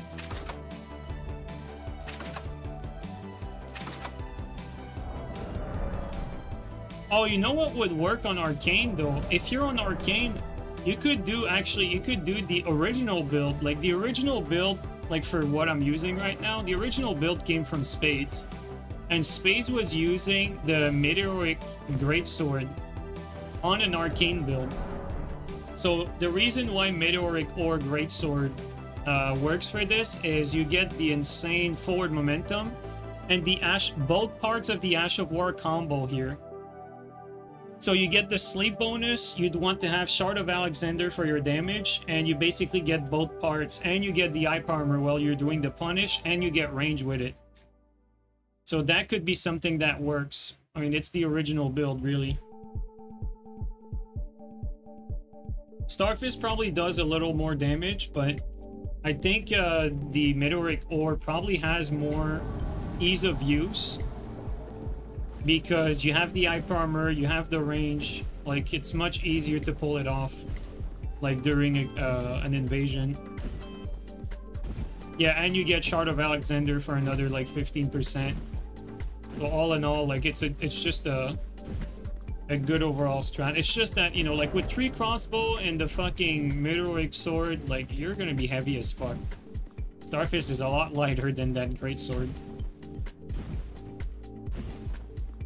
But again, alternative would be like Twin Blade, R1, with multi-hit damage tallies. Probably looking for like a Bleed Infusion on that Twin Blade. Okay, this might be a problem though. I need to do that. I think we this could be a problem.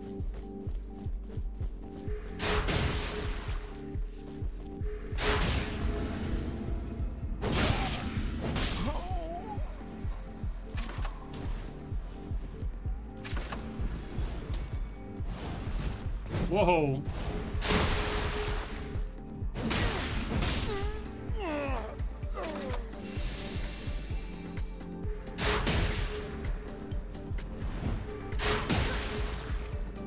It fucking ate my input.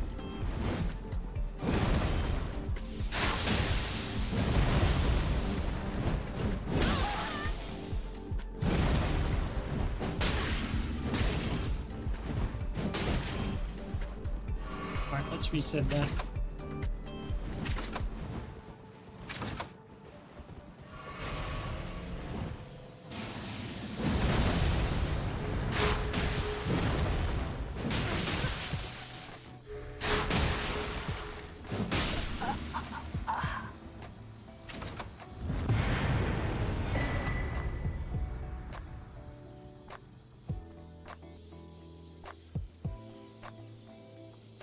What weapon is that? The Infinity Gauntlet? It's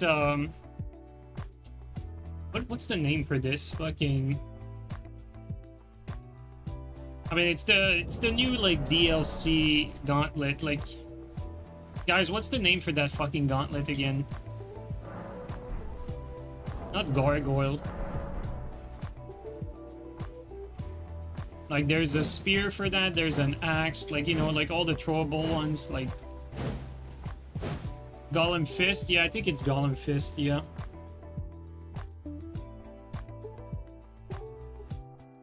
Actually, now that you mention it, I don't think I was close to remembering it. Yeah, Gollum Fist. They're not good, though. Like, I think one thing that could be worth trying with these Gollum Fist, maybe Barbaric Roar on them, because the R2 for these Fists is not great. Alright. Gonna bow to him and then one-shot him.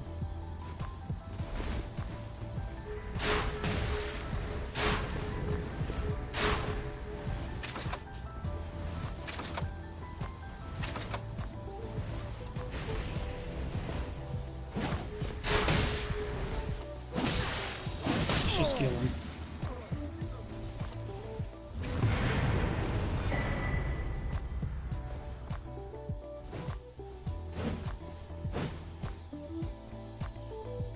Does Gollum Fist actually have higher AR than Star Fists, but they don't have bleed, and their R2 sucks. Like, it's really bad.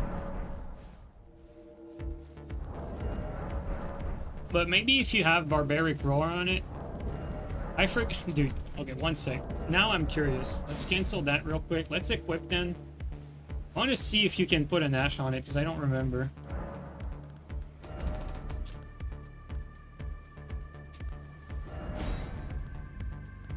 Gollum Fist. Can you, yeah, you can put an Ash on it. So like, yeah. So you'd basically be doing that. Barbaric Roar, heavy. You need 11, 11. So like,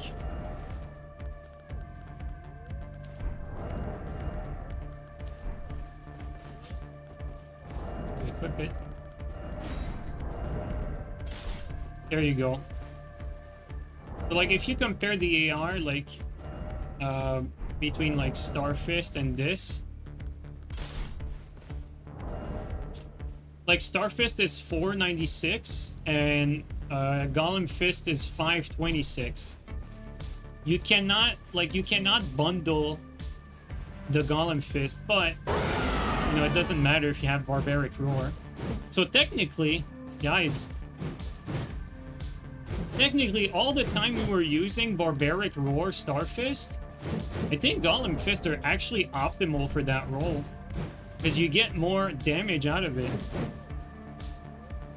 So Gollum Fist might actually be better for a Barbaric Roar use case than Starfist, because you cannot use bundle on him, but that doesn't matter when you have Barbaric Roar, and their R2 is bad, but again, that doesn't matter when you have Barbaric Roar. So Gollum Fist actually optimal for Barbaric Roar Fists. No one uses them, but definitely some nice thing to know though. Isn't the range bad? Isn't the range the same for all these fists? No? I'm genuinely asking, like, I don't actually know.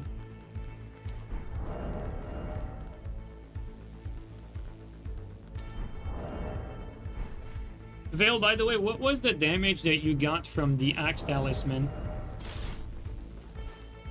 Fate having 11 Intent Fate, it's a waste of points. You're absolutely right, like, for sure.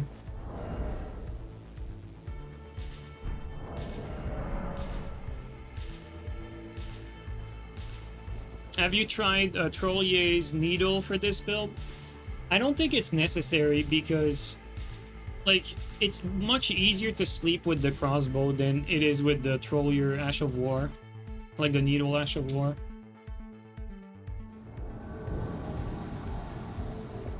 It says there's 2 of them. Try to hurry up. Oh, he's getting summoned as I'm coming into the world.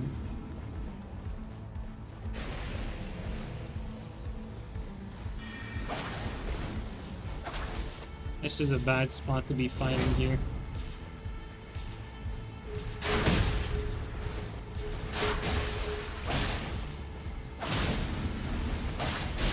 A little lag there.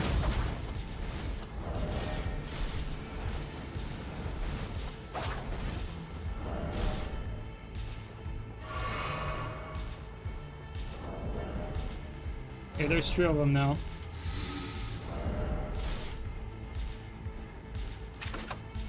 That Phantom gets slept fairly quickly though, so that's good news for me.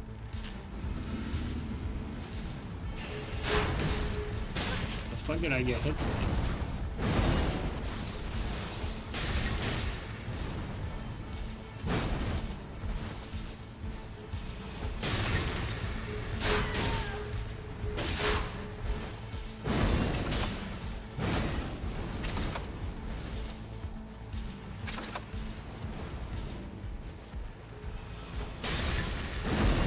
be it for you. He got saved.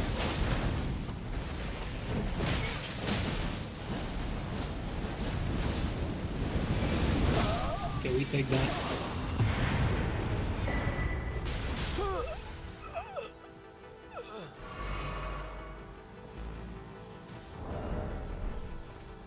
It's unfortunate that the host died.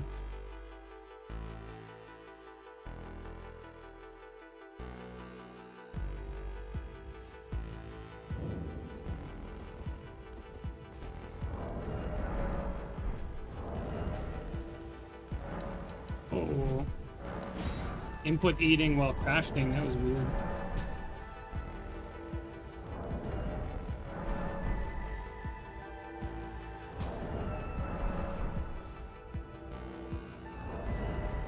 But yeah, the whole thing about the Gollum Fist is interesting though, because, you know, making a build around Barbaric Roar Fists is not a bad idea, and we're so used to Star Fist for everything. Like, Gollum Fist technically seems more optimal than Star Fist for that specific purpose. Because it gets you a lot more damage, actually. But, again, like Medio said, like, you do have to sacrifice, like, a few points just for that setup. Like, you need that 11-11. Why does it take so long to attempt to invade in this game? I agree, dude. It's just poor matchmaking, really. There are players, like, there's a ton of people playing this game. There's always a ton of people playing Elden Ring.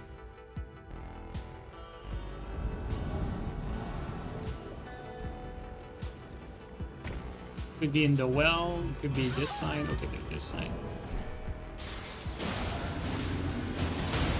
There's 3 of them here, though. Be careful. Oh, it's this guy again.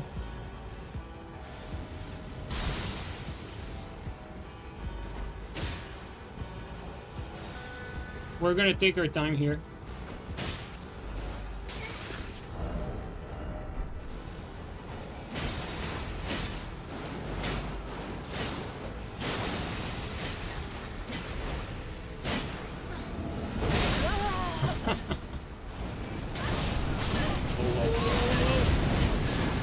Getting comboed here.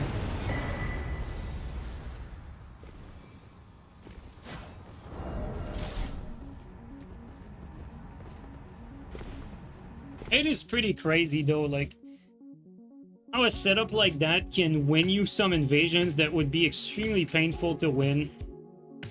All you need is like that one well-placed sleep pot, and then you have a chance to win the invasion for every sleep pot, basically.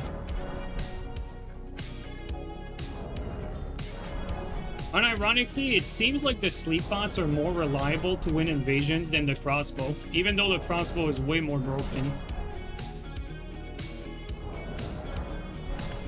Because it takes like at least, you know, usually takes like 3 or 4 shots for the crossbow in order to get this sleep. Whereas with the sleep pot, usually one sleep pot, if they stay in it, it's enough.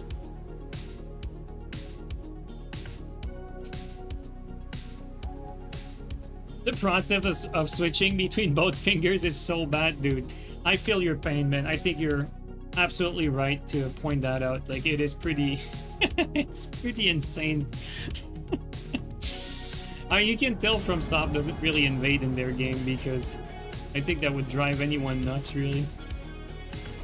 Like, any developer that that plays their own game and is forced to do that would ask themselves, like, how did they miss that? It says there's 3 of them. Let's try to buff real quick while we have time. Ooh, a little lag there.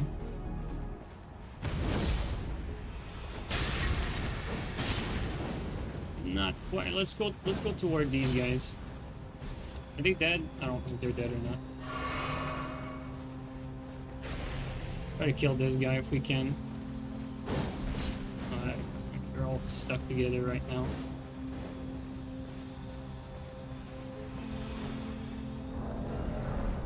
We're playing very careful. Of course. The real strategy here. It's just wave of piss. Okay, that's good.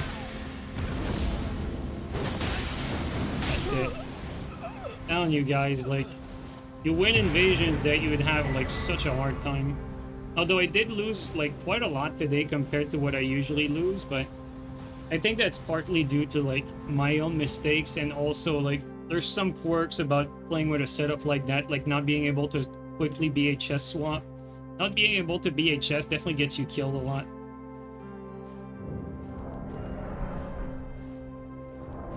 I'm wondering if this build would not be better with just one crossbow and have like the other hand empty, or have a shield, just to be able to like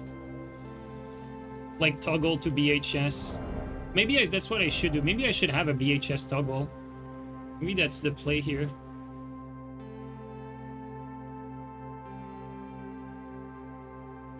Like have two pairs of fists and just toggle them.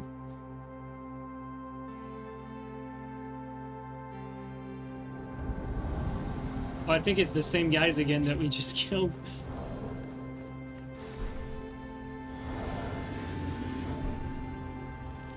Let's be careful though. He should be around the corner here. No? Oh, they went in the well. In the well right now.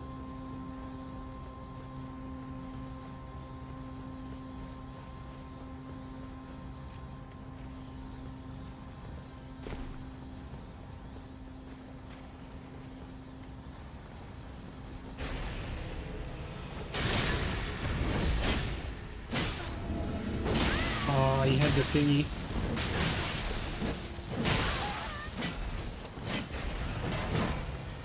There we go. Let's get that chip. Whoa. Close call.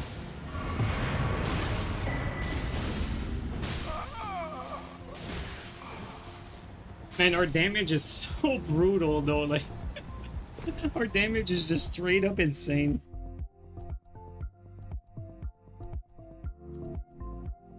Unfortunately though, we didn't get the full punish because he was bubbled up. Forgot to break his bubble first.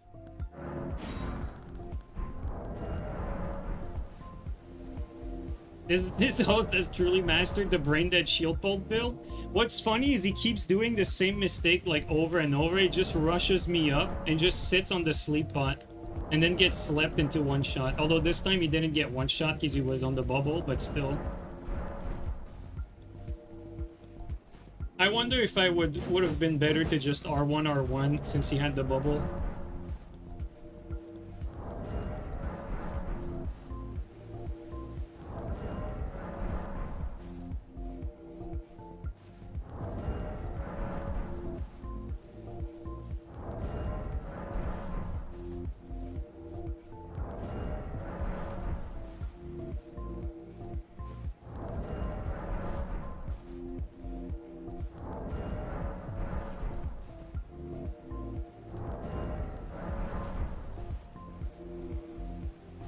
The MVP in this build is the Sleep Talisman. Yep.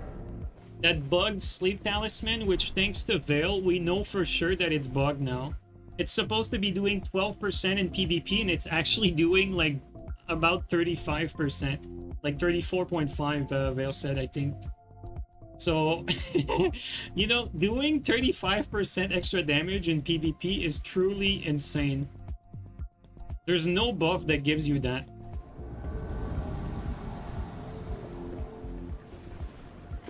And that's the reason this is so strong. It's because that sleep tally's bugged.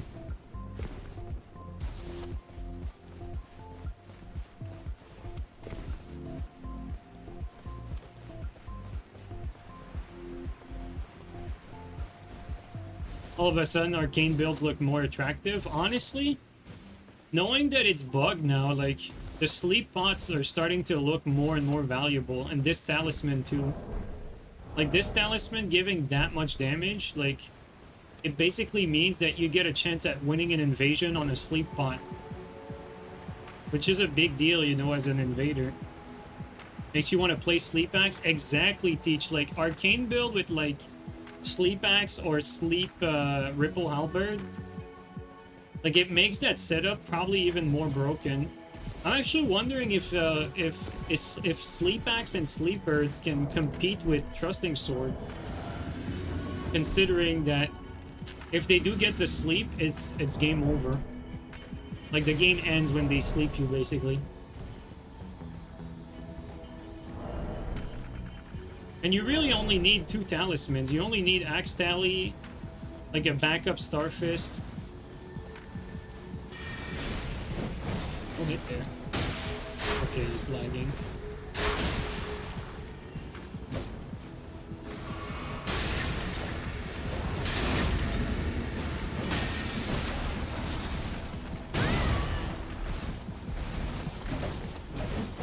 This guy's just shitting itself.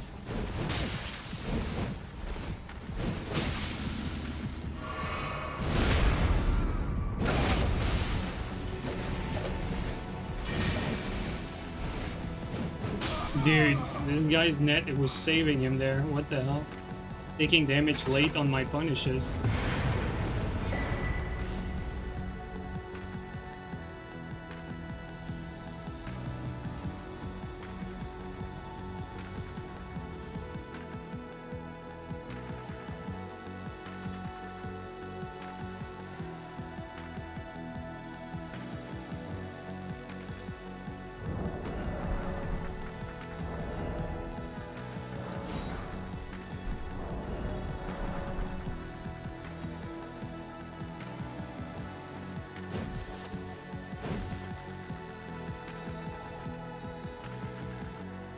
Like, Ripple Axe with sleep bundles definitely sound a lot more attractive.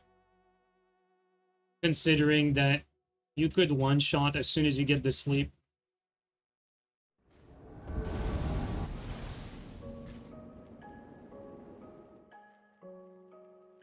And, you know, there's nothing that's stopping you. Like, let's say you're using Ripple Axe.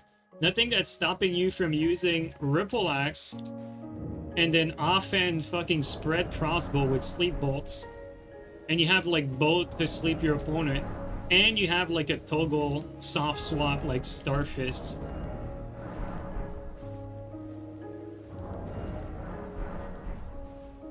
Or, you know, like some other punish, whatever you figure out does most damage on your build.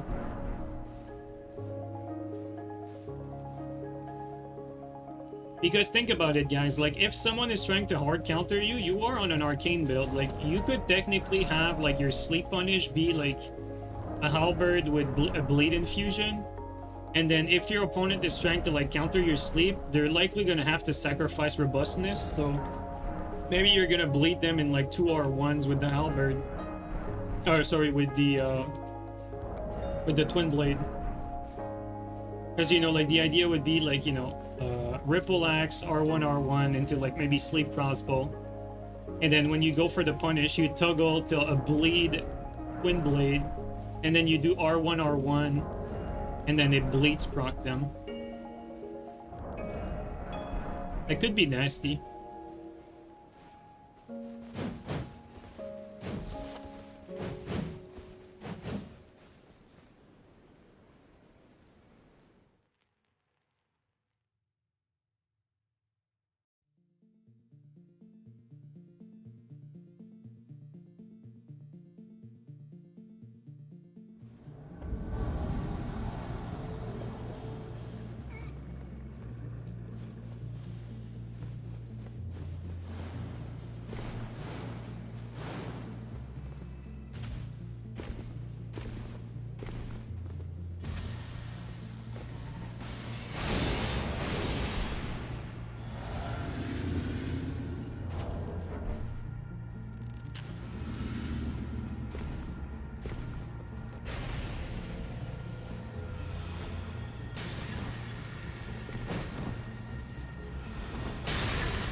Really, it can dethrone TS meta. Unfortunately, TS would counter this.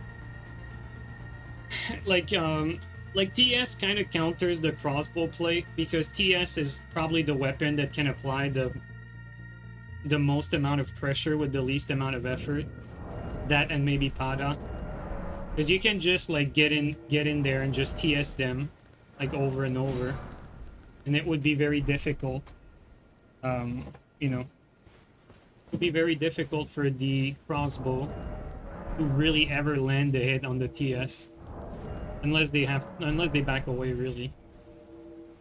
I guess if you were to fight TS, you'd probably be better off with like Storm Stomp maybe on your Star Fist. That would be a better bet. What could be interesting though is I wonder if you Storm Stomp into like throwing a sleep bot, would you be able to build up some sleep from your guaranteed Storm Stomp, even if they don't get slept right away? Let's say you land like 3 Storm Stomp on the TS. Would you be able to like get your sleep in like 3 Storm Stomp? That could be a winning strat though. I'd be curious to know that.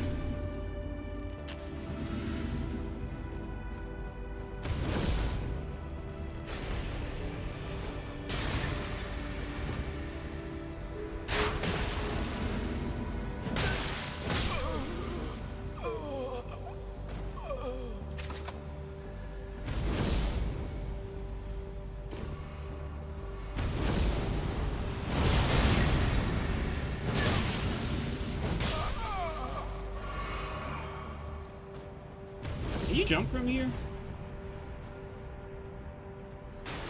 I almost right there.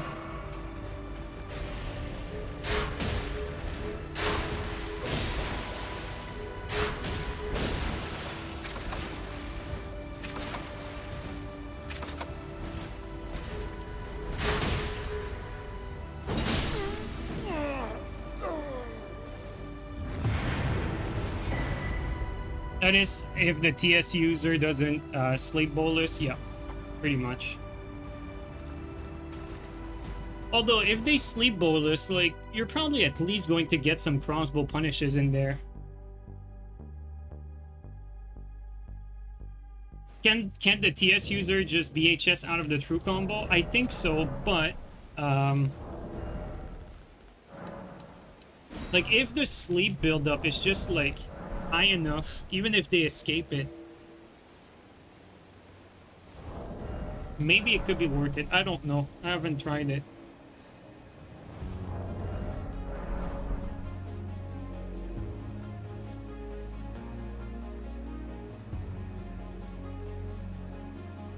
But yeah, like if you go for that, you'd be doing everything you can to sleep them, and they would be doing everything they can to sleep bolus every time.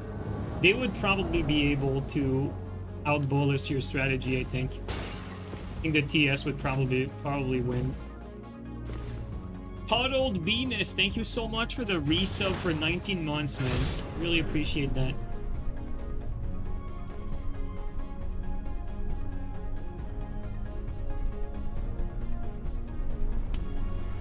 Guess we're gonna have some fun throwing pots in the arena while they fight.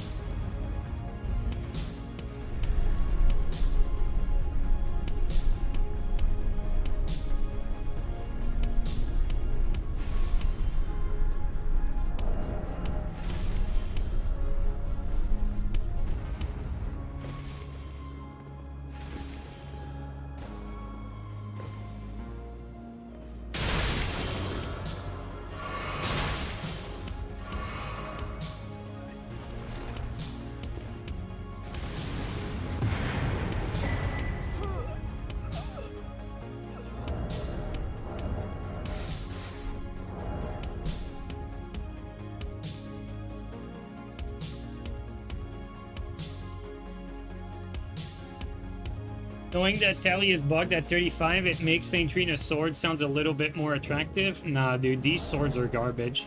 Like, it takes forever to sleep someone, man, I'm telling you. I made a dedicated, like, St. Trina build at some point, and I never slept fucking anyone with them. It was really bad.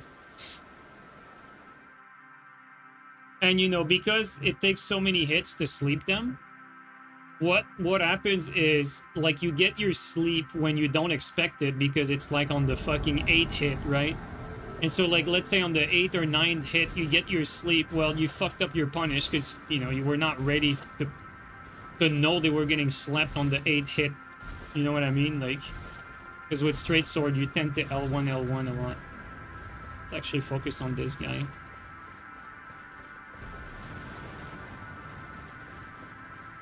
Oh, he's actually pretty close to dying.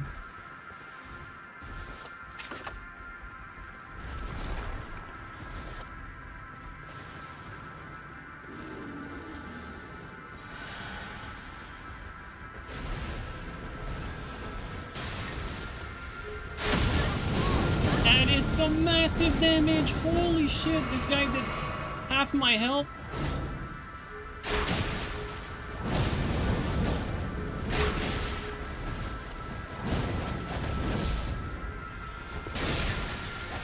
God damn it, dude.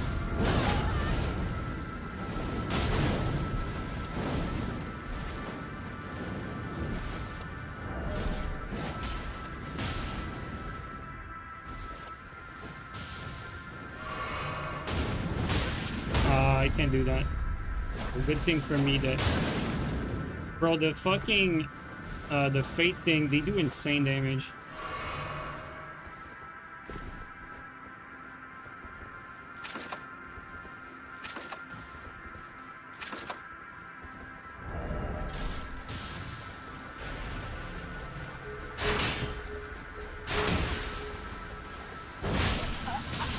Yo, his damage is unhinged, bro.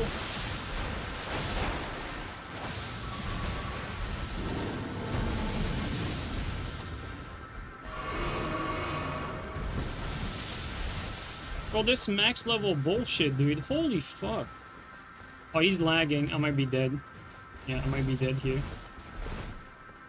Let's go try to one-shot him.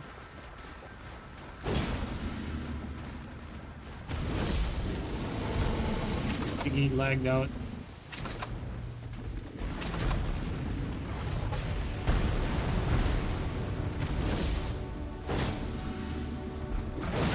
Stupid bear. Yeah, alright, there you go.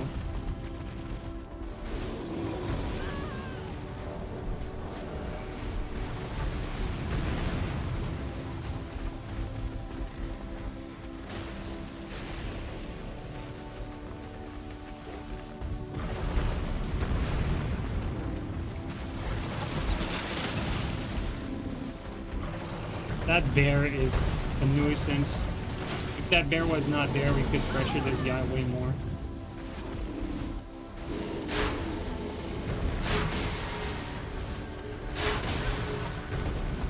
Yeah, they're saving him here. Okay, let's just try a big pot. Here we go. Fucking annoying ass PvE, dude, preventing me from getting the kill. Game couldn't handle the max level aura? Dude, the guy did an unhinged amount of damage. His damage was through the roof. Yo, Alluvial, how you doing, man?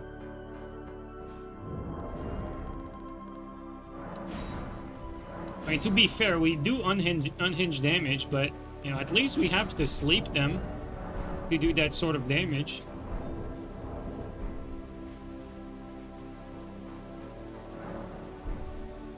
We need to craft some bolts.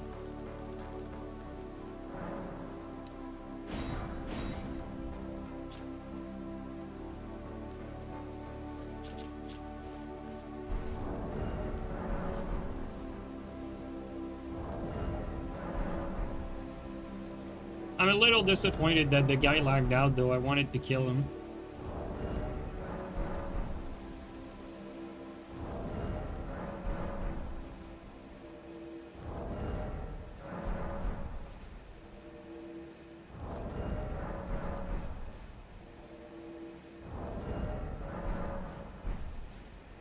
I will say though, this phantom damage was pretty nuts. Like, he didn't seem to have like any buff, and anything he was doing was basically two-shotting me.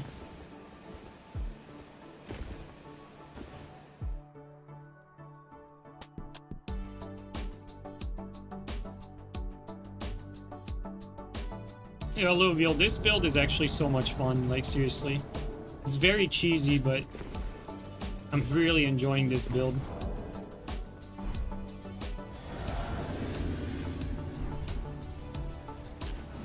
You're up there.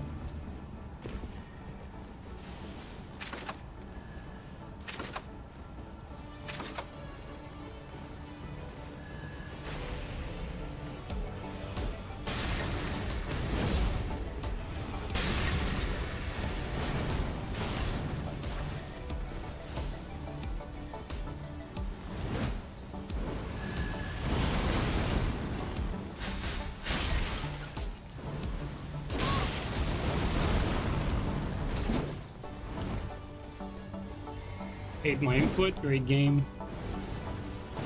You can't commit to sleeping them with the guy behind, just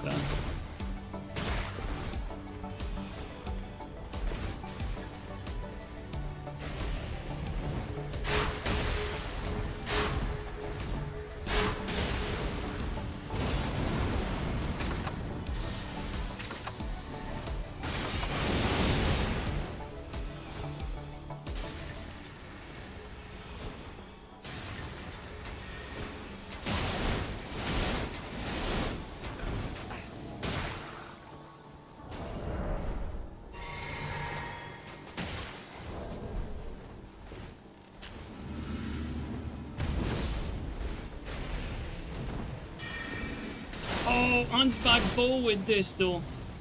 Dude, the Ansbach bow must be nasty with this. Okay, you're dead. Yo, what? You resisted it? Dude, he just stayed in the sleep bot like nothing.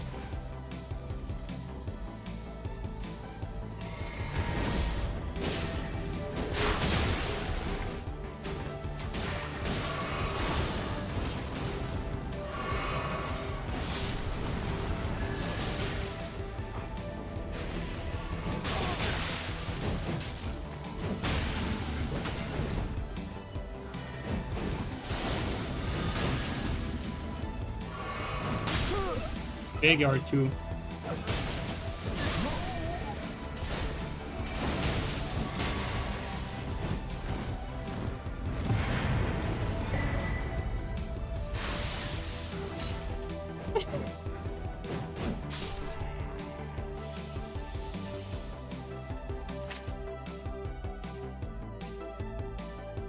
Bro, the fucking mage, like, he got saved by his terrible build. The tally buff is crazy. It really is. I think that now that we know it's 35 Veil, I think this is like new meta stuff. I think I'd consider that meta now. And dude, we need Ansbach bow in this. Ansbach bow with the Ash. Oh my god, this pairs so well with this strat. Where is it? Is it the black bow? No, it's not. It's Ansbach's bow. Ansbach longbow. 43 dex? Jesus Christ.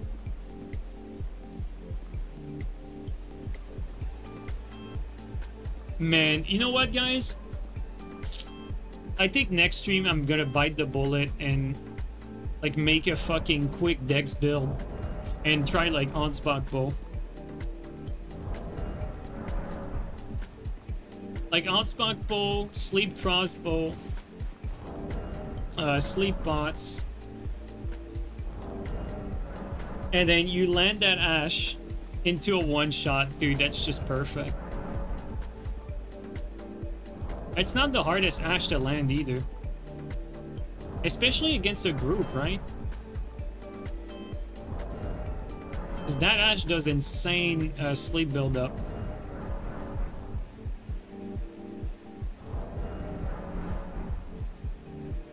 Dex builds suck? Nah, dude. Dex build has a lot of good weapons. We would just need to think of like a punish. Actually, you could probably still go Starfist with like a lightning infusion and do wonders for the punish. We'd have like Onspok bow. Probably like a soft swap spread crossbow as well. And your sleep pots, and it would be the same idea as this, but you'd have Onspok as an option. Oh, dude, I wonder if Claws of Night just like L1 Claw of Night spam. I wonder if that would do even more damage. Dude, Claws of Night just spamming would be like so funny if it like out damages the Starfist. Oh, god damn it.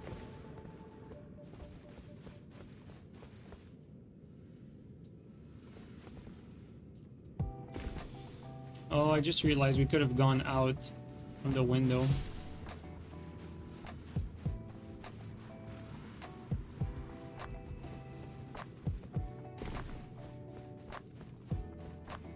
Yep. Okay, they're going down.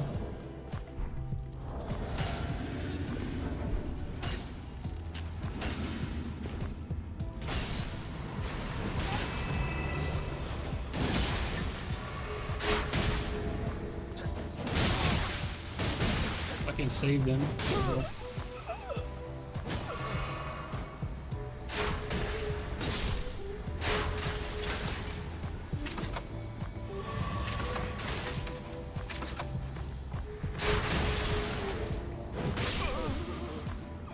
The touch of death.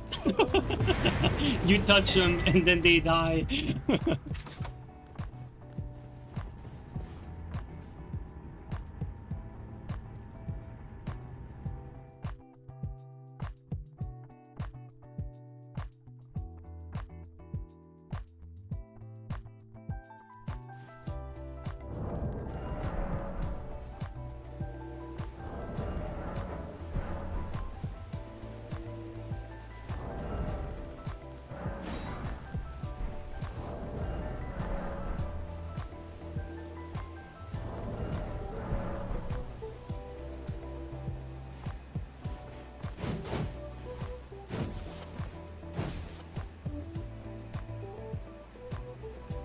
Guys, is there a piece of armor that increases your sleep damage?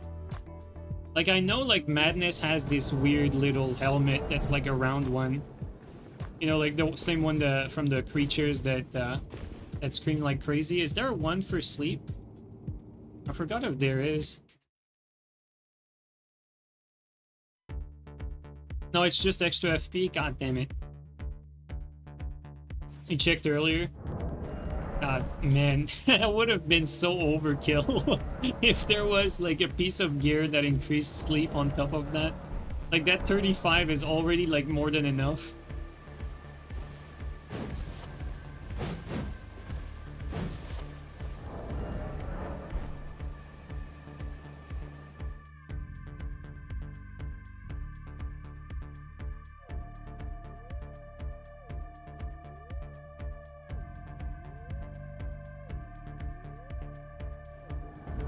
Like, that sleep buff is seriously like a game changer. Because it makes sleeping your opponent in an invasion like an actual, like a winning strategy. Because if you manage to sleep someone, you get the massive damage buff. And obviously, if you sleep them, you get a chance for a punish. And, you know, obviously with the current setup we have, if we manage to do all of that, if we manage to sleep them and punish them, we usually kill them. I say usually because really the only reason why we don't kill him is because we get interrupted by someone. Other than that, it's pretty much a kill. Like, we killed someone through the entire tier earlier. The only one who resisted it was a full HP host with their rune arc and physic. And that's the only one who resisted it.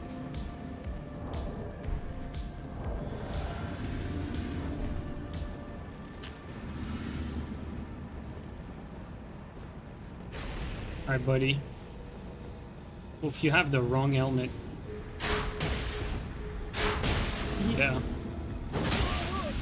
Bro, this is unhinged, dude. Oh my god. This is completely ridiculous. The moment they have a stat boosting helmet, it's over. They get slept in 2 bolt shots. Bro, this is so stupid, man. I feel so bad. Like, it takes 0 skills to do what I just did there. Like, it takes absolutely, like, no effort whatsoever.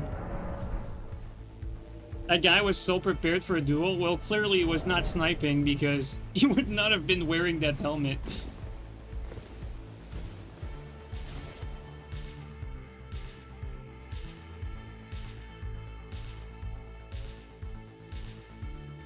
The furry helm Terminator? Dude, for real.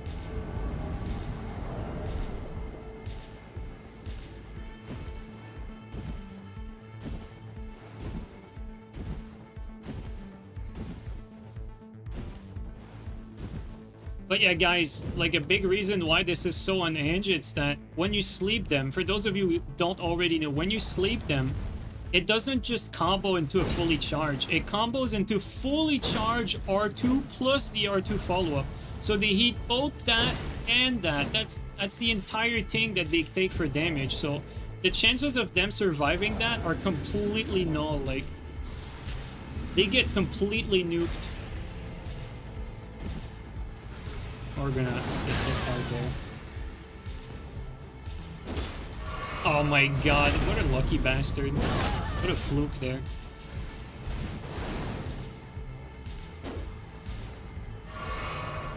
Okay, we're gonna try something. Endure. Sleep on at my feet. Oh, I'm smart enough to not do that. Alright.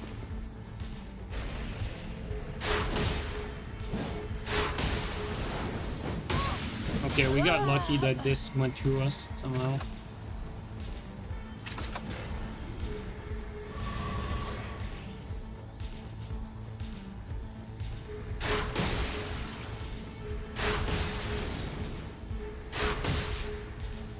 We got these mages have insane fucking...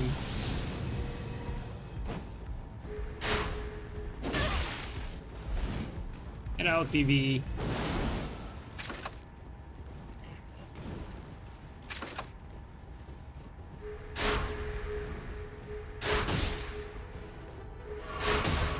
Okay.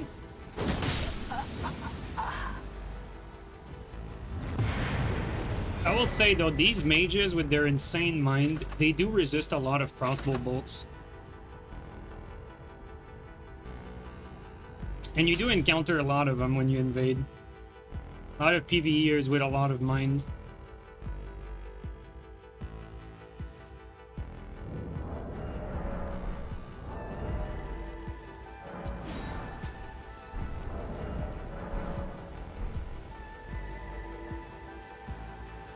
How would the Eclipse Great Shield do against the status buildup? Play a more in a duel. Like, you can definitely, like, you know, resist more than 3 sleep crossbow shots. So you need, first of all, you need to do that. Whatever you need to do, like, you know, equip some sleep resist tally, you know, like, have a back pocket, like, spiral horn shield, whatever you need to do. Resist at least 3 crossbow shot or spread crossbow sleep shot.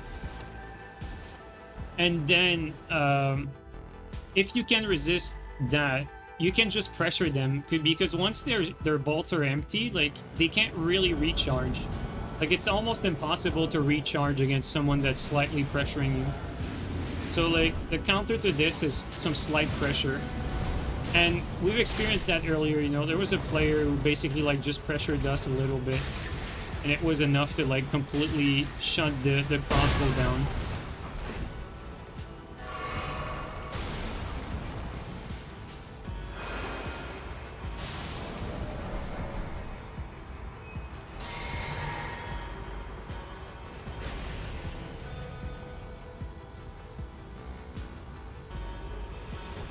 Insane lag there. Oh, this guy's just lagging.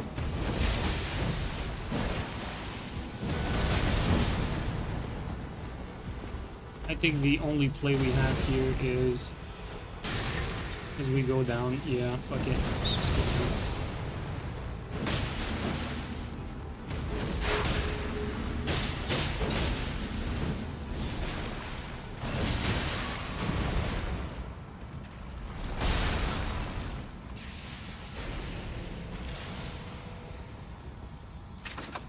Yo, he's still chasing.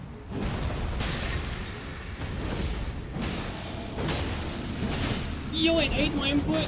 Oh my god, he got saved by the input, dude. That's so bullshit. Oh, they're getting so lucky. What the hell?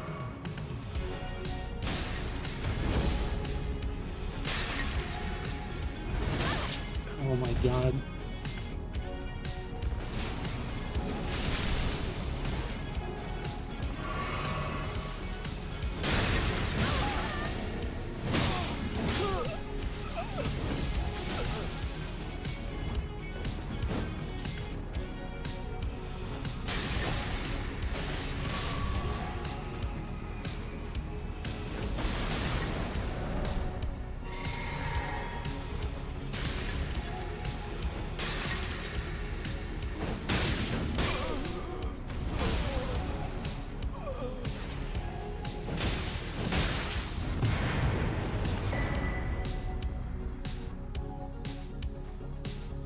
They got pretty lucky there overall. Like, we got stopped and or punished like multiple times.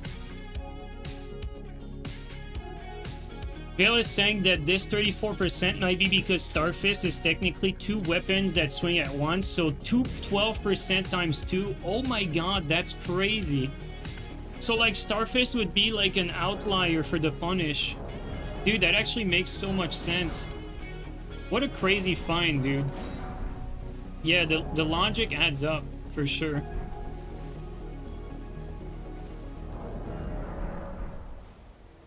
Dude, Claws of Night is probably gonna do some unhinged amount of damage. Like, imagine a 35% Claw of Night. Like, what the fuck are you supposed to do against that? Like, you're gonna get, like, tapped by L1, L1, and that will be it.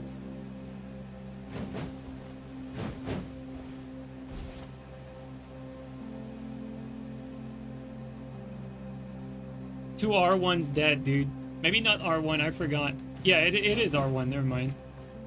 It will be like R1, R1, and then that's it. You know what, Val? I think that makes sense because I don't know if you noticed, but when we do like one-handed Starfist R2 punish, the damage is like extremely low. Right? Like, you know what I mean?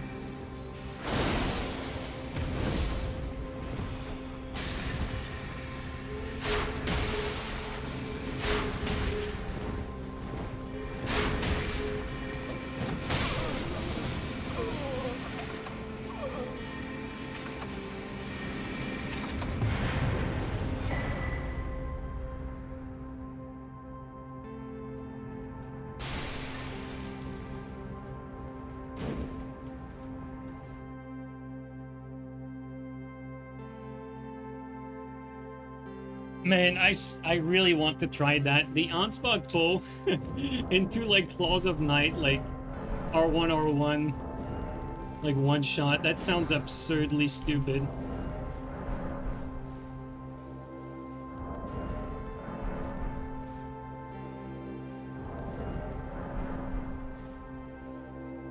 Makes you wonder, like, what else could be interesting there? Or like, because technically you want some weapons that have like a power stance move that does a lot of damage. Really, I don't really think there's anything better than Starfist fully charge R2, but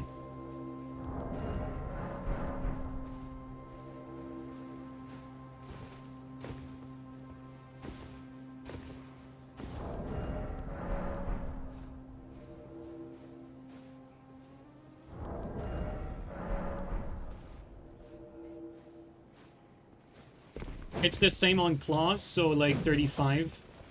Bro. Oh, man.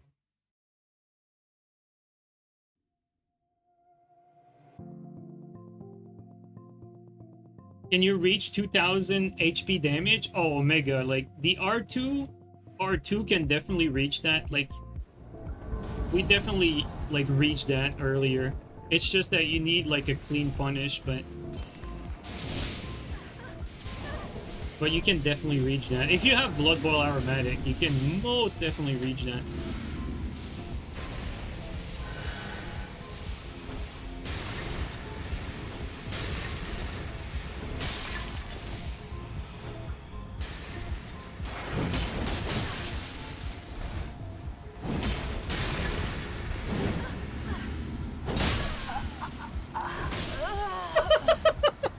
This is crazy, bro. What the fuck? This is crazy, man. Oh my god, bro. Oh my god, this is crazy. Did you guys see that? That's insane. That is insane. Okay, I think this is officially like my favorite invasion build now.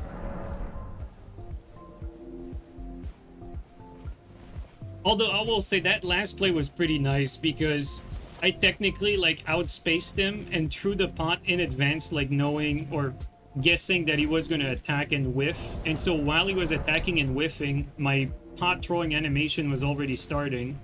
And so he was guaranteed to basically get hit by the sleep pot.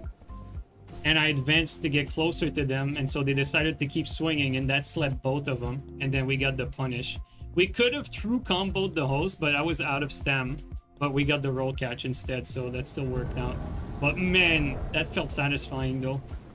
Really satisfying. Okay, we invaded and played this guy already. Hopefully, okay, there you go. He changed his helmet. Oh, he's taking this.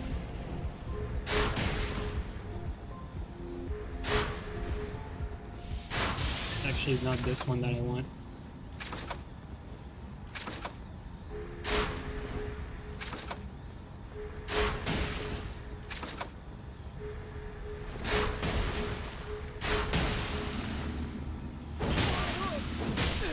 Look at this, Omega.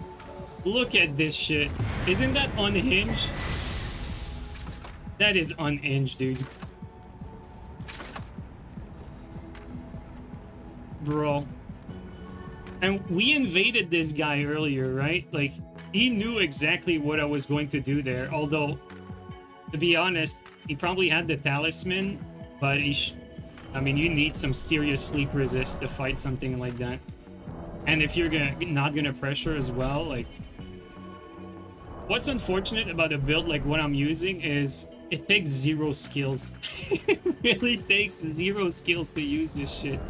Like, you could be the worst player in the game and find some insane success with this. Like, it's a completely skillless way to play.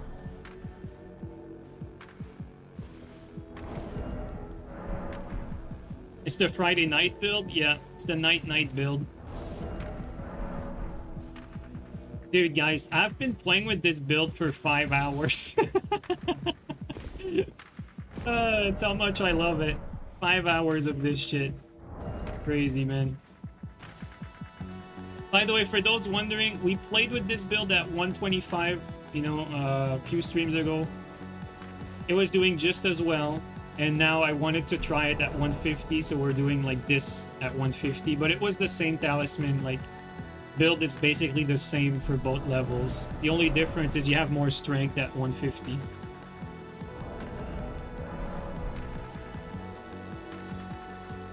What if someone is prepared with heavy sleep resist? Yeah, I think they could resist it, honestly. Like, Filthy, it's not like... Like, I fought someone earlier who just, like, was good at pressuring, and I could not sleep him with the crossbow. Because he kept interrupting the crossbow, and every time you interrupt the crossbow, even if you hear the clicking sound for the reload, it doesn't actually reload. So basically, I was stuck never being able to reload the crossbow. So as long as you resist, like, 3 crossbow shots, technically, like, you're kind of safe if you pressure them. Like, this is not gonna, like, win you a 1v1 against someone that's expecting the sleep and someone that's pressuring you. But with that being said, obviously, if someone's pressuring you and expecting the sleep, well, you just play the Starfist normally, and when they start to be passive, then you start crossbowing, right? So, like, you know, like, you need to adapt as well.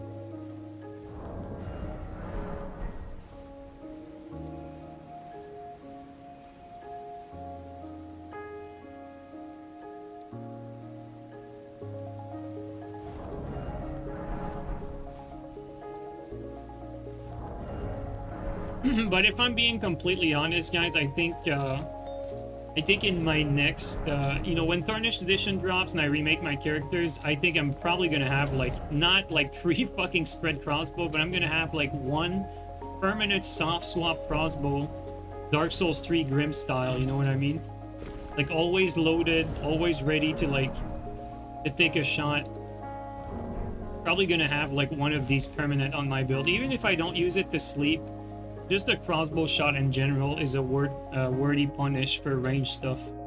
Because it's very fast. It's a fast punish and it does decent damage.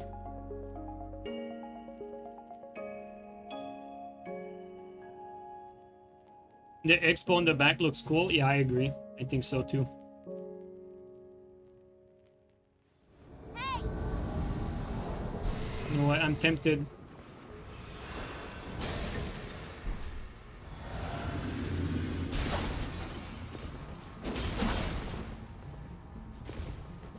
Yo, the frame drops here.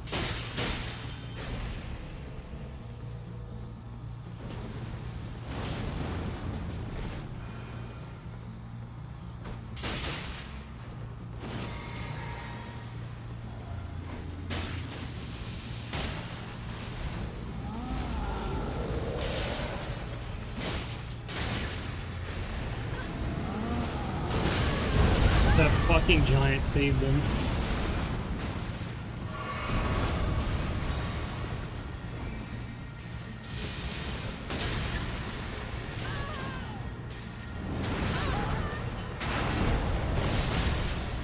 The frame drops is actually, like, not handling this very well. Oh, got blocked by giant again. I think we might be able to kill him though. Oh, not quite.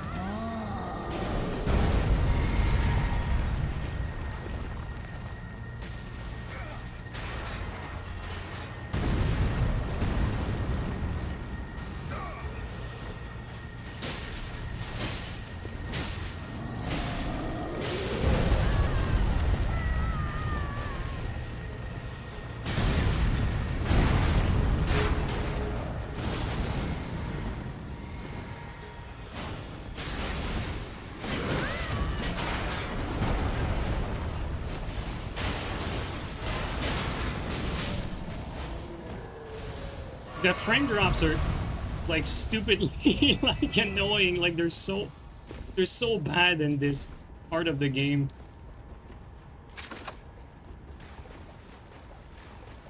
Right now our priority is to recraft.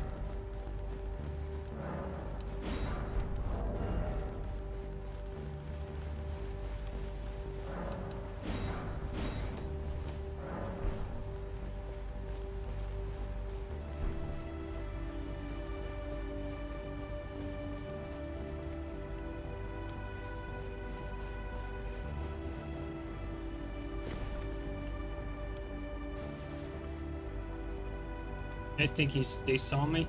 I don't think they did.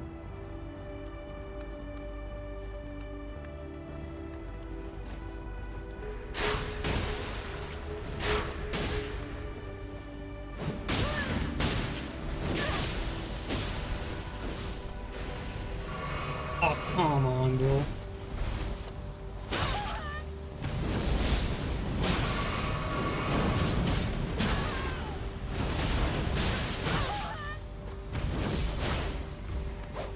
The dog fell off.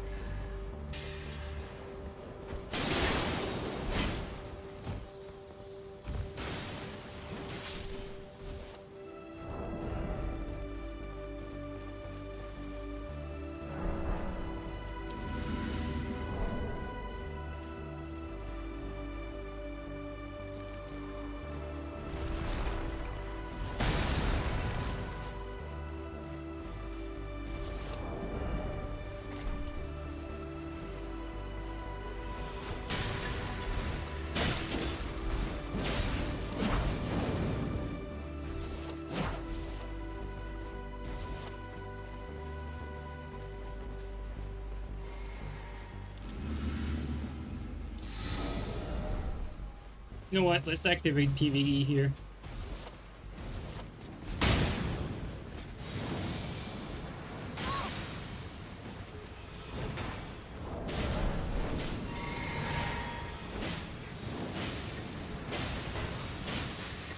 This guy is just cheesing everything.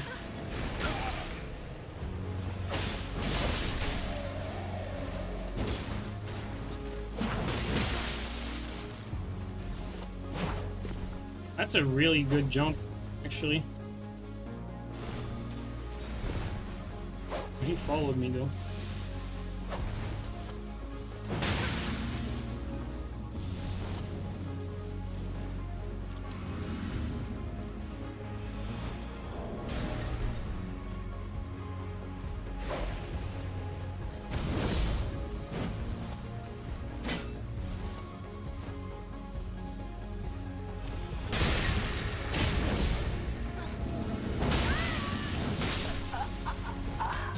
Bro thinks he's fucking immortal with his shield and shit.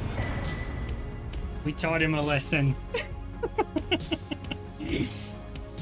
Woof, that one was nice. Oh man, that one was hard too.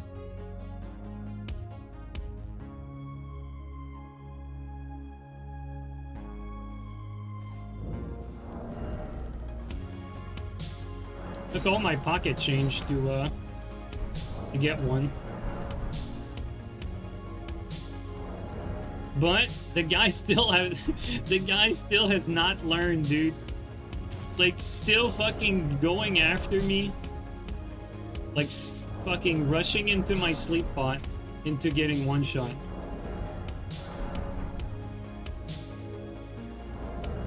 I will say though, his strategy with the fucking Great Shield and the Sword Lynch Blood Shield poke is probably the most brain dead, easiest way to go through this game. Like, altogether, like, I think what he's doing is the cheesiest way to beat this game.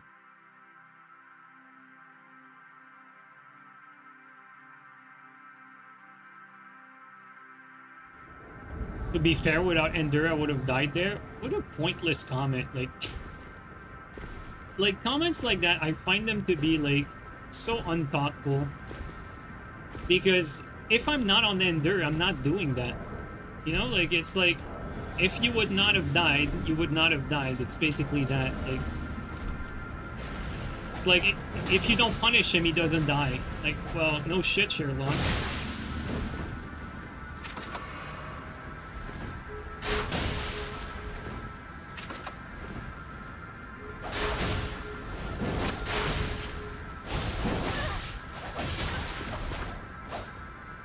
Be careful here.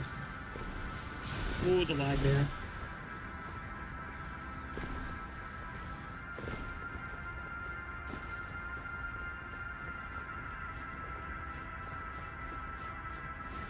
It's like, if you would not have fallen there, like, you would not have cancelled that Estus. Well, no shit. You know, if I didn't fall here, I would have died. Well,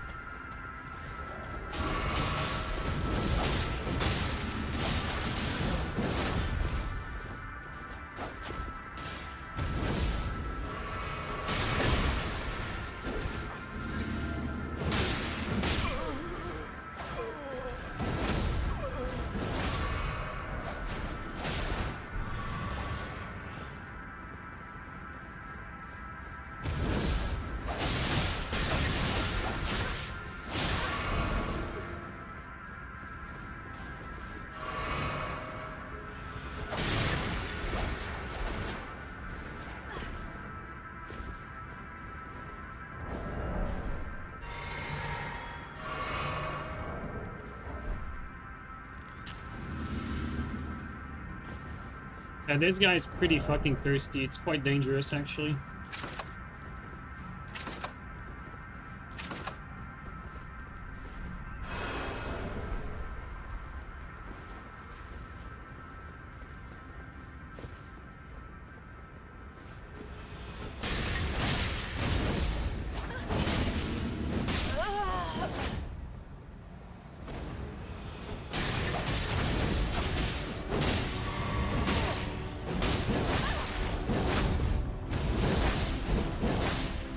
Uh-oh, am I dying? Whoa. Alright. Okay, we good.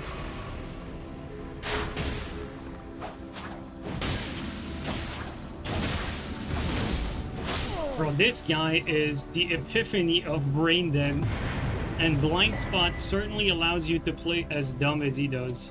That shit is actually like just as broken as what I'm using.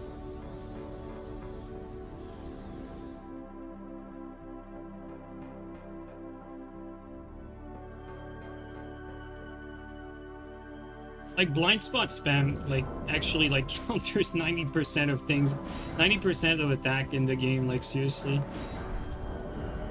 Yeah, broken versus broken pretty much.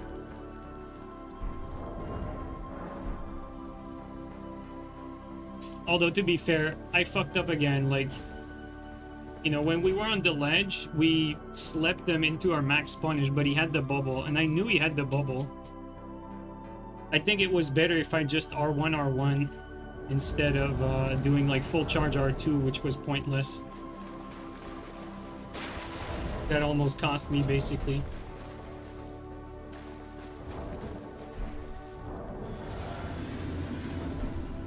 To be fair, you healed. Bro, like, hope you're joking, but I'll just pretend that it was a good joke. As if that shit was a duel. Like, there are people that legitimately like think blended like that. That's why sometimes I'm not quite sure like which comments are jokes and which are not.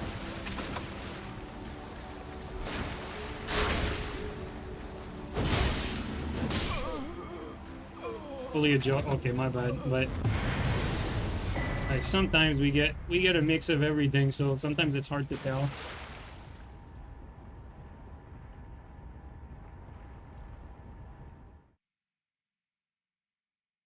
These days, people are cooked. It's hard to know. Yeah, pretty much. Don't do Onspok. It's just Raptor Talon and Starfist. What do you mean, Vale? It's just Raptor Talon and Starfist. I didn't mean Onspok as a punish. I meant Onspok for sleeping them. Like, you sleep them with Onspok and then you go get the punish.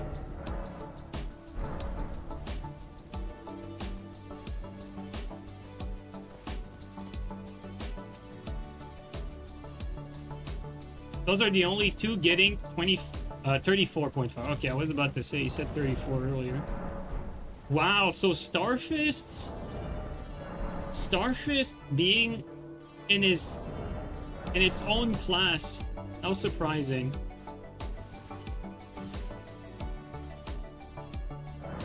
Yeah, let's say you sleep them with Onspok and then you get the punish with like Raptor Talon, like you said. That's more like in the line of what I was thinking. Like, you use Onspok to do the Ash to sleep them. Like, if they're chasing after you. Or even if you don't sleep them, like, it's gonna do some really nice build-up.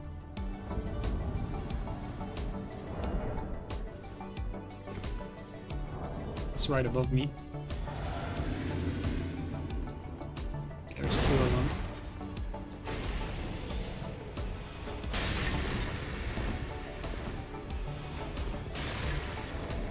He should have a teammate close to him, though. Yep, there he is.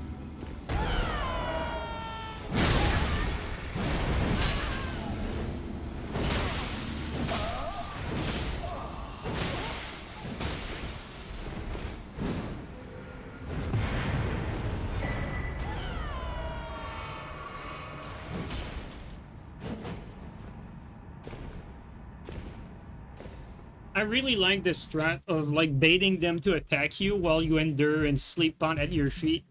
It seems to be like, I mean, it's super brain dead, but it seems to be very reliable. Like, people know they do a lot of damage, and so like they stay in there trying to kill you before they get slept.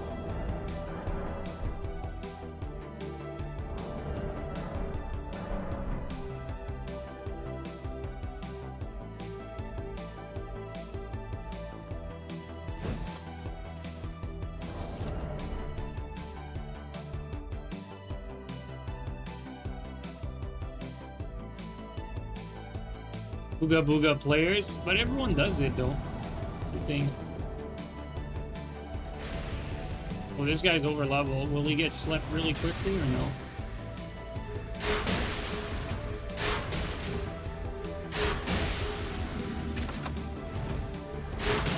Wait, I got my sleep buff. He got slept, but he didn't get slept.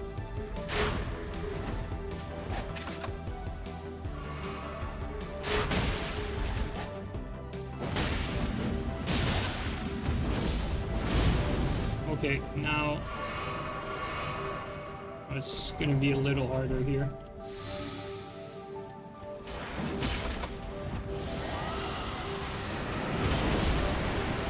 I see where I'm going, but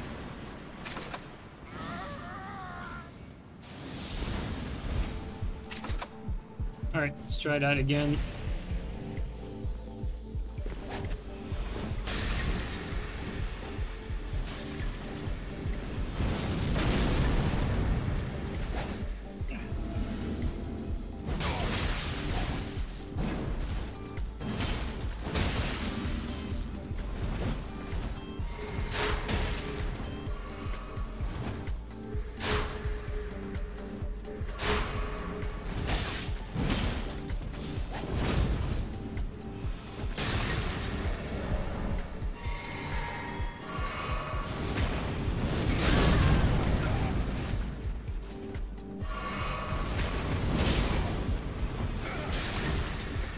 Come on, just sleep already.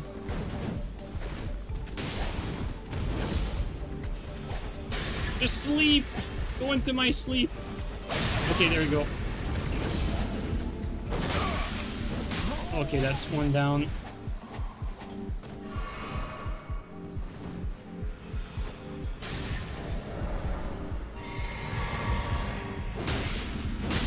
The damage is so unhinged, dude.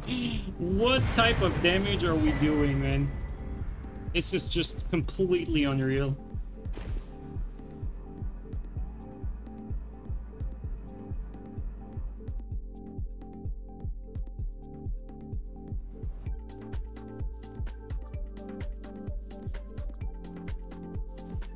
And this won't even get patched, dude.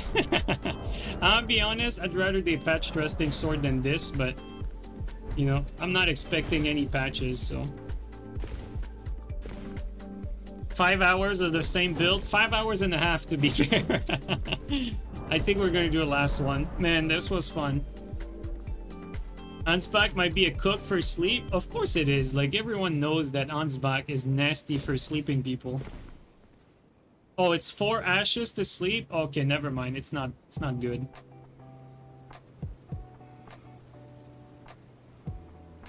Oh, it's 4 ashes if you max out sleep. I mean, that's not bad. Yeah, at max, but you know, like, what about someone who's not expecting it? Like, how much does it take? Because technically, like, you don't Houndsback someone in a 1v1. Like, you Houndsback someone, like, in an invasion. Like, there's a group coming at you, you just Houndsback the pile and one of them is gonna get hit. 2 at normal? Okay. I mean, 2 is not bad, but would have been better in 1.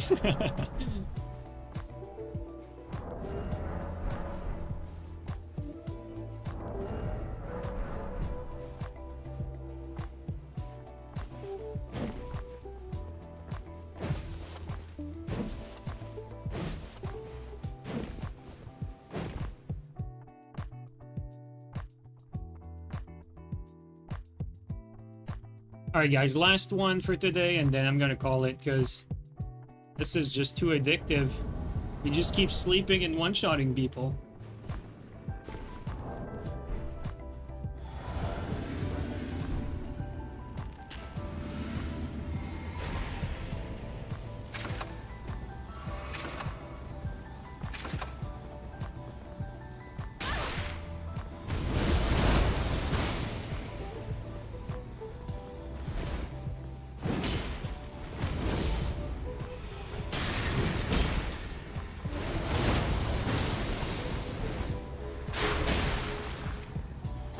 Night wolf.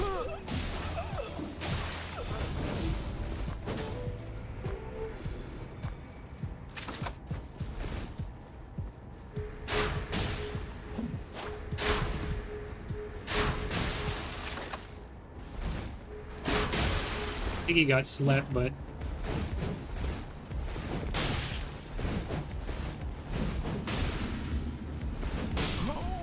think he got slept, but he somehow like got woken up by the same shot.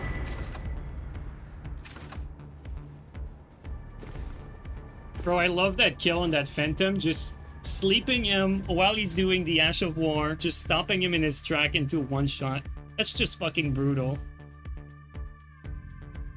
Alright guys, that's it for today though. 5 hours and a half of sleeping people into one-shotting them. How about that? What an unholy build, dude. I love it. This is like one of my favorite invasion build now. Even if you don't sleep because they need 4-shot with Ansbach, you do like 1,400 damage casually. Oh, okay. Wow. Okay, well. That's pretty dangerous.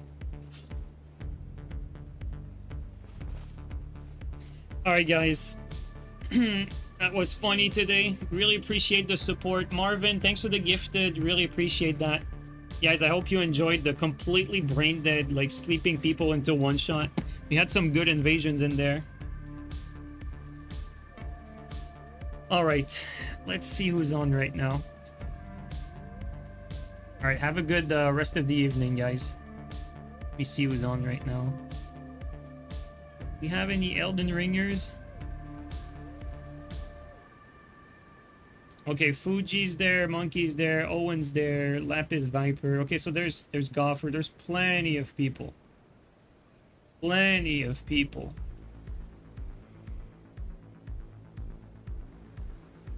Fuji's on PS. Alright, let's rate Fuji.